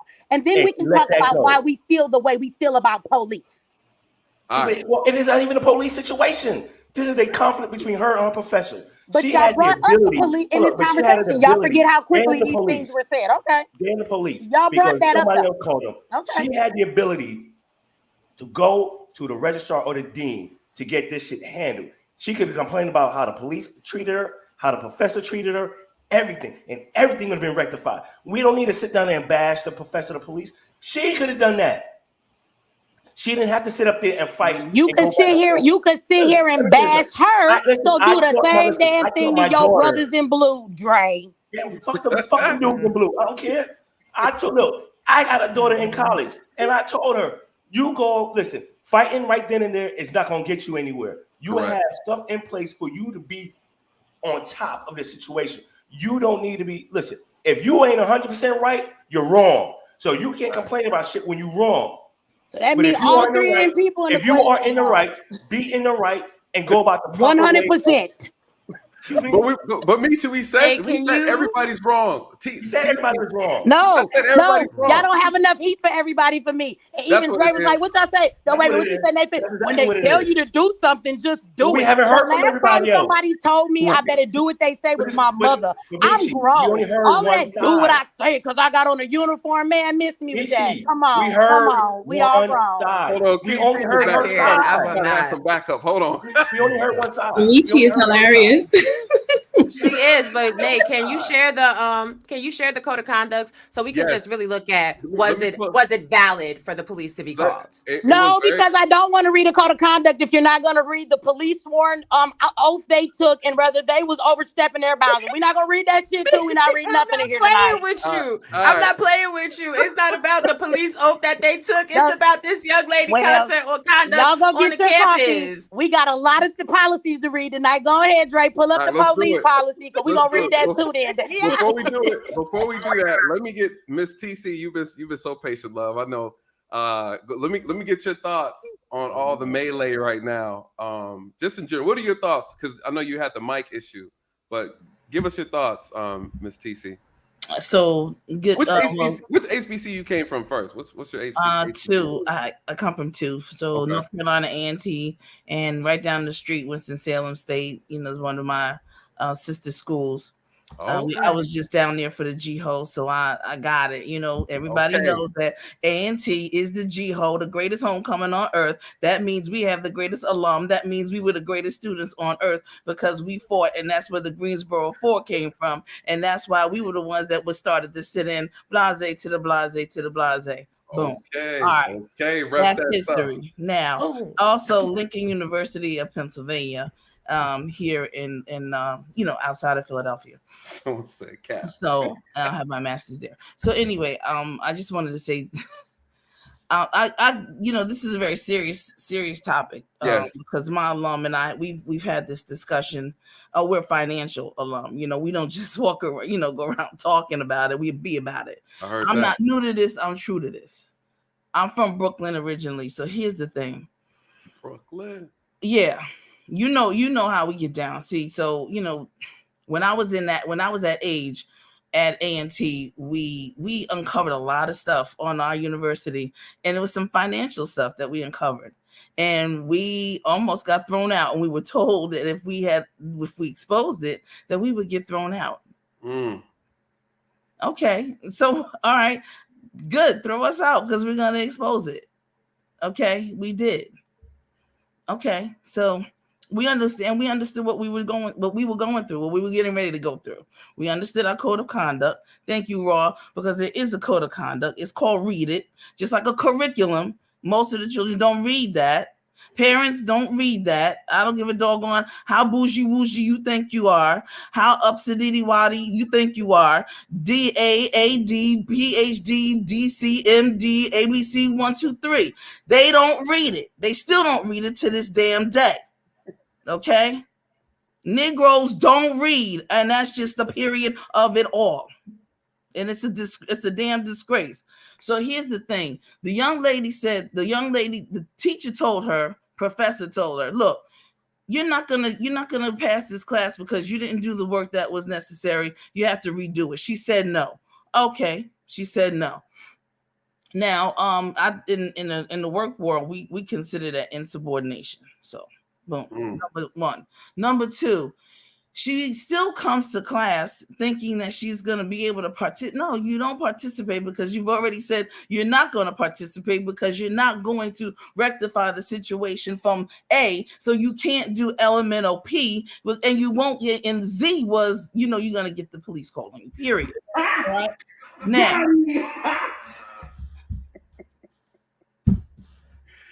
Spot on. Okay. I take this serious for whoever had that outburst. I understand your erratic behavior and the fact that you cannot discipline yourself. but we have Black young talented 10th here that we need to make sure that we guide along and direct, and we up here acting like buffoons. Okay, so she said she wasn't gonna do it. She's gonna go to class, and if you listen to the young lady, she said that she wasn't effing stupid because she was a valedictorian where she came from. Okay, valedictorian in high school does not make you a college make. Okay, it doesn't. High school work, one thing. For those of us who graduated from high school, for those of us who have graduated from college, masters and PhDs, EDD, JD, we all understand that there's different benchmarks and different levels of work. She, just because she's a valedictorian, that doesn't mean that she's the most intelligent and that she has all the answers and that she can never be checked. She was checked. Her pride got before her. Her ego got before her. And she was told that it wasn't good enough and she couldn't handle that. Okay, that's that entitled BS that we see constantly every day. And it's unfortunate that we have to, all of us, each and every one of us can account for going back to the table, or to, you know, have the project. We had to go back and we had to do our research and get better and get better and get better, period. Ms. T, so let me ask you this. Do you believe, or do you feel, because I agree with what you're saying, but let me add the but in here, because Michi said I don't have no butts for nobody. I got butts for everybody. Here we go. Look, you talking to me. You ain't talking to you talking to me. All right, let's do it. You ain't got a butt. Keep it direct and deliberate. All right, here we go. And you talk to me. Yes, ma'am. Let's do it. Let's do it. I graduated from 2 HBCUs. Shoot, I need to step my game and up. I'm financial. Okay. All right. So do you believe that the professor, though she's the authority of the classroom, that the professor was unprofessional out in the way that she handled the situation? No. Okay. Not do you believe that the officers were justified in arresting the student? Absolutely. Do you believe that the professor who called the police was justified in calling the police due to the disturbance? Okay. Does anybody on the panel believe that the professor said she wasn't going to leave? She was trespassing at that point. This is very true. I know at 20 years old, a 2-year-old knows when you say get out. A 2-year-old knows when you say don't. A 2-year-old knows when you say stop. A 2-year-old knows. Don't talk to me about this young lady and she was just a young. No, she knows better. And if her mother is a DA, then her mother would have taught her. She would have taught her better than that. Yeah. And you would have seen it in her behavior. Mannerisms. Yeah. You would have seen it. You would have known it if her mother is a DA. DAs do not. Attorney generals, and I'm around a plethora of them. Okay, in my area. So I already know that they don't act like this, and nor do their children behave like this. Okay, 1 or 2 you're gonna get. Yes, of course. Yes, but not attending an institution of higher learning, one of our HBCUs and things. No, you're not. She is overly emotional. You could tell is some other stuff going on, and she thinks because she's entitled, because she is was a valedictorian, that no one could tell her that her schoolwork wasn't up to par. It wasn't up to par. Go back and handle your situation. Period, point blank. You're trespassing. Get out of my classroom, because I tell any of my students, any of my folks, get out of my office, or else I'm calling the authority that is connected to that situation. So you teach at a university? You teach at a university? No. So what do you teach, like at a high school? No, I'm not. I don't need to disclose that to you. No, because the way you were speaking, you were like, I tell people to get out of my Yeah, office. I was trying to figure out, are you speaking to adults or are you speaking to children? I'm speaking to anyone who enters into my space. Anyone. Trust me, I don't discriminate. If they could be 92, they could be 2, they could be 22. I don't discriminate. Does anybody on the panel believe that the professor was being professional? No, not at all. And can I say this? Mm-mm. I feel like that story that was just told, unless I'm wrong, correct me, was actually the wrong story. She wasn't told she couldn't pass the class. She was told she was told as part of the project, I guess they individually wrote papers. She was told that if they got low grades on the paper, that part she was willing to let them do over to get a better grade. But it didn't say you couldn't be a part of it. They also had something they had to present together as a team in class. So when the teacher told her her grade wasn't up to par, she asked her if she read the email letting her know that she could redo it to get a better grade. The girl just simply said, I'm not going to redo it. So the professor at that point, it's not like she told her not to come to class because of it. So it shouldn't have escalated to her being told to leave just because she did not want to redo it and she wanted to accept the grade she had. That is her right to do that. And the teacher did violate policy because you shouldn't be openly discussing someone's grade and paper in front of the class. So that's why the young lady should have went on ahead and exited the room. Here and we come back to the young lady again. Let's keep conversation of what we're talking about. I was just okay, but I mean the wrong story that was told. Okay, that's what we're talking about right now. And I hear you. But I want you to hear me as well, right? The teacher was unprofessional for discussing her grades and her. She was breaking policy. Let's be clear, since we want to talk about policy. She was actually breaking the policy. No doubt. And I hear you. I completely agree. So I want you to just hold on for a minute, right? Just hold your mule real quick and hear me. So since the teacher was violating policy, the teacher was already in the wrong, which is why I keep on saying that the young lady should have went on ahead and documented the teacher violating policy, therefore advocating for herself and her fellow classmates by creating a paper trail in which the university would have had a moment to respond to the bad behavior of the teacher, instead of going back and forth in a situation where she was not going to win based on the code of conduct for student behavior. Because see, in the code of conduct for student behavior, it says if you violate the code of conduct, we have the right to call the authorities. And one of the subsections, when they are detailing the violations in regards to behavior, is causing a disruption in the classroom. Those are the facts of it. So it's not about her not advocating for herself, and it's not about absolving the teacher. It is about teaching our children how to extract themselves from situations without having any penalty, without having any recourse against them, where they can smell like roses, where they are 1000% in the right, and the people that are victimizing them, oppressing them, abusing their power can be held with their feet to the fire for their malfeasant behavior. I'm just saying real quick. Can I talk about everybody being so mean and so mad and so angry? I mean, I don't know why everybody's so angry. I don't get it. Passing it over here. Nobody's angry. I mean, like everybody's just angry. We all so angry about. No. We all love each other for real.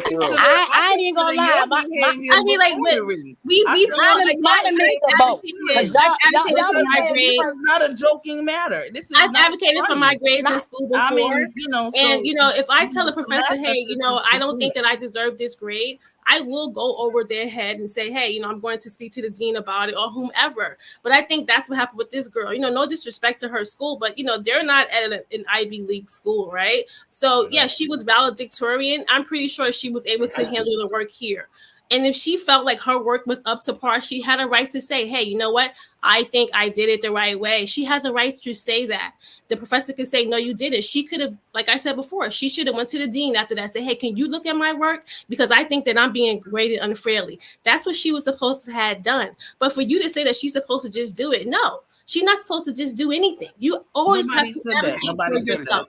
That's the impression that you gave, and you're very angry about it. I don't know why Nobody said that. Nobody said that she was supposed to do it. What was said was she made the statement. It was asked for her to do it, and she declined. Number one. Number two. at our universities, usually the dean is not the one that we would go to. It's the chairperson of that department. So let's get the organizational dynamics correct. Number three. You're taking attacks for no reason. I told you what I did when I was in school, right? But there is. You're attacking me for no reason about who I should be. Hold on. That young lady is in that situation is because we have to have the discourse. So I listen to you. I'm responding to you. Yes, and I'm telling you how I handled it when I was in school. I think I gave my sweet lady did when she was in school. I said that I went to the head of the department. That's what I said, right? And that's the only way that we're going to be able to have any kind of. Only one person can talk at a time. I just let each other finish the thoughts before you guys respond. Just out of so conversation's sake. Go ahead. And let me just say this for the record. I know I can tell people may not have attended HBCUs because they're going to compare it to and say that that's not an Ivy. Our work and Ivy's work, if you've ever done some comparison, trust me when I tell you, our work is just. I've attended both. Again, you're making assumptions that you don't know what you're talking about.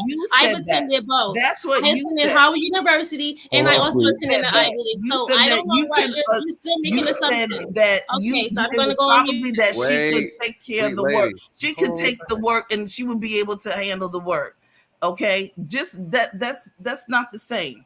No, she's not able to handle the work, obviously, because the teacher did not deem that her work was credible at the time. Can I say something really quick, everybody, in a nice voice? Y'all see how y'all going back and forth because y'all don't like what each other's saying? Y'all doing the same thing that girl did in the classroom with the professor, but y'all judging her for her actions. I'm going to go ahead and mute my mic again, though. No. I was speaking. So homegirl had to be on mute. I get it. Trust me, I do.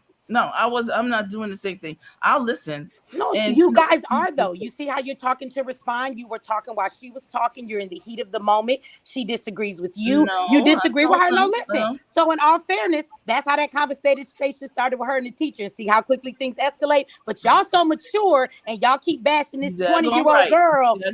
And look at how the same thing happened on the panel. I'm just saying, let's look in the mirror before we keep talking about this black girl. Yes. Thank you. Very good. You're welcome. All right. In all honesty, Sweet Lady was the one cutting into the conversation if we're just keeping it brass tacks. You know what I'm saying? But the other person didn't just be quiet and file a grievance after she got done. They kept going. That's all I'm saying. Right. But Sweet Lady isn't her superior. She ain't in a position to be repreprimanded. I mean, she could file a grievance with Nate Daly. He would have cash app and I'm not paying her. So I can say we can chalk it up right here.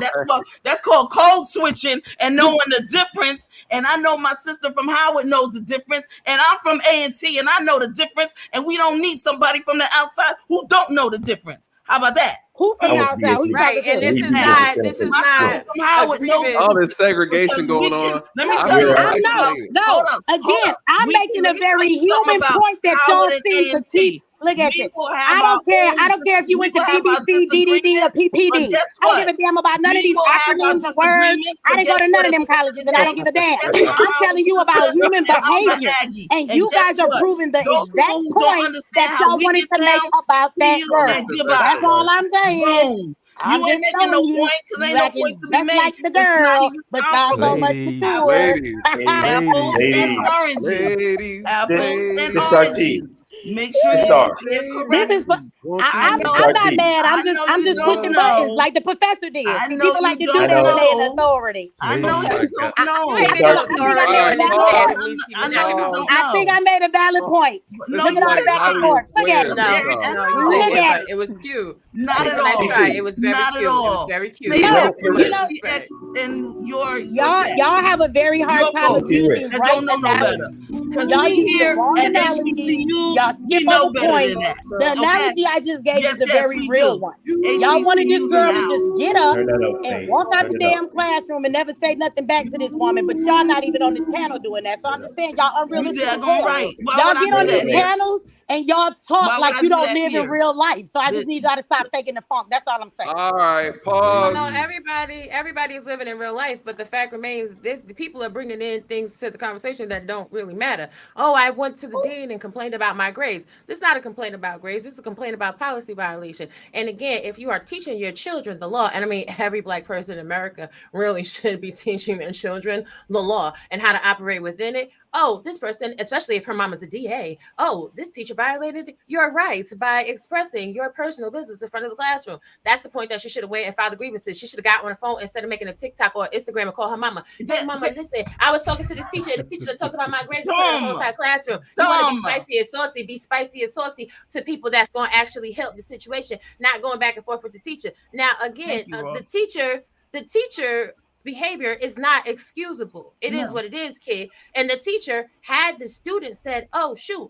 Oh, now you want to put my business on blast in front of everybody? Even if she would have got saucy with it right there. Let me go on ahead and lead this classroom. So I'm going to go handle my business. Be all saucy, neck rolling, pop your neck, drop your collar or whatever, and go handle your business like a real G. Don't be in that classroom popping your neck and acting a damn fool. And now you the one that's still cuffs looking stupid as hell, running around talking about some I'm locked up. They won't let me out. Now you mad at the police and now it's a color situation. What you mean? Like, I don't know about you, sis. I'm never going down for somebody else's mistreatment of me. She was butt licking and everything else. And then she said, I thought you love Black people. I thought you love Black people. But the way that you guys behave in this panel, I don't see say something. How do you guys behave on this panel? I don't see you guys behaving as citizens in public. I don't see it. You guys are under control on the panel. I don't see it. There's one comment that was made that I need to clear up. Hold on a second.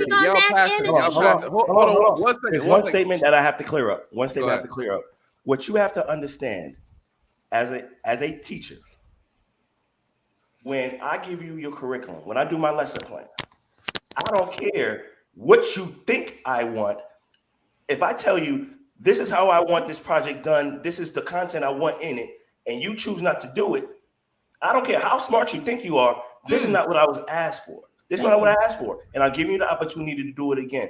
Now, when I went through instructor training, it was the hardest class I ever went to, because you get 2 semesters of college in 2 weeks. And you have to do what they want, how they want, when they want it. They don't care about how you feel. They don't care about what you think. This is what I asked for. This is when it's due. This is when you need to have it. That's not what happened here, though, Dre. No, hold on. No, hold on, Michi. No, I'm just responding to a comment that was made. So when it comes down to, if she did a project and it wasn't to the professor's liking, you can complain to the chairperson. But when you look at that lesson plan, if that lesson plan states in that syllabus states, hey, this is due, this is what I'm looking for, and this is what it is, and if it don't meet that standard, you don't have a leg to stand on in reference to have any grievance. That's not what happened here. TC, so why are we talking about this? What's going on, Sis Star? Port Royal Scott 591, Atlanta Constitution 24A. Naval Keys 99. Let me before you guys. I'm 100% though. Okay, carry on. You understand? Before you respond to that, I'm gonna get King T, but I want to get Miss Safir in real quick. Before you go, Miss Safir, I want to say this as clarifying.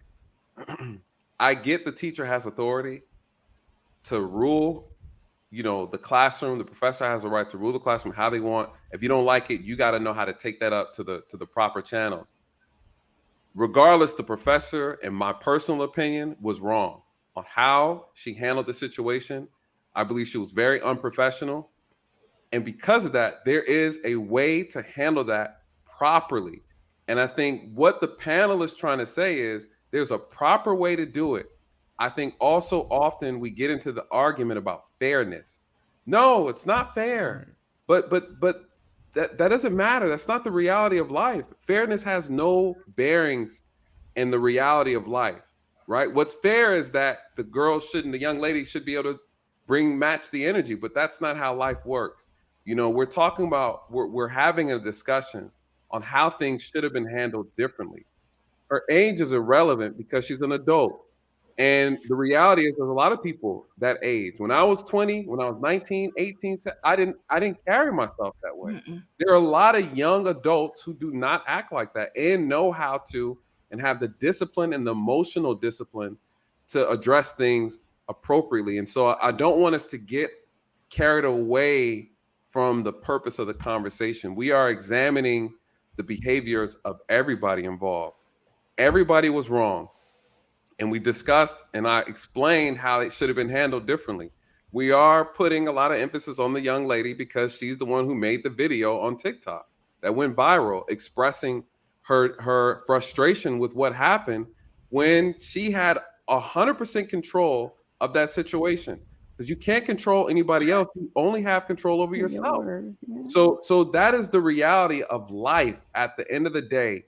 I can't control you, but I can control myself.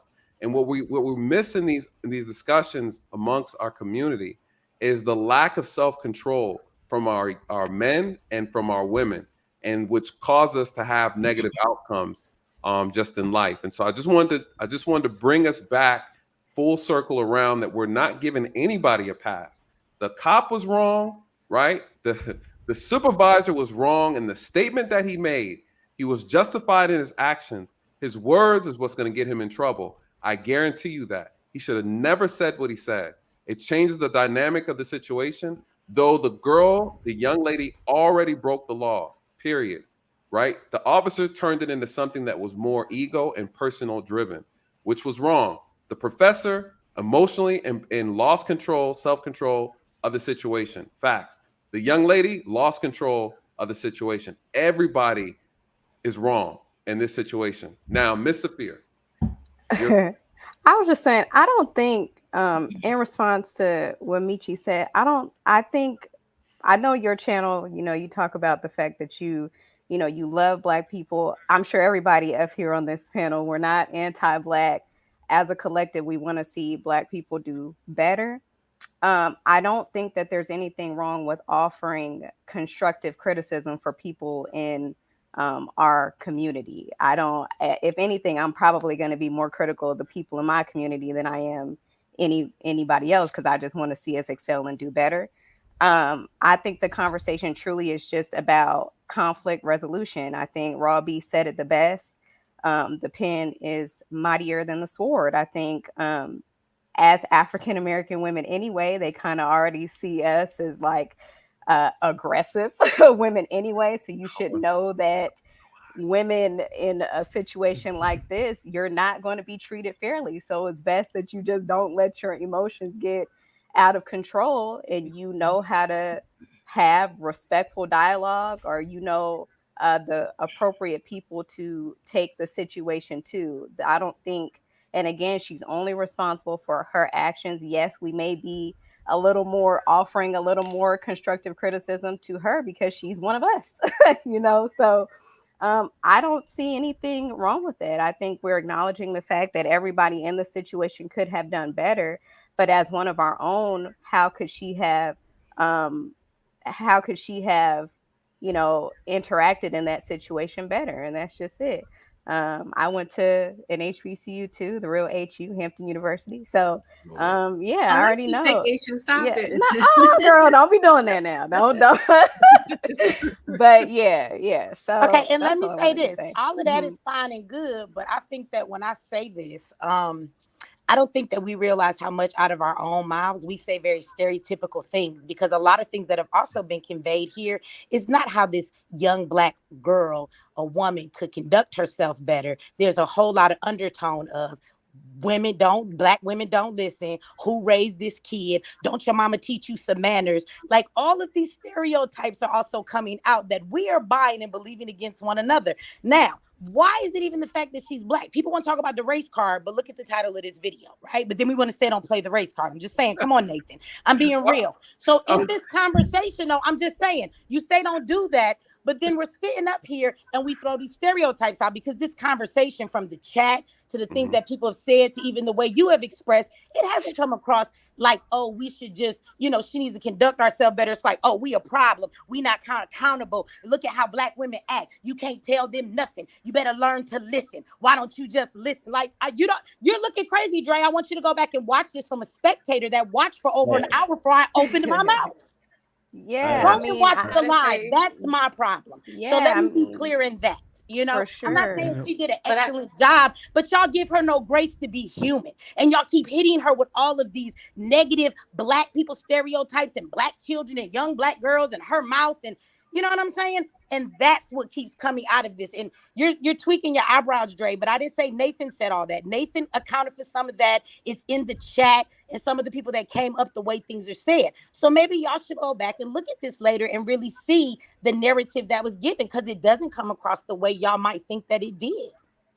No, Yeah, ma'am. I'm going to say this. Hold on a second, Miss Safir, please. Thank you. I'm going to say this. I am not here as a Black woman, as a leader in the community, to coddle nobody.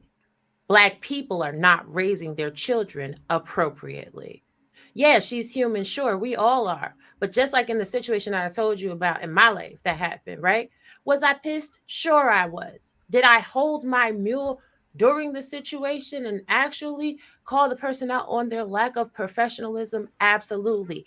After I exited the situation, did I call my friend and say, this bitch right here, you know what the hell, and whoop, whoop, whoop? Absolutely, I did.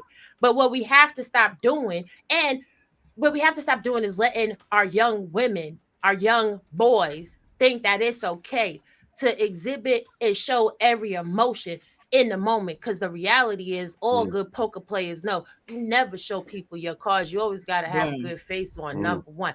Number two, at the end of the day, these young ladies is like, you in the video, you literally hear it in the video. You lied because you said you love Black people, and I can't believe this white officer is arresting me. So who's really making the situation about race? They throwing race all up in the mix of it. It's not like, you know what, B, you was horrible. How dare you tell my business in the street? You know what, B, I said I didn't want to do it. Oh, well, F you. It wasn't none of that. It was about race. So we too got to stop acting like. We don't throw the race card. We don't throw the race card. Hold on. Can I finish? Can I finish saying no, just let's be clear I'm what saying? I said. Because you know, I have a lot of respect for you, sis, but we got to be real. Like, we can't keep throwing race in the mix of conversations and then backpedal and pussy pop and say, oh no, it's not about race. We can't do that. You misconstrued everything that was said. See, when I give y'all back the things I was heard up here, y'all take it in a whole nother context. Again, that is not what I said. I see you got your hand raised. Go ahead and finish. But again, that wasn't what I said. And I was speaking to the whole entire show that I've been watching. And what you just responded to is not what I said. But go ahead. I'm going to let the young lady who was talking first. Let's get it. She was speaking to me, so I just responded. Let me chime in real quick for y'all. When she said what she had to say, I was responding because she was speaking to me. But other than that, I'm going to let her go back to finishing. But if y'all going to respond to me, please respond to what I actually said. Do me that favor.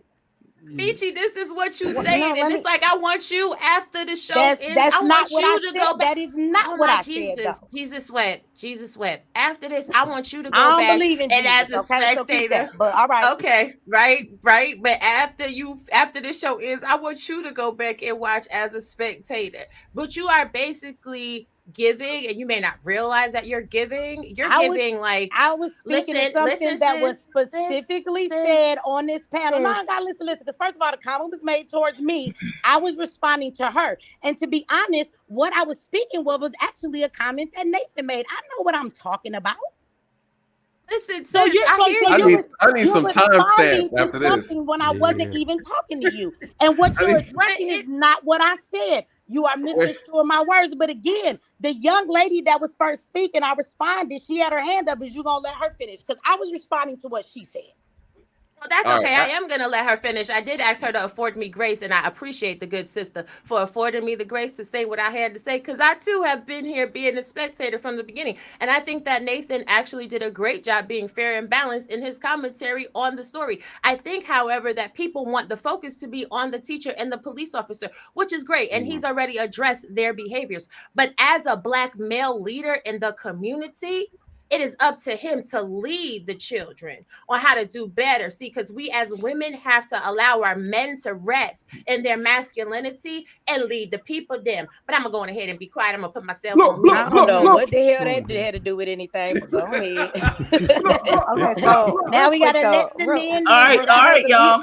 Because there go another motherfucking stereotype because Black women don't let men lead. All right, but I'm going to let you go ahead and keep throwing that bullshit out there. All righty. Meaty. Why got to be? I love you, sis. Can we have a virtual hug? Virtual hugs, okay? Nehru, Anubis, Jesus, Muhammad, and all of that. Happy Christmas, McQuantica. Miss I'm gonna lose my Miss, thought. go ahead and then I'm gonna lose my Well, thought. my husband agrees with and me, then so my Kiki. husband is leading me. My husband agrees with me, so yeah. Your husband. All right, Miss Sophia, go, and then King T. I'm gonna let you get your thoughts in. In Michi, let me response, lead you. Let me lead you, Michi. I won't lead you astray. I promise. Let me just clarify too, as I like to repeat. So, Michi, what you're saying is, well, some of the things you observed up here on the panel, you saw like a lot of like racial undertones in it. Like we're just for clarity, I'm just kind of asking what you're saying. You're saying when we're Yes, speaking the way that things are being said, like in the chat, or people are being said, or the way it's being depicted, there are a lot of things I don't think that we realize when we give them off. We're upholding certain stereotypes, and sometimes when they're said, I've heard things that's exactly what they are, because plenty of times the context of even what happened has been misconstrued, and people have spoke on that, like how they understood her assignment was supposed to be turned in or not.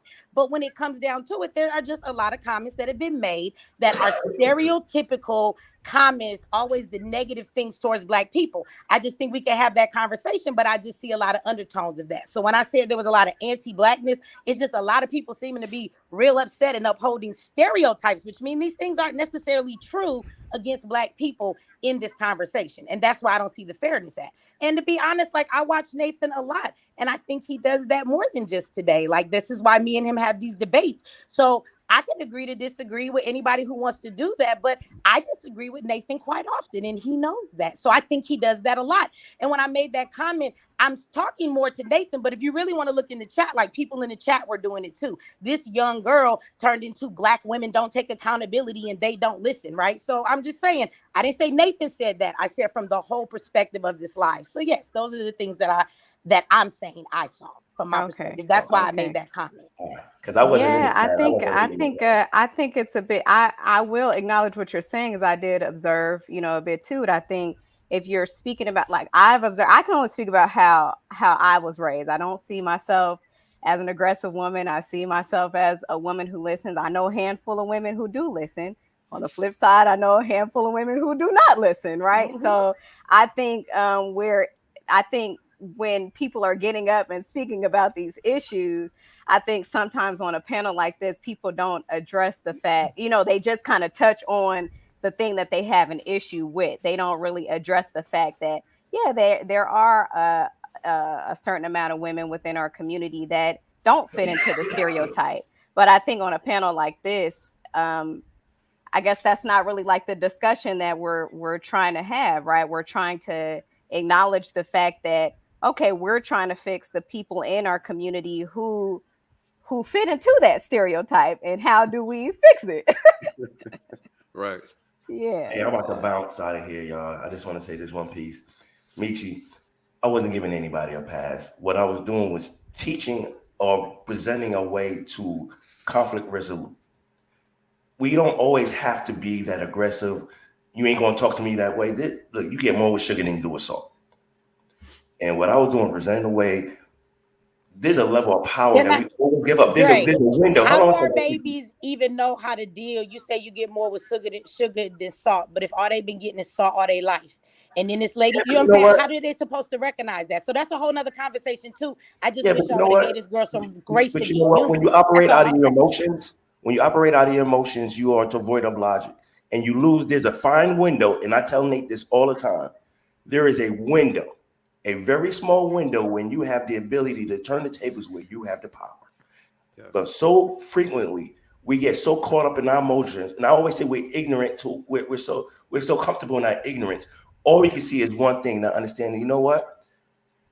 This is my opportunity to step back and go ahead and file this complaint, so I could be right. Yeah, I got a comment. Once you step forward and you engage them, because a lot of times, truth be told, you're purposely being baited into acting out of context. And once you take that bait, you lost. A lot of times we have to be able to recognize that, you know what? I'm not going to fall for this. I'm not going to fall for the banana in the tailpipe. I got you. I'm going to let you keep it. And that's the first time you expressed it like that all night, Dre. I could receive that. That's not how you've been saying it all night, though. Right? That I see this baby might have got baited. I see this, and I wish that she would see better so she couldn't get baited into these situations. It was more like, nah, you should know better. Take accountability. I'm just saying. No. I've never said she needed to be accountable. What I said was, her acting that way, when she goes and complains, what they're going to say is they're going to highlight where she violated policy. They're not even going to listen to what she has to say because in their eyes, she wrong because she didn't leave when she was supposed to leave. That's what I said. I didn't say anything to her about her not being accountable. I said she's going to go there after the fact, after she acted that way, post it on TikTok, and they're going to highlight where she went wrong. Yep. That's what I said. But here's the thing, though, Dre. This is the thing that I think you got to kind of failing to understand, right? We're talking about the behavior of that young lady, right? 20, 21, whatever the age is, right? We all been at that age at a certain time in life. Here's the thing, right? They expect black people to live in hell but act like saints. I ain't never said we have to act like saints. No. I'm saying this, right? Right. Meaning that I see people of different races, right, that would sit there and voice their opinion and voice their concerns like that young lady did. But nobody sits there and remotely even calls the police on that. But for some reason, us as black people, we always have to be subdued, under control, and everything else. And obviously you have to be, right? Just like a boxer has to be. You know what I mean? You move with anger and everything else, you're going to lose that fight. You understand what I'm saying? Mm-hmm. But it's strange to me how we take the focus off, okay, it wasn't that teacher that called the professor that called the police, right? It was the one next door. The next door. But the next door, right? But those police officers come into her class, knowing that she sees the things that's going on with Breonna Taylor, George Floyd, and so many others, right? I believe in that Rashard Ritchie line of you bring when you call the police, you're bringing a gun to the situation. Correct. And there's a whole lot of times when you bring that gun into that situation, regardless if it's a subdued situation, sometimes people come up missing. You understand what I'm saying? So that teacher had that professor had the chance to sit there and tell those officers, hey, I didn't call you guys. Oh yeah, me and her are having a conversation, but let's not go that point of it. You know what I mean? Like to handcuff the girl and everything else for a comment or this, everything else, that's like, whoa. But this is my main thing to you guys, right? It's like this. Real quick though, King T. I'm about to leave. Go ahead, because Dre got to leave. Go ahead, Dre. I'm going to say this real quick. Go ahead. And I brought that up for a reason, because when we are cognizant of our rights and know what we can and can't do and how to maneuver within the laws and policy, we have a level of obnoxiousness and arrogance. Oh, you want to arrest me? Arrest me. Don't worry about it. Take me to jail. You'll speak to my lawyers in the morning. I got you. And they always come out. Nathan, am I right? They come out ahead at the end. Yeah. All we're saying is, we're not saying that she can't be in her emotions. We're saying how she could have handled it to where she come out clean on the other side. That is it. We're not sitting up there dogging her. We're not critiquing her. All we're saying is, and I'm telling you, when I speak, I'm speaking through experience and what they will do. Because there's many times I've sat up there as the second party and they explain this to a student, this is where you're wrong. Well, I don't want to hear about what I'm wrong. I want to hear about no. You can't complain when you ain't right. You had an opportunity to de-escalate the situation by leaving and then coming straight here, knowing how they treated you and letting us know. Yep. But all we have left is your actions, because your actions got the police there. Yep. Whether or not the teacher acted a certain way, how you engaged them, got it. You had an opportunity to leave, come see us. But do you agree with the comment I told you, right? Yeah, I agree. But you know what? That's learned. That's a learned behavior. I'm talking about from, huh? But that's a learned behavior. Listen. Because you can't lump all situations the same. Breonna Taylor, all that is totally different.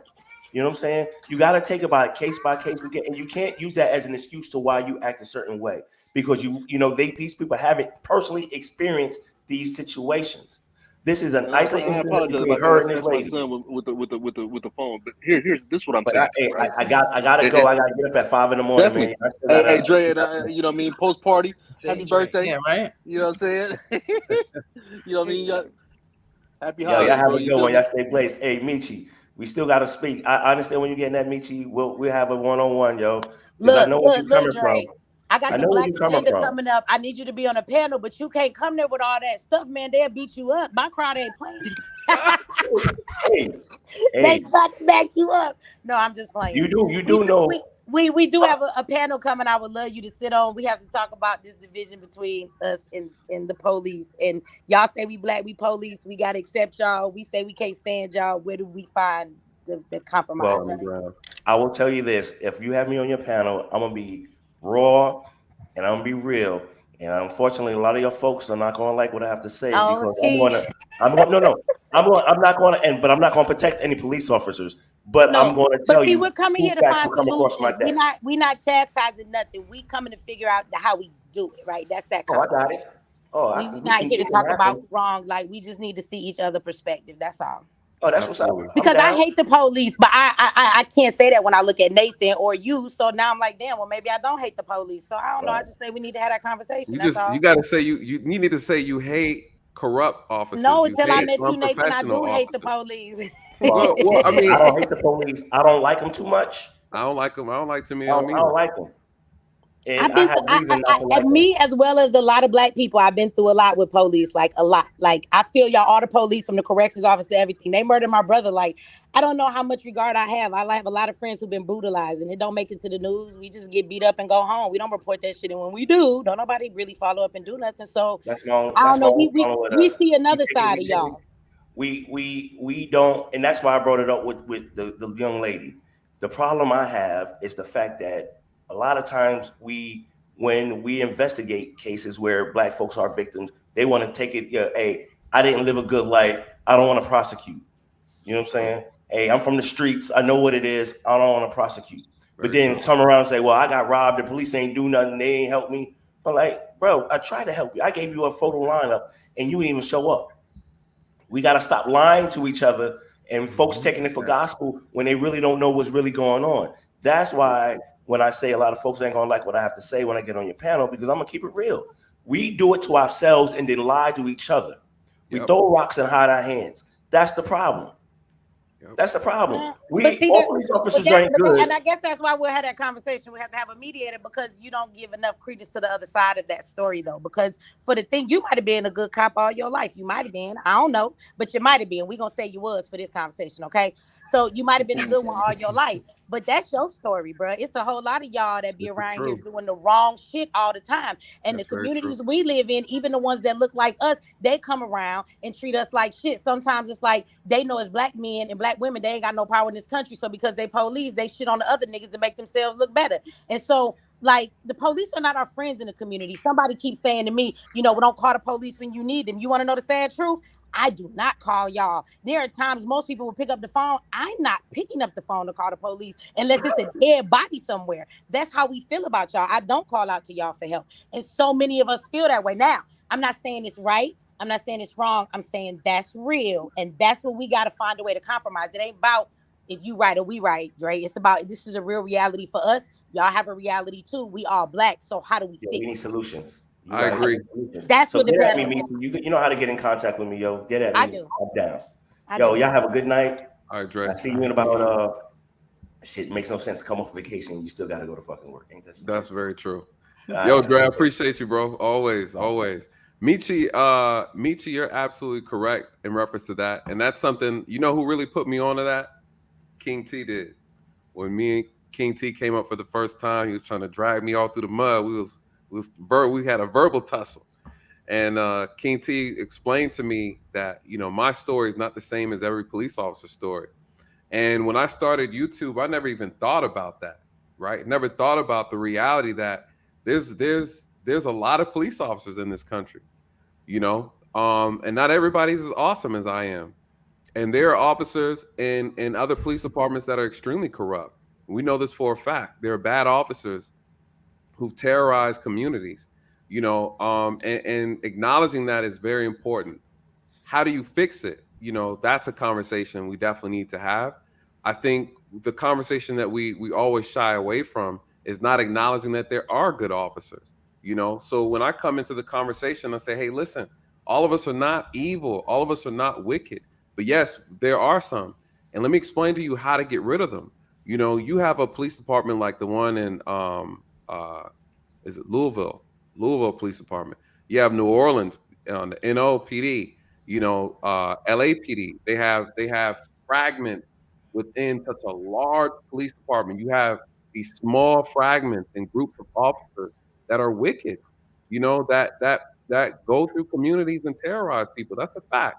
And then you have other groups of officers in that same police department that get rid of those officers. You know, and so it's difficult sometimes, but there are great officers out here who are risking their life to make a difference in this country. And we cannot leave that out of the conversation.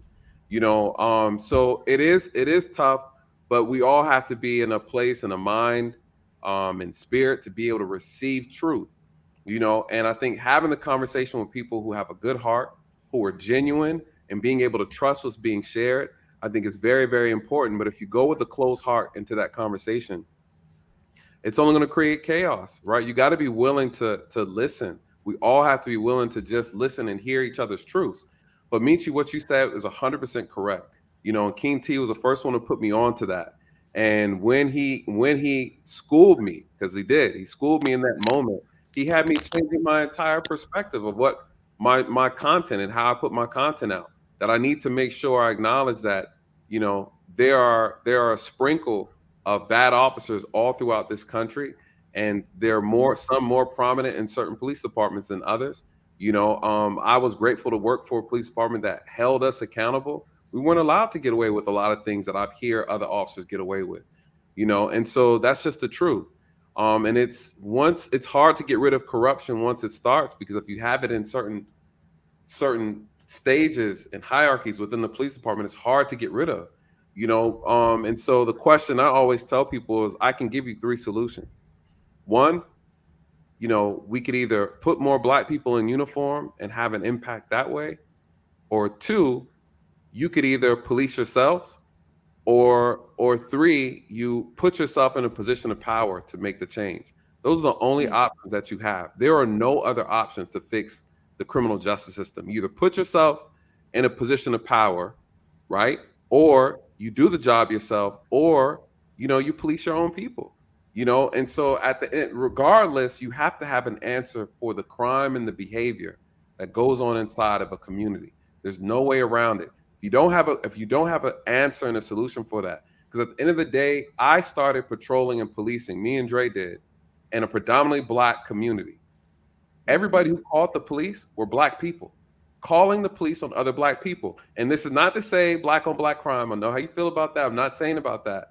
What I'm saying is there was a small percentage of people who are terrorizing the majority of the people within the Black community. We need to address that. We got to have an answer for that. We got to have a solution for that.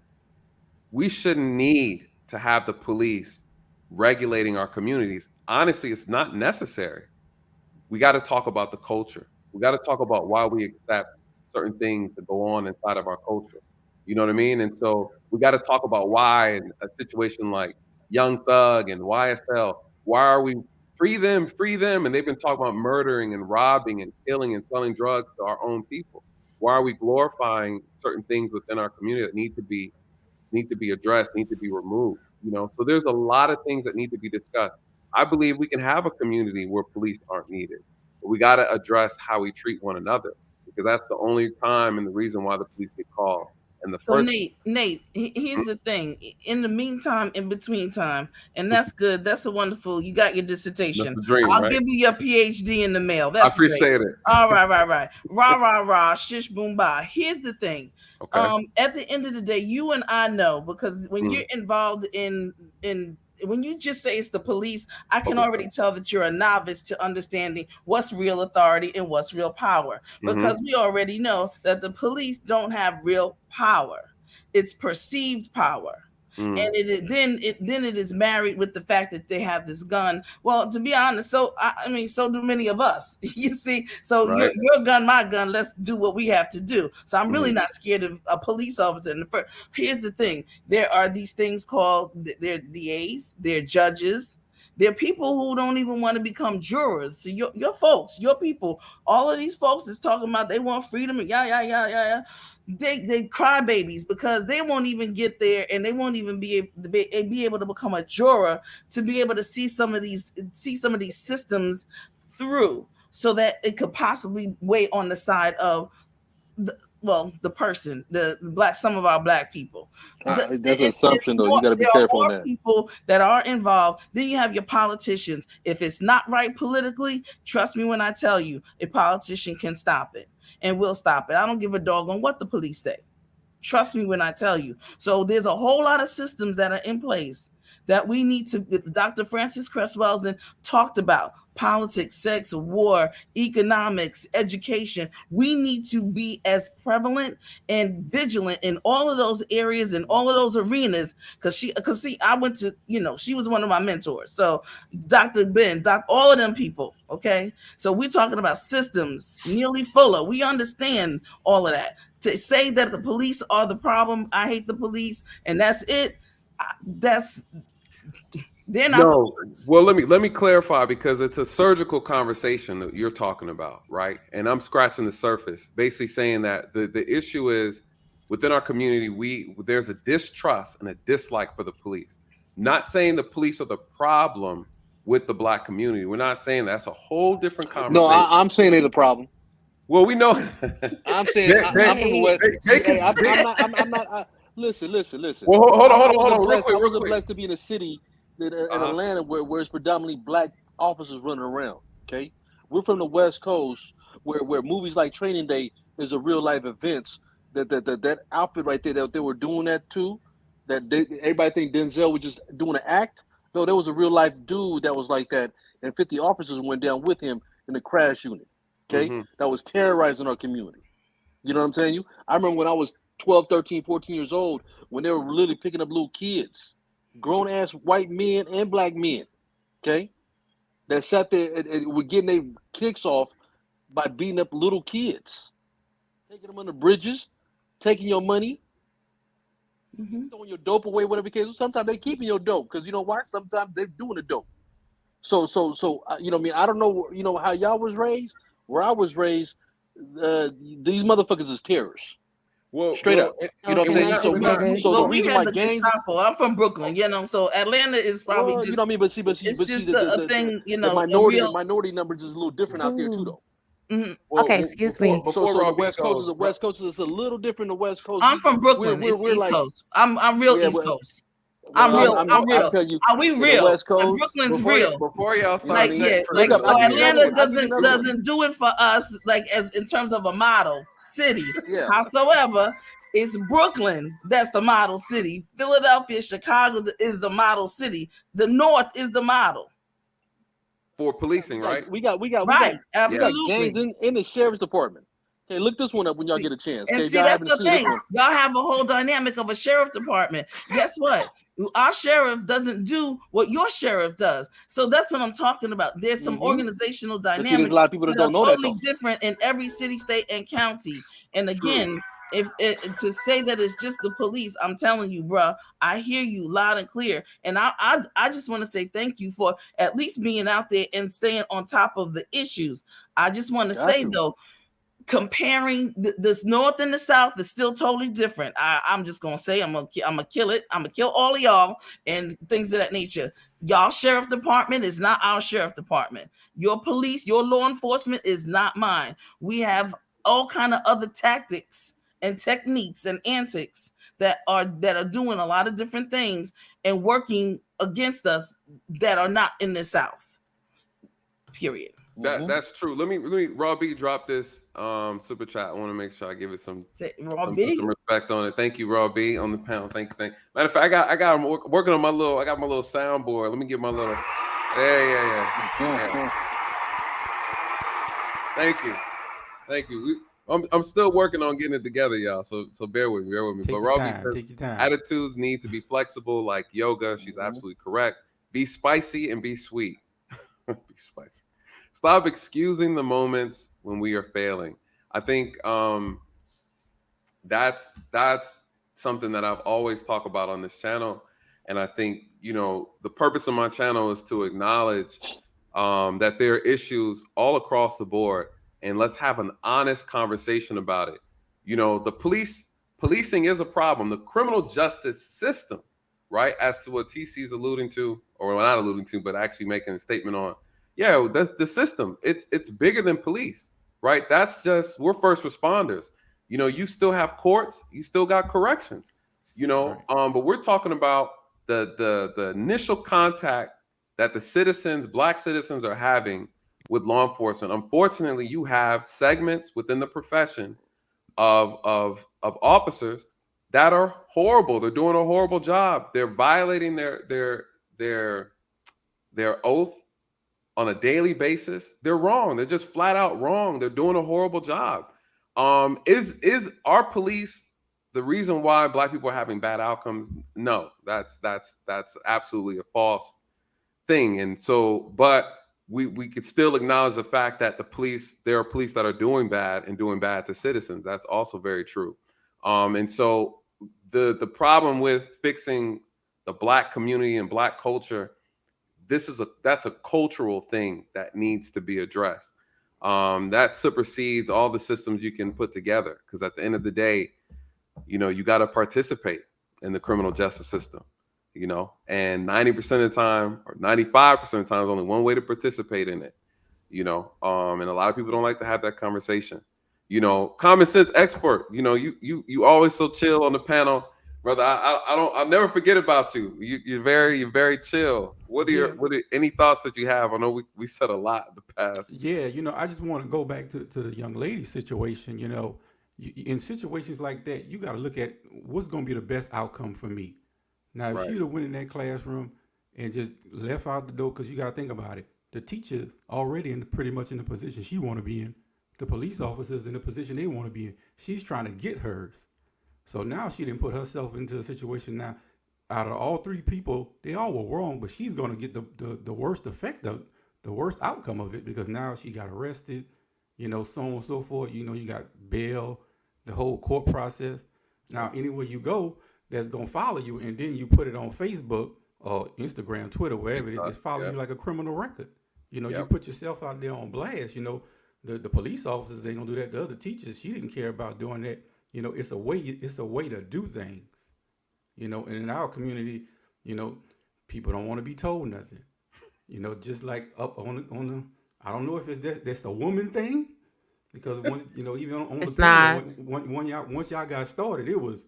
So I don't know if it was a woman thing in their classroom, and neither one of them didn't want to give an inch, and it just hit the fan, and you can't. But it was the man that wanted to force her to apologize. I wonder what that's telling us. That's completely.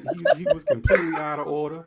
I agree. And with the you. majority ladies there, majority women at Winston-Salem State. So yeah, you probably saw a lot of women that may look like that, but yeah, it was because there were more women than there are men at that university. He was completely out of line. But, right. Stop assuming that all women are similar. Yeah, it's not just a woman thing. At the end of the day, both genders are out of order when it comes to these type of things. Anybody who has no control over their emotions is out of order. But, shout out to you, TLA. Shout out to you, brother. I'd love to get his thoughts if he got a second. TLA be late streaming. Love to get your thoughts, TLA. If you want to come up, you're more than welcome, brother. More than welcome. Yeah, but she could have. Nathan, go ahead. Excuse me, common sense. I've been trying to get up out of here. I almost am tempted to stay. I mean, you got Meechie X up here, the lead attorney about to pop up here. Y'all got me in my feelings today. I love y'all for real. But seriously, right, I know, but I got to. It's 1:00. I gotta get my beauty rest, honey. I'm just gonna say my final thoughts. It goes a little something like this. Not all women are super emotional. Ladies, you don't have to fall into that stereotype by being super emotional in response to every interaction. Like, if you have a problem with the system as it stands, you know how you change that? You change that by changing laws, by politics, policies, and procedures. I need my people to stop being so emotional. We are not Carl Thomas. Get yourself in order, get yourself in alignment, start being a part of the governmental process. Go be a part of a council, do something in your actual communities, and get your community in order. It's real easy to hop on panels and talk. The harder thing is to go out in the world and actually influence the community around you. Anyway, Nathan, thank you for having me up. It was great talking with all of you. TC, I love you. Michi, it's all love, baby. And I'm going to see you later. Absolutely. You have a good night. Good night, Robbie. Thank you for coming up. Yeah, let's Good night, Rob. Yeah, good night. Let's get our final thoughts in. I know we covered a lot. I love you guys. So passionate. And this was a very I wasn't sure if I was even going to talk about this particular situation, but now I'm glad that I did. I think there's a lot to uncover in reference to it. And it opens a door to such a bigger discussion, and I'm glad to hear everybody's perspective. I think it was very important, very different perspectives. At the end of the day, I think the truth of the matter is we all just want better outcomes for, our community, period. And I think that's kind of the thing that's been echoed tonight. We all have a different view as how it should look, but at the end of the day, we know we want it all to be positive. TC, let me get your final thoughts. Okay. Number one, I just want to say it's been an honor. It's been a privilege to be up here with an esteemed and a distinguished group of folks, those that are still here and those that that just left. I want to say in the midst of even disagreements, I think at the end of the day, we all do. Miss Sophia said it. We all want the best for our folks. I am just like you, Miss Sophia. I'm a Capricorn. Number one, I'm about that bag. Number one. Number two, okay, I'm about this I'm going to be harder on my people than I am the other folks. Okay, because they have folks to advocate and for them. We need our people to be about the business for each other. Okay. And even though I am hard on my folks, that does not mean that I'm not compassionate and that I'm not going to ride or die with you. Okay. But I will say this: don't lie, don't cheat, don't steal, don't do any, and don't think that I'm going to just come to your aid because you're crying. I'm going to come to your aid because it's the right thing to do, not because I want to be liked. I want to be right. And I think we need to all aspire to that. My sisterhood, we do the same thing, and that's overall. And it doesn't matter if you're in it or not. We are here to make sure that we do for in our community, and these things that have been going on with HBCUs. I've been left hooking, right hooking, uppercut for Dion and everybody. Oh, he's no, folks. We need to get it together on these issues. Just because we're HBCUs, that does not mean that we don't have our own set of flaws. That does not mean that we won't make mistakes. It does not mean that we all ourselves need to get better and do better. And to whom much is given, much is required. Yes. So for those who have parents that are DAs and attorney generals and doctors, and act like it. All right. Act like it. Take care. Yes. Everyone have a wonderful rest of your week. And happy holidays to you as well. All right now. All right. Thank you. Have a good night. Ooh. I know you about to put little T to bed. King T, you want to? Oh yeah. This baby Nip right here. Yeah, I see you. I talk to the common folks. You know what I'm saying? I talk to the ones that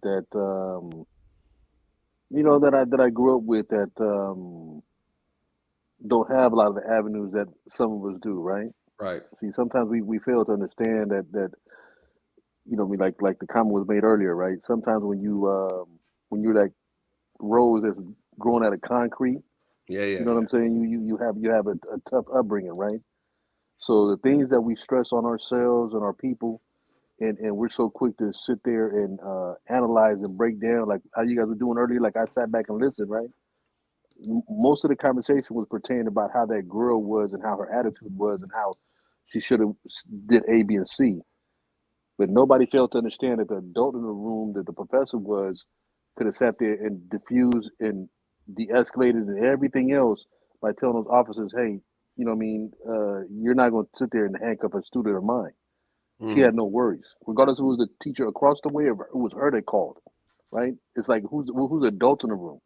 You know what I mean? And my thing is like this, other cultures, you know what I mean, Caucasian, European, whatever you want to say, right? The things that I see that people do and get away with, and that we sit there and so quick to sit there and come down on our people, whatever the case is, like it's a norm to them. I done seen the most educated white folks and everything else flip the fuck out, right? And everything else is all of a sudden it's like, oh, it's but it's just how it is. But black folks too, or whatever the case was, we acting niggerish. You understand what I'm telling you? So we gotta make sure that we gotta understand that the things that we sit there and put on ourselves and say, oh, we gotta do this, we gotta do that. Just understand them other cultures are not running like how you think they running. You know what I mean? These cats is very on another level, regardless what level of education or what they come from. The norm is different to what we come from. So as black folks, especially some of the educated ones that I see on this panel, let's not quick to sit there and say, hey, this, that, everything else, because that's the typical how they depict us as being criminals and super predators and everything else that you see on the news every night.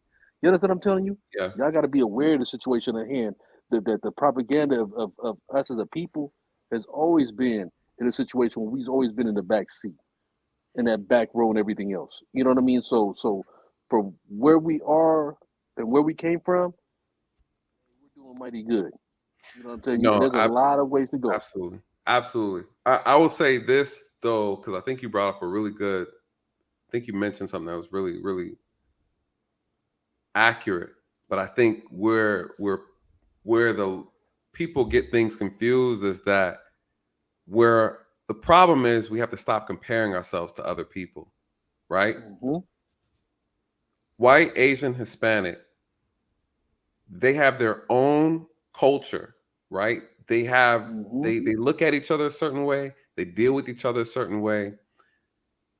If you have to, I think the part that we're missing in our community is that we want this grace applied to us. We want to be treated a certain way. We want to be treated as how other people are being treated because that's what's fair. The reality is you have to create your own fairness in your own system, your own environment. You have to create it for yourself. What you're saying is that what people confuse with white privilege, they say, well, white people do this and get away with that. Well, technically, what ends up happening, if you really just break it down to its smallest denominator, what's happening is you have people who look at one another and say, I'm going to treat you this way because I see myself in you. You have to put yourself in a position of power. If Black people want that grace for each other, you have to step in these positions to give each other those type of grace. Like you can't expect other people to do for you the way you want them to do because that's what you feel like is fair. I think we're the only group that believes that we don't have to invest in positions of power and positions of leadership in order to get the outcomes that we want. There's no reason why there are more defendants that are Black that go through a courtroom than there are actual Black staff who work in said courtroom. When you have only 5% of the attorneys, shout out to TLA, right? One of the attorneys, 5% of the attorneys in this country are Black, which means that the judges are even less than that. So the reality is we complain about what happens in the courtroom, but we're not putting ourselves there. When we are there, we're going through handcuffs, right? We complain about police officers, but we don't want to put ourselves in these positions. We don't want to patrol our own communities. I know Black officers like, I'll never work in a Black community. Look how they treat us. Look how they treat each other, right? These are things that Black officers say. So, I agree with what you're saying, but we are responsible for creating our own world within this world that we're in.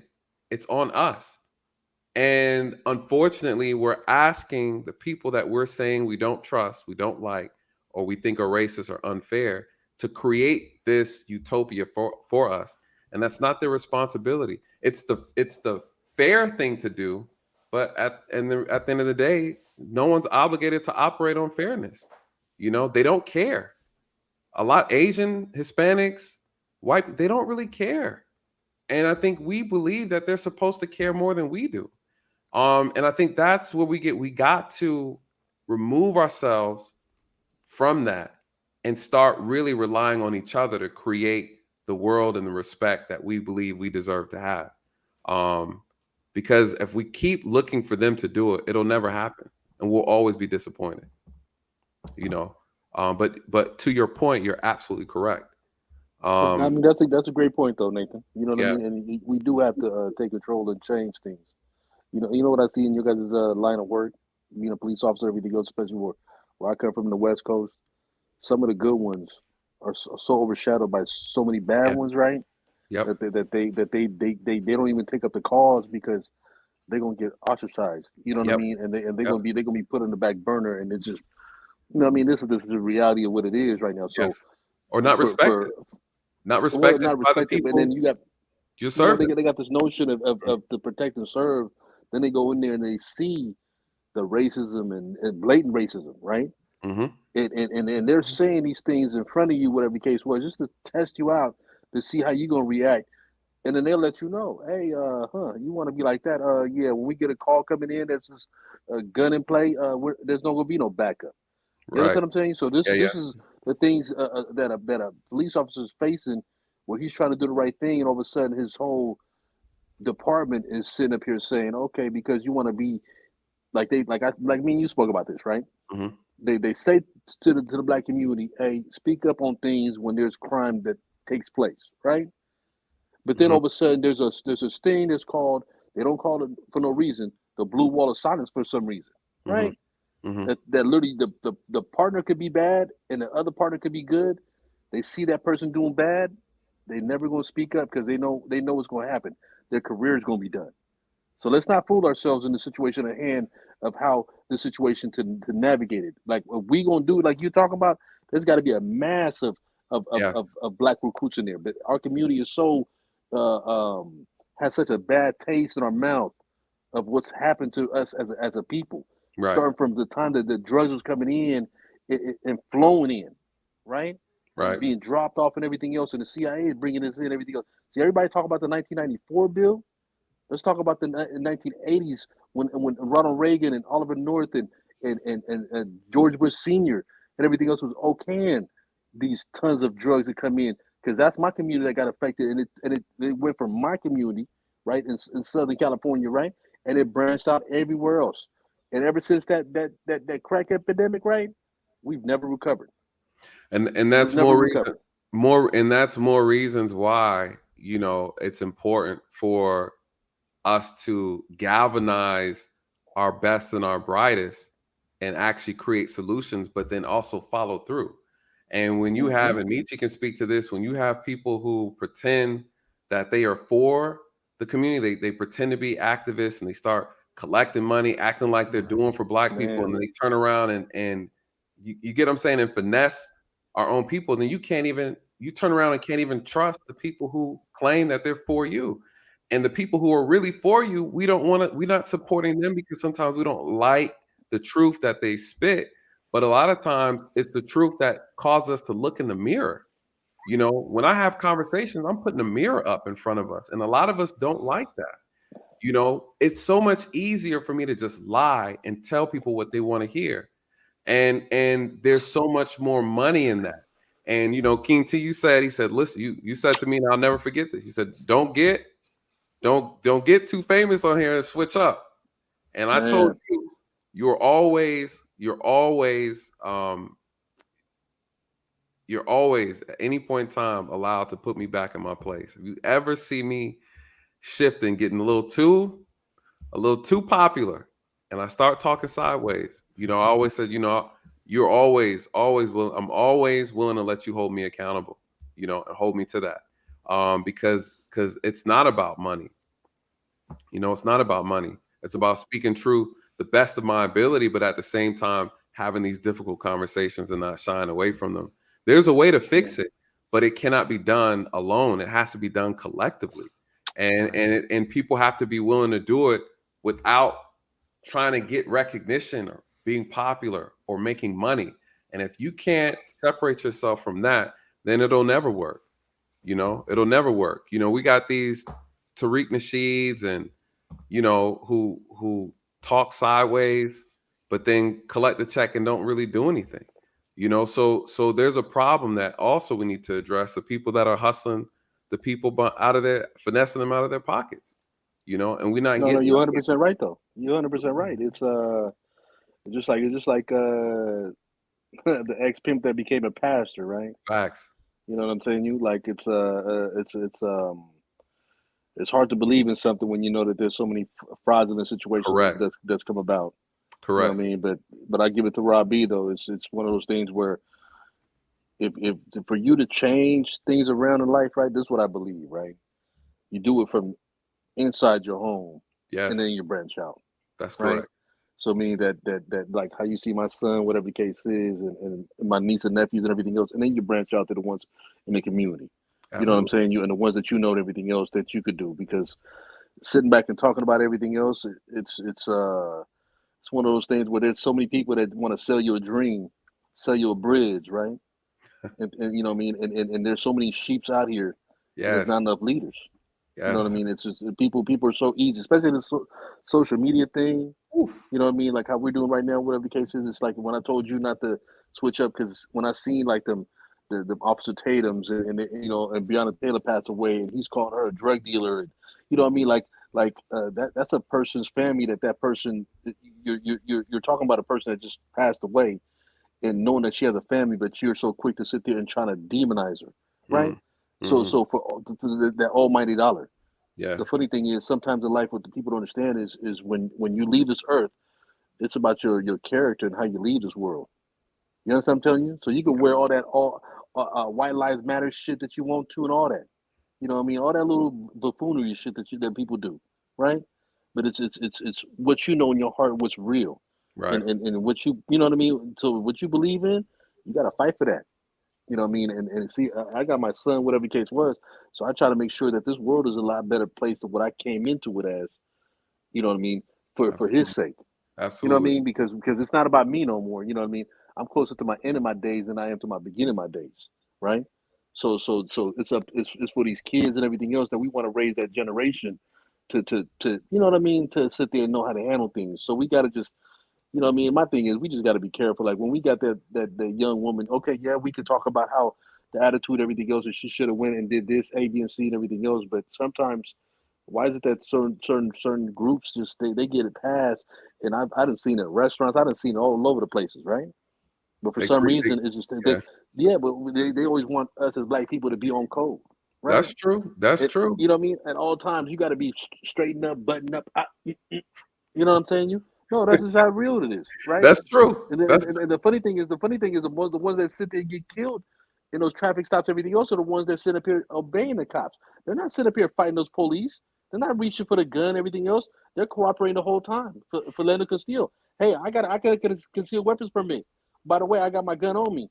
Oh, really? Yeah, let me. Boom, boom, boom, boom, boom, boom, boom, boom.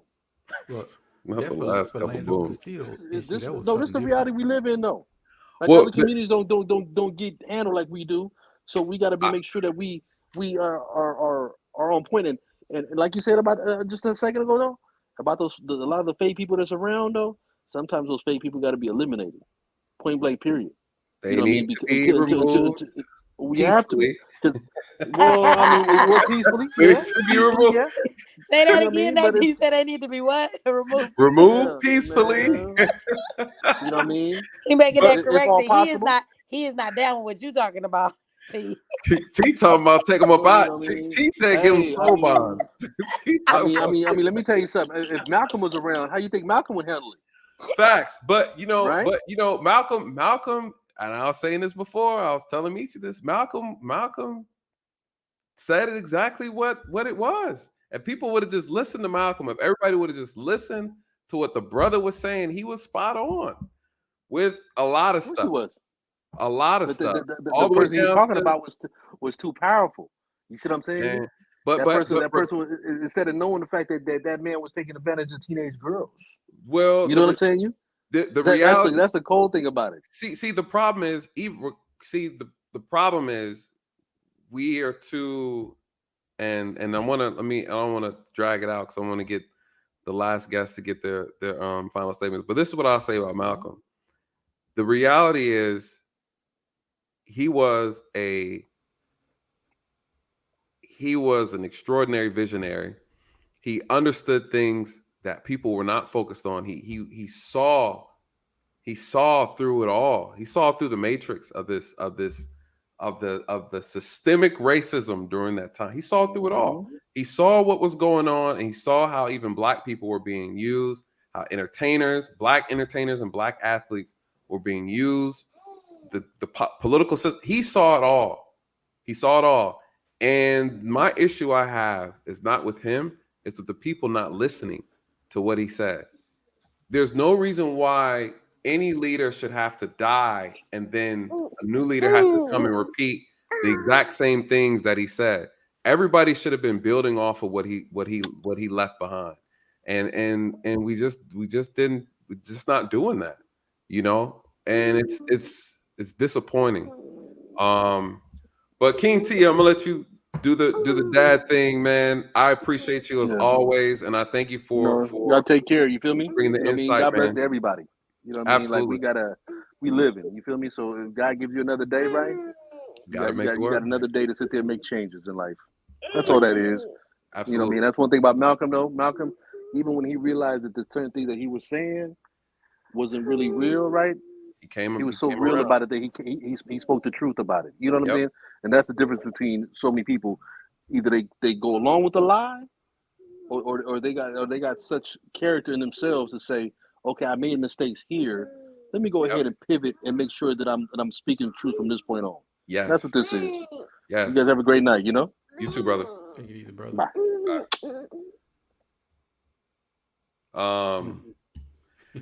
Brother, you next with the final word. Then Miss Affair, then I gotta give the last to Yeah. I just think, we gotta manage our emotions. No matter what the situation is, you have to manage your emotions at the end of the day, because you will be held accountable for whatever actions you take. Whether you feel that you're right or wrong, there's laws, there's policies and procedures in place, to keep order in the house, Just like we mentioned earlier when I started, the situation that happened with the pastor dragging the woman out the church. Yeah. Officer Brooks, oh, please, Officer Brooks, I'm going to sign the ticket now. No, you had enough time. You had so many chances.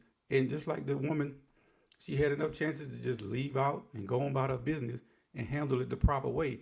And these situations where we saw in that classroom, people trying to hold court in the classroom, just like they're trying to hold court on the streets, and they end up getting themselves removed from society, or soul bonds, if you would say.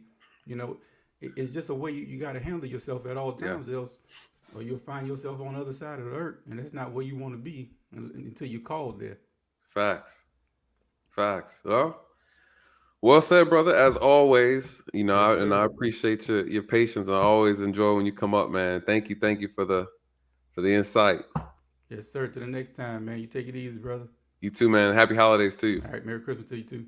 All right. And then there were three. Shout out to Miss Eds. Thank you so much for the $10 super sticker. I really appreciate. I got a smooth squad. You guys are always holding me down, so I am super appreciative. Thank you so much, my dear. Thank you so much. Miss Sophia, what are your final thoughts? You provided some great wisdom tonight. Thank you. First, just thank you for having me on the panel. I really appreciate it. I think just bouncing off of what common sense expert said, just not allowing people to have the ability to control your emotions.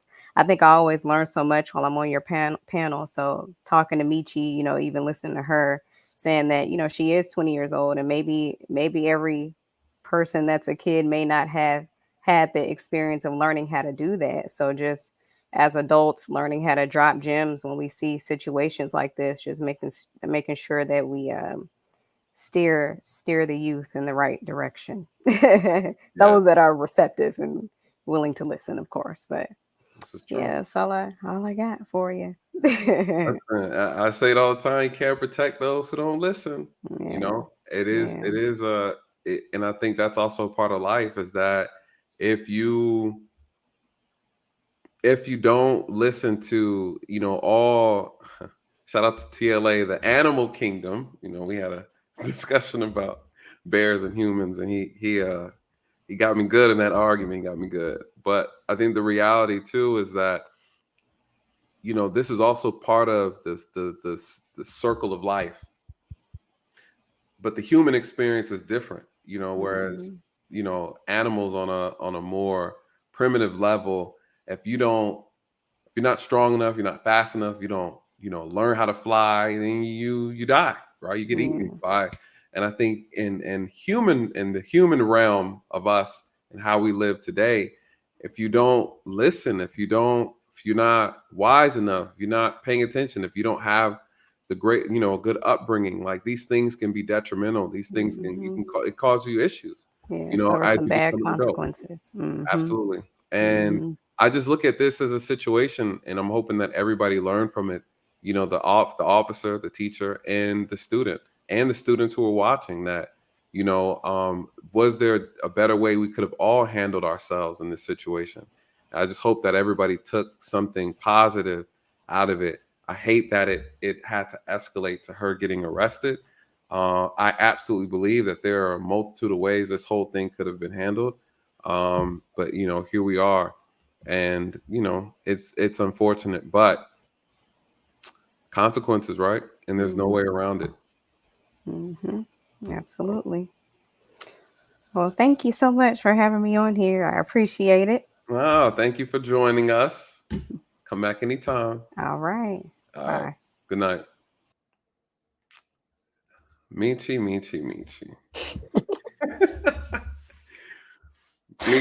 Michi, you be coming in and just, but you know what? I always love when you come in. It brings just so you bring a different dynamic to the conversation, and it's a needed one. I don't be starting problems, though. Nah. They be like, oh, here come Michi. Look, I don't be trying to be mean. Matter of fact, my stance is, I want to say about this is that I just wish we would have more grace with each other. I guess for me, it's not that she was completely right or she should have acted in such a different way. I just don't think that we have grace for one another. And I think that this country has beat Black people down from day one.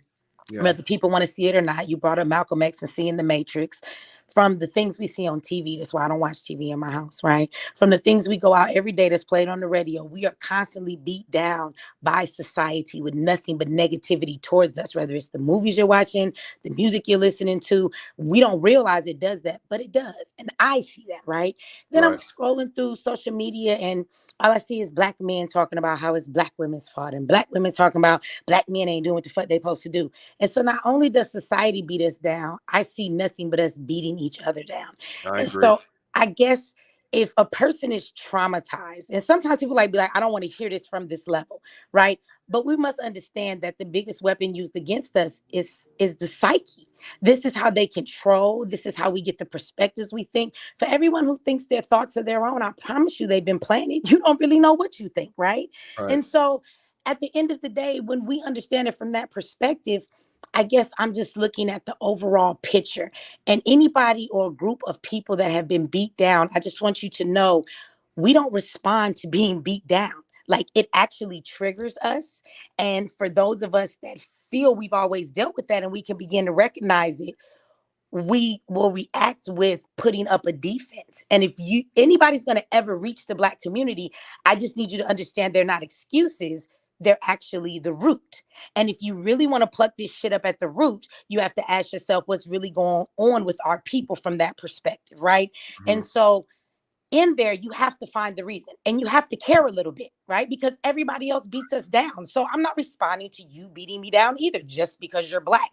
And when I say that, I'm speaking in general for how we will react, even if we don't know why it triggers us. People watch you, Nathan, and when you start saying certain things, it triggers them, and they don't even recognize it does that. I watch you, and you trigger me because you say things, and it's like, it's very disconcerting. And when you look at what we go through and you don't understand from that perspective, it doesn't make me want to listen. But I listen to you a lot. And I'm going to tell you when I listen to you. When you talk to me in a way that I feel like you care and you want me to hear you.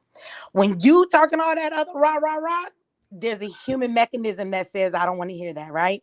So I just want us to know, whether you call it excuses or whatever, when you're dealing with people, you should understand how people work, especially a broken people, right? I also want to say that in that grace, from just a real perspective, I have a daughter who just turned 21 years old. And she's not a bad kid. And people make comments like, she should know better, or she don't know how to react, or she grown and she this and she that.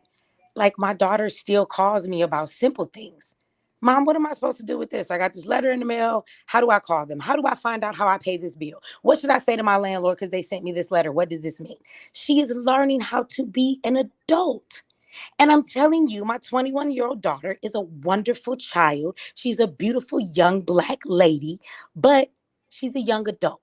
And if my daughter was to react that way, I could give her some grace, understanding that doesn't define she's a bad person. But all I hear is Black people in the comments trying to beat this girl down like she wasn't raised right. Her mama a DA. She can't be much of a DA. How come your daughter don't know this? How come your daughter don't know that? Like, this girl is learning how to live away from home for the first time. We don't have any grace for ourselves. Like, at the end of the day, I could see a 20-year-old of any race reacting this way because they're 20 years old. But nobody wants to have that conversation. It's just, oh, you making excuses. It's not excuses. If you are going to help a people, I tell everybody all the time, they'd be like, Michi, what book should you read? Don't read Black empowerment books. I want you to read psychology books. Understand the human mind and understand people. If you want to change people, you should understand people. And what I'm saying is, a lot of times I just don't see any understanding. So this is where the conversation got me, because you can check the girl and say, look, this is how we should have handled it. But I heard nobody wrap that up and like, look, I can see we get triggered. I can understand it when the cop was like, you should apologize. Like, that as an adult, I probably wouldn't have reacted like her. But I'm gonna tell you, Nathan, if an officer told me to apologize to somebody, and it's a white person on top of that, right? I'm going to jail if I don't apologize. I'm immediately going back to I'm a slave on a plantation and no master is not talking to me like this. I will fuck this white man up. Forget you a cop. I'm gonna hold my demeanor, but the real truth is I'm gonna be boiling inside. Did you really just tell me with your authority I'm going to jail if I don't apologize? That ain't a crime. So I'm going to feel some kind of way. But as a 20-year-old, what I feel inside will probably come on out on the outside.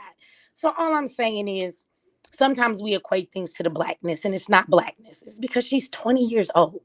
Can we ever have that real conversation? For as much as I talk about race, everything ain't about race. She was 20 years old. And even though she screamed that race card, I'm going to tell you what happened. This ain't new. You know what's new? Social media. When it went down, somebody picked up the phone. Then she needed to respond to the video that was out there. These things happen all the time. I was in college. I've argued with professors and asked to leave the room. I left, but I probably said a couple of extra cuss words to them too, because I'm grown, right? But these things happen, and we just didn't have social media. So I just want to say that publicly, if we want to help the community, we just have to be mindful that we're not always beating each other down, because in there, I didn't see any love that brought us back in this conversation to say, we can understand why this girl may have reacted this way. And we need our children to understand, because they are Black. And these are the things that are going on. If you don't want them to be weaponized, the best thing to do is to teach us how to respond in these situations. Like, no grace to say, how should we guide this girl if she ever was to hear this video? If she hears this video, all she hears y'all beating her down and y'all a bunch of Black people. That is not going to help that little girl in the slightest. Y'all going to make her feel some type of way. So I'm just being real, and that was my perspective of the conversation. I'm not saying the girl is right. I'm saying I'm looking at the whole situation, even the way that we addressing it. And I just wish we would stop talking down on our people. We get that shit enough from everybody. Black people are the most beat down people in this country. Go turn on your TV right now. Beat down. Go turn on the radio right now and keep hearing about how Black women ain't good for nothing but sex. Beat down. Go hear about how Black men ain't nothing but gang members and good for going to jail. Beat down, right? Go and turn your TV on and get beat down. Go get in your car tomorrow and go to work. Go and deal with these in and out day-to-day things that you see everywhere that beat us down. And you don't think it beats us down. We think this is who we are, and then we continue to project the negative stereotypes. And it just It pisses me off. So that's my spiel, because I could go on all night, but that is what I was trying to say in a nutshell. Not that you guys were all wrong. And people say, oh, you didn't like the way that they said it. Yes. My mother used to always tell me, baby, it's not what you say. Sometimes it's how you say it. So yes, I'm gonna stick with that. You could say, oh, whatever, you emotional. I'm a woman. Let me be a woman then, goddammit. Y'all tell us we're not feminine enough. Let me sit in my femininity. Yes, I need you to say it a certain way, because it ain't what you say. Sometimes it is how you say it. And that's just another way of saying what Dre said. Dre said you get more honey with sugar than salt. I just said the same thing. I just said it's all about what you say, how you say it, not what you say. So we said the same thing. And so I agree with that. So yeah, that's my issue. The presentation can be very hurtful. And I only sit and listen to it because it's you. Because if it wasn't you, Nathan, I'd have been out like, I ain't watching this cooning ass. This show, I'm leaving. But I think, but you know what's so funny though, Michi, is that you could have brought the psychological perspective to the table. You know, I think you could have shifted, you know, because it wasn't touched on doesn't mean that it wasn't necessary to talk about. And I think sometimes it's easy to confuse constructive criticism with the beat down, which I agree. And I was beating her down for a little bit, I'm not gonna lie, but I beat everybody down. I didn't beat her down. I didn't beat everybody down as much because I think everybody's responsibility to their profession, they failed in the area that they failed in. There isn't really much to address, but there's a lot to address with a young adult who's making a decision that's impacting, you know, her life, you know. And I think to your point though, in reference to, I think the only thing I would say in reference to that, as far as understanding the people that you're talking to, I agree with that. It's a psychological situation that's taking place, but there's no way around the mirror. You know, there's no way around the mirror. The mirror is what people don't like. There's no easy way to show someone a mirror of themselves or show that reflection. I think there's two ways it could be done. You could do it through coddling the emotion, or you could do it by serving like a raw truth. And I think the reason why you see a lot of Black people being harder on Black people is because I think we all recognize that the problem has gotten so pervasive that it's almost in like a state of emergency. Like we really, but at the same time though, I agree that there's a lot of beating up of Black people through media, social media, and so forth and so on. A lot of it is done, I would say, I don't want to say inappropriately, I would say irresponsibly, you know, when it comes to, of course, the Black male and Black female dynamic. It's ridiculous, especially on YouTube, because people are making money off of it now. So people are constantly trying to, me and Raw B had a whole conversation about this, how people are using this, dragging Black women through the mud, dragging Black men through the mud, all this, you know, and blaming one or the other. You know, we see it on a political level too. It's like, oh, well, Stacey Abrams would have won if Black men would have voted for, right? Like you get these conversations, it's like this constant division. We're being attacked on all fronts, on all sides, you know, purposely to create more division, to keep us from uniting and being stronger, because our strength is within us unifying. Our strength is within families. So there's a concerted effort to tear that apart. And, you know, we don't understand, you know, me and you had this conversation before. When you have people who don't understand the tools that are being used to destroy them, then how can you fight them? You don't even know what's hitting you. You're just getting hit. You don't understand where it's coming from or what it is, and how do you fix it? And I hate it, you know. And when I ventured on YouTube, it was to try to give the best I can and the things that I'm good at, or the things that I'm knowledgeable in, to just get us to have a different perspective, so that we don't overreact and create bigger issues. I just wanted to bring insight to the conversation so we don't create situations for ourselves that are self-inflicting. And I didn't hear anybody on YouTube giving a genuine, honest perspective and insight from this profession. And I felt that my heart was good enough and I was genuine enough to be able to do it to where I knew it would have a deeper meaning and would repair a lot of the issues. And do you think that you are biased because of that, and because you are a police officer and dealing with so many Black people in your career? Not that I'm not saying anyway it makes you dislike Black people or anything, but do you think that it has helped you to build a certain bias because you're dealing with criminals day after day and they all seem to be Black? So since that is the thing that you're seeing all the time, it can't create a bias in you and not be the reality of the bigger picture, right? Because you're like, it's us. I'm out there, it's your badass Black kids. You don't say it like that. That's out here shooting up and robbing and killing. But in another neighborhood, maybe it's not the Black kids, it's the Puerto Rican kids or it's the white kids. So I'm just saying, do you think in any way that makes you a bit biased when you look at the problems in the Black community because you spent so long doing nothing but dealing with the problems in the Black community? That's a good question.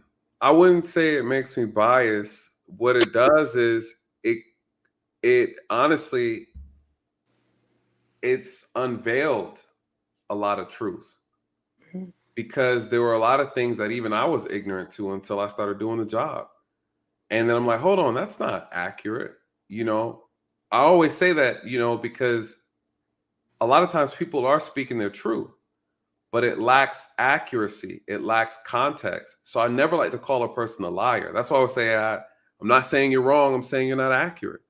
And I purposely wanted to be careful with my words because I knew I was going into an area where people are very sensitive and have real experiences with the police, whether vicariously or that they've actually experienced themselves. And so what I've learned is that and the reason why I have such a very unique perspective is because I have experience working in the Black community. I have experience working in a predominantly white community. I have experience working on a college campus. So I have a very diverse perspective of this profession. And because of that, I'm able to see how the police are used politically. I'm able to see how the police are used, amongst the community and how the community treats and appreciates. I've seen it on different economic levels, within the Black community. If you go middle class to upper middle class within the Black community, they all perceive the police differently. So I'm understanding the different the different dynamics of the relationship as it relates to the police and the people that they're serving. And I got a chance to see behind the blue curtain, and I'm taking a honest observation of it because I'm a very analytical person. So I'm looking at it and I'm constantly observing and processing things, and things that I thought to be true were not true, and things that I thought was false were actually true. And I can take that experience and come back and give people an honest assessment as to what's actually taking place. And sometimes we as a people can exaggerate our experiences and misconstrue our experiences based on our perception of a situation. And so my encounters dealing with Black people doesn't give me a negative outlook. It gives me the reality that the truth is there's a very small percentage of people terrorizing a larger community. And then I also see how the media takes that and amplifies it like it's the entire community doing this. And that's not the case. The people that I served were law-abiding citizens. And the people I was dealing with who had issues, I saw the social issues that were taking place that caused issues within homes, which bled out into the streets, which bled out into the schools, you know.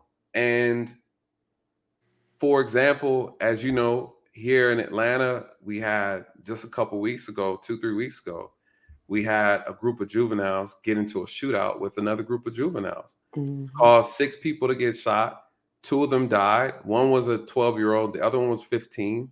And then 2 weeks after that, at a house party here in Atlanta, we have 2 juveniles again, like 14 and 15 get killed, shot and killed, you know? And so this was a party amongst kids having a shootout, you know, the police coming and we're picking up bodies. All the bodies I picked up were Black bodies, and they were shot by other Black men. And this is not a Black on Black thing, just talking about what's taking place, the interactions, you know. And then I dive into, when I get a chance to go into the homes, talk to the people, talk to the parents, I investigate, I see their entire business, I hear all the stories.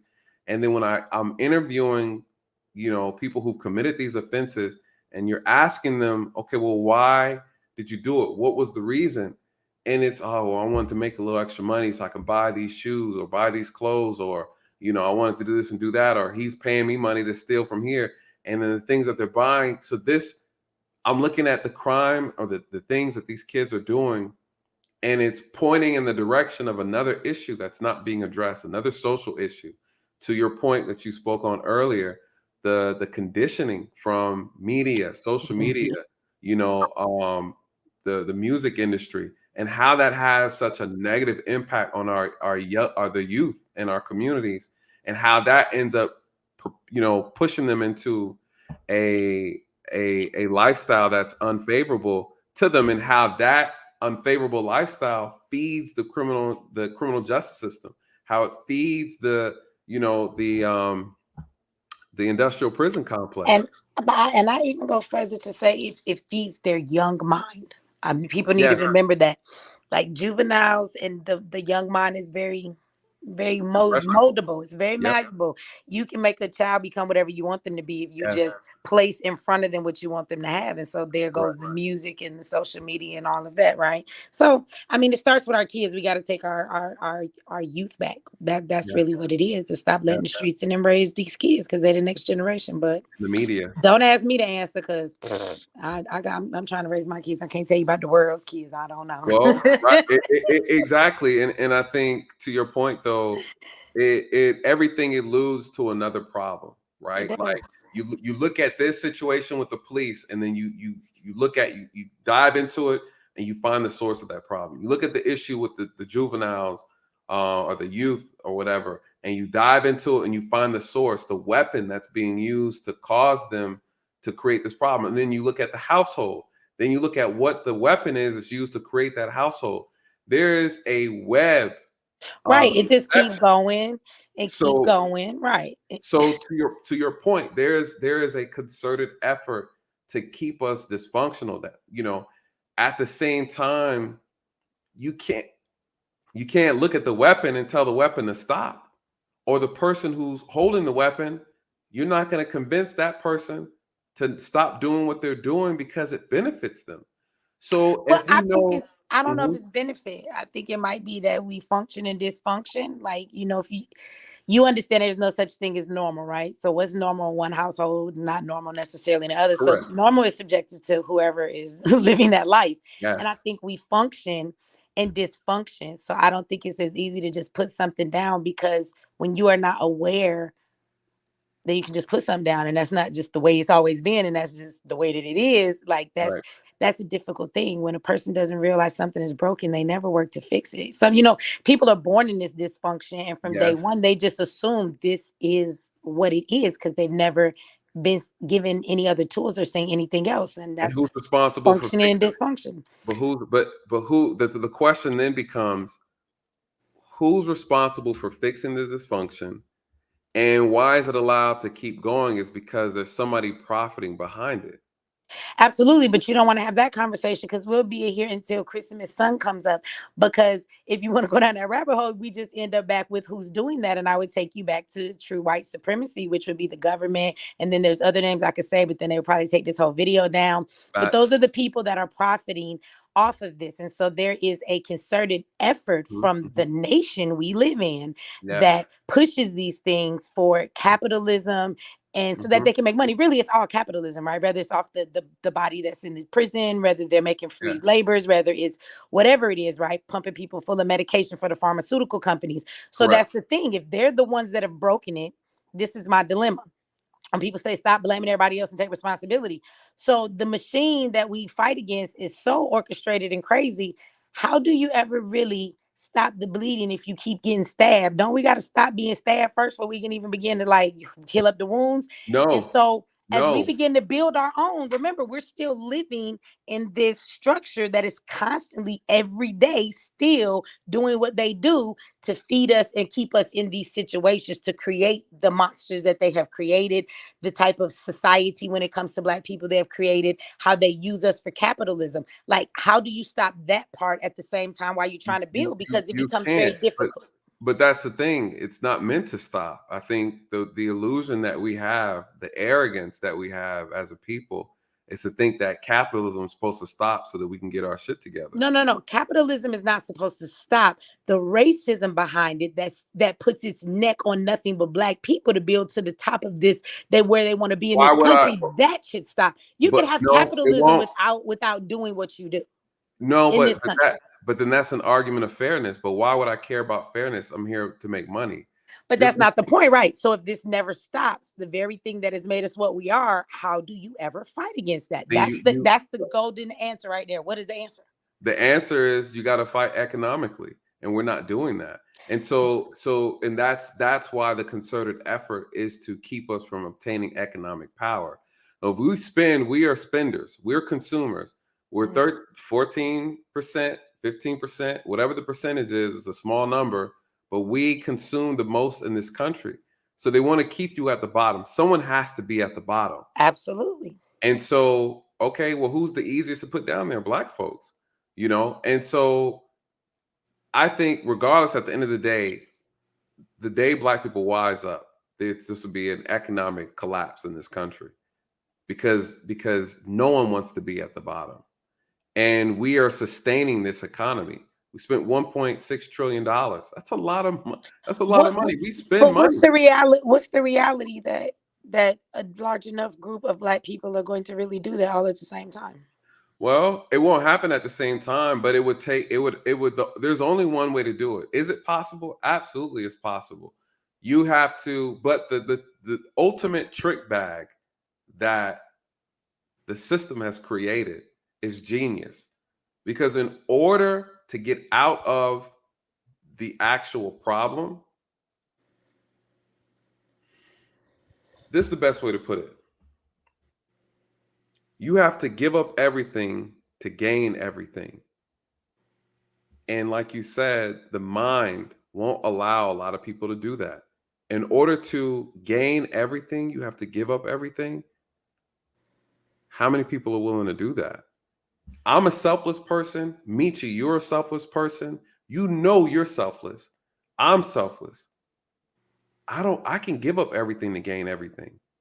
The majority of people can't do that, which is why they're easily controlled and manipulated. By what? Money. I wouldn't say it's easy manipulation, though. We have to be careful with words like that. You don't think it's easy? Do you understand Stockholm syndrome? Yeah, but at the same time, though, the reality is, if you know that someone is controlling you by way of money and no, you don't know. But this is the thing: you don't know. Majority of Black America don't understand how this thing works. They just go about everyday living life. They don't see the matrix they live in. They don't. Majority of Black people don't know that. Okay, well, I'll give you that. But what I'm saying is, regardless if a person is unaware, just like I said earlier, you can't protect someone who's not willing to listen. So if you're not going to listen, how can I teach or educate you or give you wisdom if you're not willing to accept it? So if I'm telling you, there's this marketing thing that they put out a long time ago, how to sell to a Negro, right? Yeah, I've seen it's on YouTube if y'all want to go look it up. That when I'm listening to it, I'm like, damn, this is accurate. And it's all psychology too. And it's all psychology. Now, I tell you, you want to understand how we being attacked, y'all better go read some psychology books. The same way. It'll make sense. You know what a Chinese finger trap is? Yes. All right. And you know how it works, right? Yes. All right. So for those who don't know, a Chinese finger trap, I was really fascinated with this as a kid. You put your finger in it and you try to take your finger out and your finger gets stuck and you're like forcing it. And what happens is the harder you pull, the stronger the trap is on your finger. And you're like, break free. And you're trying to break free. You're using all your energy. And the harder you pull, the tighter the trap is on your finger. The reality is, if you simply just bring your finger back together and relax. You have to come together. Hey, you gotta come together, right?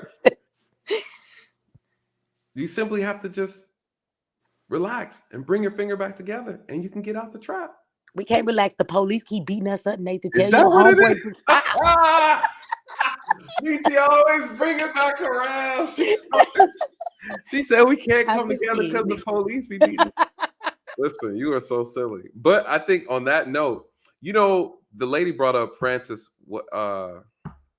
Yes, Francis Crest, Dr. Francis West Crestling. Lord, I can never. Yeah. Dr. Francis West Crestling or something like that. There was a guy who came on here, that guy who was like, if you live in a gated community, you're not black. You know that guy? I seen that one. Well, he brought up this video from her, and I was familiar with her. I didn't know. I knew I've watched a lot of her stuff, but I couldn't picture her face with the name. But anyways, he sent me a link to a video. You need to watch this so you can understand systemic racism, white supremacy. I was like, is that one word? So I was like, okay, cool. I watched it for a whole damn 2 hours. Nothing in there that she said that I wasn't already aware of. But after the whole hour and a half, Michi, she spent 5 minutes on the most important part, the only relevant piece of the whole entire thing. 5 minutes. And she talked about unity. She talked about family. And basically she said these things. She said, what is it like? John and Keisha, right? Singing in the tree, Kissing, right? What's the rest of that? You know how the rest of that goes? That nursery rhyme? First come love, then come marriage, then come the baby and the baby carriage. All right, exactly. She spent the last 5 minutes giving that. That's the unity. That's the unity. But it's not just the unity. What was it? It was the order. Yeah. It was the order she talked about. Kissing in the tree. First come love, then comes marriage, then comes a baby and a baby carriage. She said, if we just did those things in our community, we could defeat white supremacy. That's what she said. What is she talking about? She's talking about family. She's talking about the power of family and the order. And she said, we're doing things out of order and it's destroying our community. And, I said, God damn, lady, an hour and a half? And you should have put this at the front. But it was so profound the way she presented it, because it was, when she said it, I was like, that's the damn nursery rhyme. And that's exactly how she presented it. But it's true, because I think as well, there's a lot of weapons they use against us. I think the conditioning is one, but the destruction of the Black family is a big one too. they work hard to destroy the family, because what happens is when the men are gone, the women have to replace the men. So nobody raises the children now. They have the ability to raise your children through the school system, the streets. Child protective services is the new disciplinary. We could take your kids and they can end up in sex trafficking, but don't you whoop them or not wash their clothes, right? We'll come take your kids. So we no longer play those roles, and they've done everything they did so that they could get a hold of our children. Because if you plant the seeds in the young mind, you don't have to worry about the next generation, because they will consider it normal and they will raise them automatically with the things you've implanted in them in mind. So that's how you psychologically destroy a whole race of people. It's a psychological genocide, right? And you let them destroy themselves by doing that. But they did. They broke down the family, and it breaks down the structure. And because of that, we are where we are. Because if men were where they were supposed to be, and then women could be what they were supposed to be, then the children would be being raised the way that they're supposed to be. And you wouldn't have to be, arresting kids and chasing them off of, parking garages when they're 15 and they should be at home instead of being dead on the ground. Correct. Absolutely. Absolutely. I mean, with that, I think that's a perfect way to seal that. I mean, you're 100% correct. And that's why the weapons are always formed against destroying unity, destroying family. Because if you do that, the kids learn from the streets, and that's what you're dealing with a lot of times. Very interesting. Well, I bet you better go make a family, Nathan. Hurry up. Yeah, you do. We're depending on you to say the black race. Facts. I'm gonna have to. I need about 100 volunteers if we're gonna repopulate properly. It's not personal. I just need to. I think my seed is a strong enough, respectable seed. You send out an email. I'm sure you'll find your candidates. Facts. We'll take your seed, mate. We'll take your seed. Yeah. You get some seed. You get some seed. What show you said that on? I was dying when you said that. Oh yeah. Spreading their sperm everywhere. Yeah. You get the yeah. These brothers out here just reckless, man. And the ones out here overpopulating are the worst genes possible. They are, because people should know that in your DNA, you do pass down your personality to your children. They can walk like you, talk like you've never seen you in their life. They take on your mannerisms, and it's in their DNA. So it's not even they don't have to live around you and pick it up. There are women who won't let they son see their daddy, and they don't even know how their daddy act because they never around him, but they act just like their father. Not the look, the way they talk, the way they walk, the words they say. It's in your DNA. So you're right. You have kids with the wrong person, they be spreading and they be having all of these kids. This is bad as hell. This in their DNA.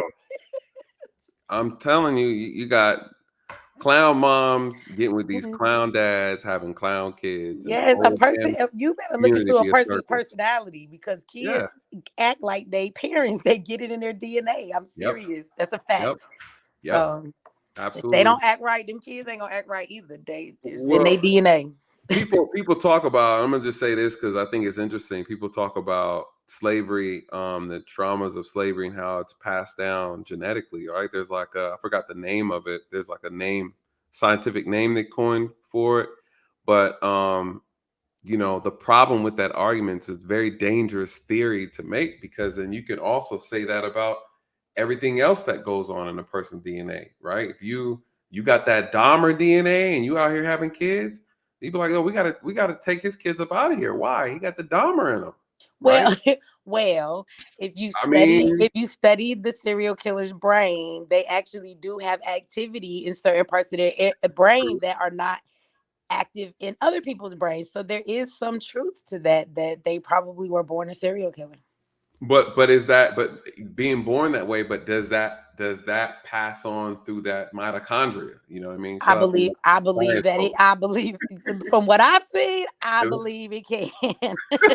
I do. I believe just like mental illnesses, like it's not a hereditary gene, but and it's crazy because it's a personality thing and it's something that happens, a chemical imbalance, but you can have, mental illness run in the family as well. And what the funny thing is, it won't even happen, and it could never happen. But if a major stressor in your life happens, it can trigger it and it'll come about. But without that stressor, it could have never happened. So it's real crazy. But yes, we just it's fair to assume that everything get passed through DNA. And if you're making babies with people who are retarded, who don't have any emotional control. Didn't we use that word a lot tonight? Emotional control. If they don't have no emotional control, if they don't have no intelligence, if they don't know how to think logically, if they don't have any goodness about them, and they just seem to be all around retarded, just know your kids gonna be the same way. So, and it ain't nothing you can do about it.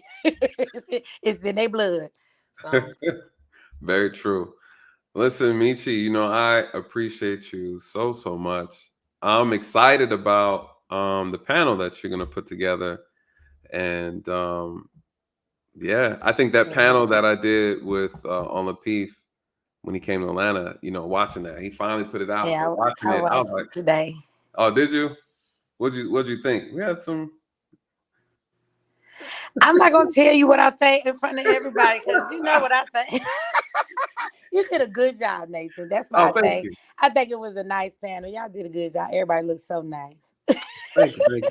Yeah, the King Talk, the men were on there we had a good conversation, and I just really enjoy doing things like that. Really having good conversation within a crowd is cool. Very intimate setting, was very cool, and it was a good time. So, but yeah, I'm looking forward to the panel. Well, ours gonna be hype. You gotta wear combat boots and puffy coats. Hell no, I don't want in your grill. No, I'm just playing. Listen, everybody I'm gotta put on a lace front like Tariq. That's how you get in. So I'm gonna need to see you with some hair that day, Nathan. I'll see how it's going. I got something in the back. I got some disguise. Don't judge. No. I come in here with a whole. You better not. You ain't see about you better not. How come brothers can't wear weave? If we can't wear weave, why is it? No, you cannot wear weave. Is your beard real, Nathan? What if this wasn't real? I was like, I said that on my live about me, and they actually had him at the beauty salon, and I could not imagine fall in love with a man and he'd be like, "Girl, I just want to let you know this beard is not real." I would rethink the whole not? Like, why not? Some of y'all, everything on y'all be fake. From well. Look, you can what Kevin said. You say you gotta what date within your lead. Look, I'm not fake like that, so I can require your beard to be real. I'm just saying for me, you say that to the rest of them girls, but I can get what I require. So you don't deal with a brother that got a beard extension? What if I had a beard extension? No, I would be so disappointed in you, Nathan. Nah, this all I would not come to the next 5 of your lives. I'm boycotting your ass. Oh my God. Yeah. I'm gonna send you some wild growth, some beer oil, and tell you better get busy because this some bullshit. Throw some black seed oil. Nah. Y'all silly. But no, I think it's just funny just how things are. But yeah, there's some brothers out here getting that. They're getting that Beijing. Yeah. They sell goatees, big old beards, and fades and everything at the beauty supply. And I just be wondering what men be buying that. I just want to post up and catch the nigga that come in and actually buy it. I just want to see them. They be buying it. You catch them in the sun, they start sweating. You see the stuff start to drip down, and I wonder if they send that girl in the store. You know how you know the men don't want to go in the store for our little products. I want it to be like, go in the beauty supply and give me my beard, babe. Come on.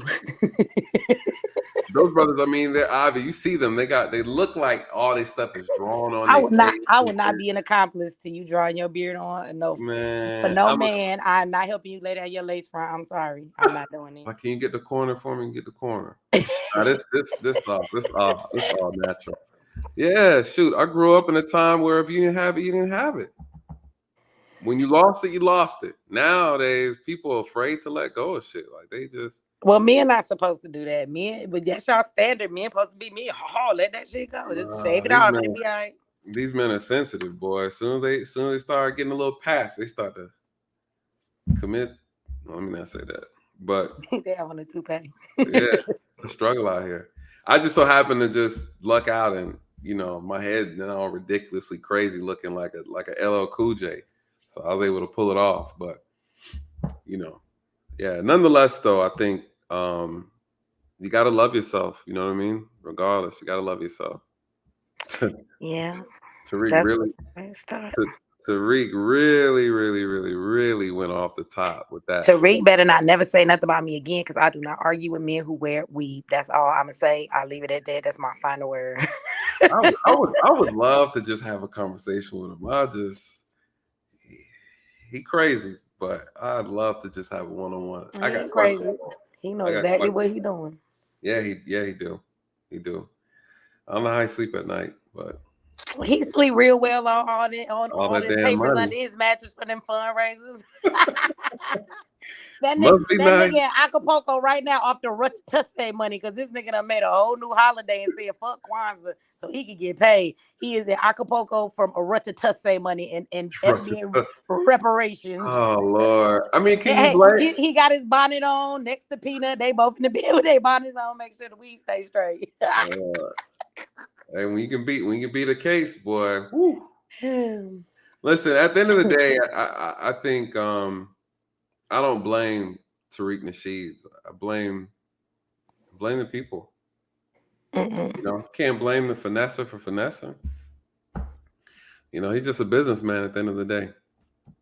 Who got a good business. No, but see, you know what? This is the thing, Nathan, and that it's way too many ways to make money out here that you don't have to. I would be okay if Tariq was building businesses and he was selling products and he was doing this and just being that thing, right? And this is my business. This is what I do. But when you wrap up everything you do and you fake Black empowerment in order to sell a product, right? That to me is being deceiving. You know what I'm saying? Like everything, he wraps it up in Black empowerment just so that he can get that audience and receive the money that fill his pockets when he's not really about Black empowerment. So that's the problem for me, is that you're playing that game. Like, nigga, just be a businessman. You know what I'm saying? All that money you get at some point, fuck the fundraisers. Go in and pay for your own conference, sell tickets, make your money. Do it the right way. Why is everybody always funding his shit? You know? And then, like I said, you don't get to in all seriousness, like Kwanzaa is a holiday for Black people. This man, for a business move, has said, fuck Kwanzaa. We're not going to celebrate it no more because it's whack. And so y'all should celebrate my holiday, a Ruttusse. And he done trademarked it and everything. And so he wants you to buy products for the new holiday he came up with. That's what I mean. Like, how do you make money off shitting on Black culture that has been here, that millions of Black people celebrate just to make you $1? That's the shit I'm talking about. Like, nigga, if you want to sell stuff, just sell it and say Merry Christmas. We got a Christmas package. Use the holiday that's already here, but don't shit on something we already have. He caused a lot of division. That's why that nigga got gout in his knee. And if I ever see him, it's as I know he can't run. What she means is I'm going to ask him to leave nicely. Get your gout. There you go. You're going to nicely make sure he gets his knee looked at properly. I'm going to walk him to the car and make sure he all right. There we go. And put that nigga in the trunk, obviously. So silly. All right, Michi. Let me run up out of here. I know it's 3 o'clock. I got to go to bed. It's 3 o'clock already? Damn. Yes. Messing with y'all. Listen, Michi, you are awesome. Keep me posted on that. You know, I know you're saying next year sometime, but let me know if there's anything I need to do to help out. You know, I definitely excited about it. Any opportunity I get to speak and share some of my you know, my knowledge and my heart to the cause, you know. So I'm excited. I gotta look at the venue tomorrow. I'll let you know. It's in April, but I keep you updated. All right, sounds good. All right. Well, thank you for having me. Good night, everybody. Good night. Good night. All right. I try to do a WWE style Hollywood Squares. Everybody, I'm not used to it. Every now and then it's cool to have those type of conversations where everybody's just on the panel. But I would say this on my panels, everybody's always, though we're very passionate about the topics, everybody's always very like cool, you know, like the conversations are good. I definitely gotta do more of those in the future. I think every topic isn't worthy, but the last time we did it, we were talking about abortions and stuff. Oof, when it got intense, that's why I was like, you know, I can only do but so many of those. But I'm glad, I'm really happy. Just everybody came up and gave their perspective. I really, really, really, really, really, really appreciate it. Thank you so much for everybody who donated, and shout out to Raw B said, always be the solution, otherwise you are the problem, which is very, very true. And some people don't even know how to be a solution. It's easier to be a problem because the problem doesn't require you to do anything. It just requires you to just be problematic. Being a solution requires you to be responsible, requires you to look back, take a step back and look at things outside of yourself. Being the solution requires you to be the mature person in the room. And it's a lot of work being the solution. It's so much easier being the problem. And that's the problem, right? It's hard work being the solution. And then it's hard work executing a solution. And a lot of people don't want to put the work in. So shout out to you, Raw B. Man, this was a good conversation. I can't believe it's 3:00. Any questions? I usually do my Q&As at the end, and I didn't do the Q&A. You guys are awesome. I appreciate everybody who came up. Shout out to you guys. Shout out to everybody who donated tonight. Really means a lot. Really, really, really means a lot. I'll take some seat. Any questions? Any questions anybody has before we shut it down? I pray that everybody has an amazing holiday. I know some people don't celebrate Christmas. So I always say happy holidays just to be respectful, but whatever you celebrate, if you don't celebrate, bless your heart. I have family in town, so I'm super excited having that family time. So we're supposed to do some professional photos and everything. So I might have to get the beard worked on a little bit. Got to get this worked on.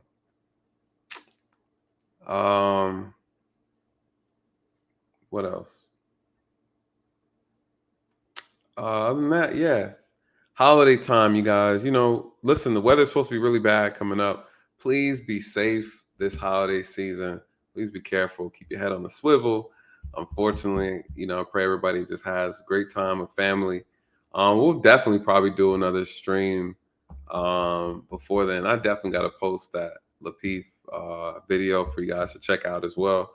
Shout out to Lapeef. Gave me a great opportunity to come and speak on this panel. He had a men's panel.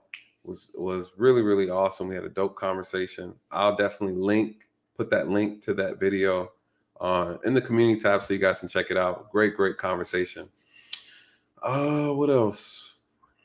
Yeah, we'll do another stream before New Year's or something pops off. We got another week. I'll probably talk about the Idaho murders. That stuff was crazy.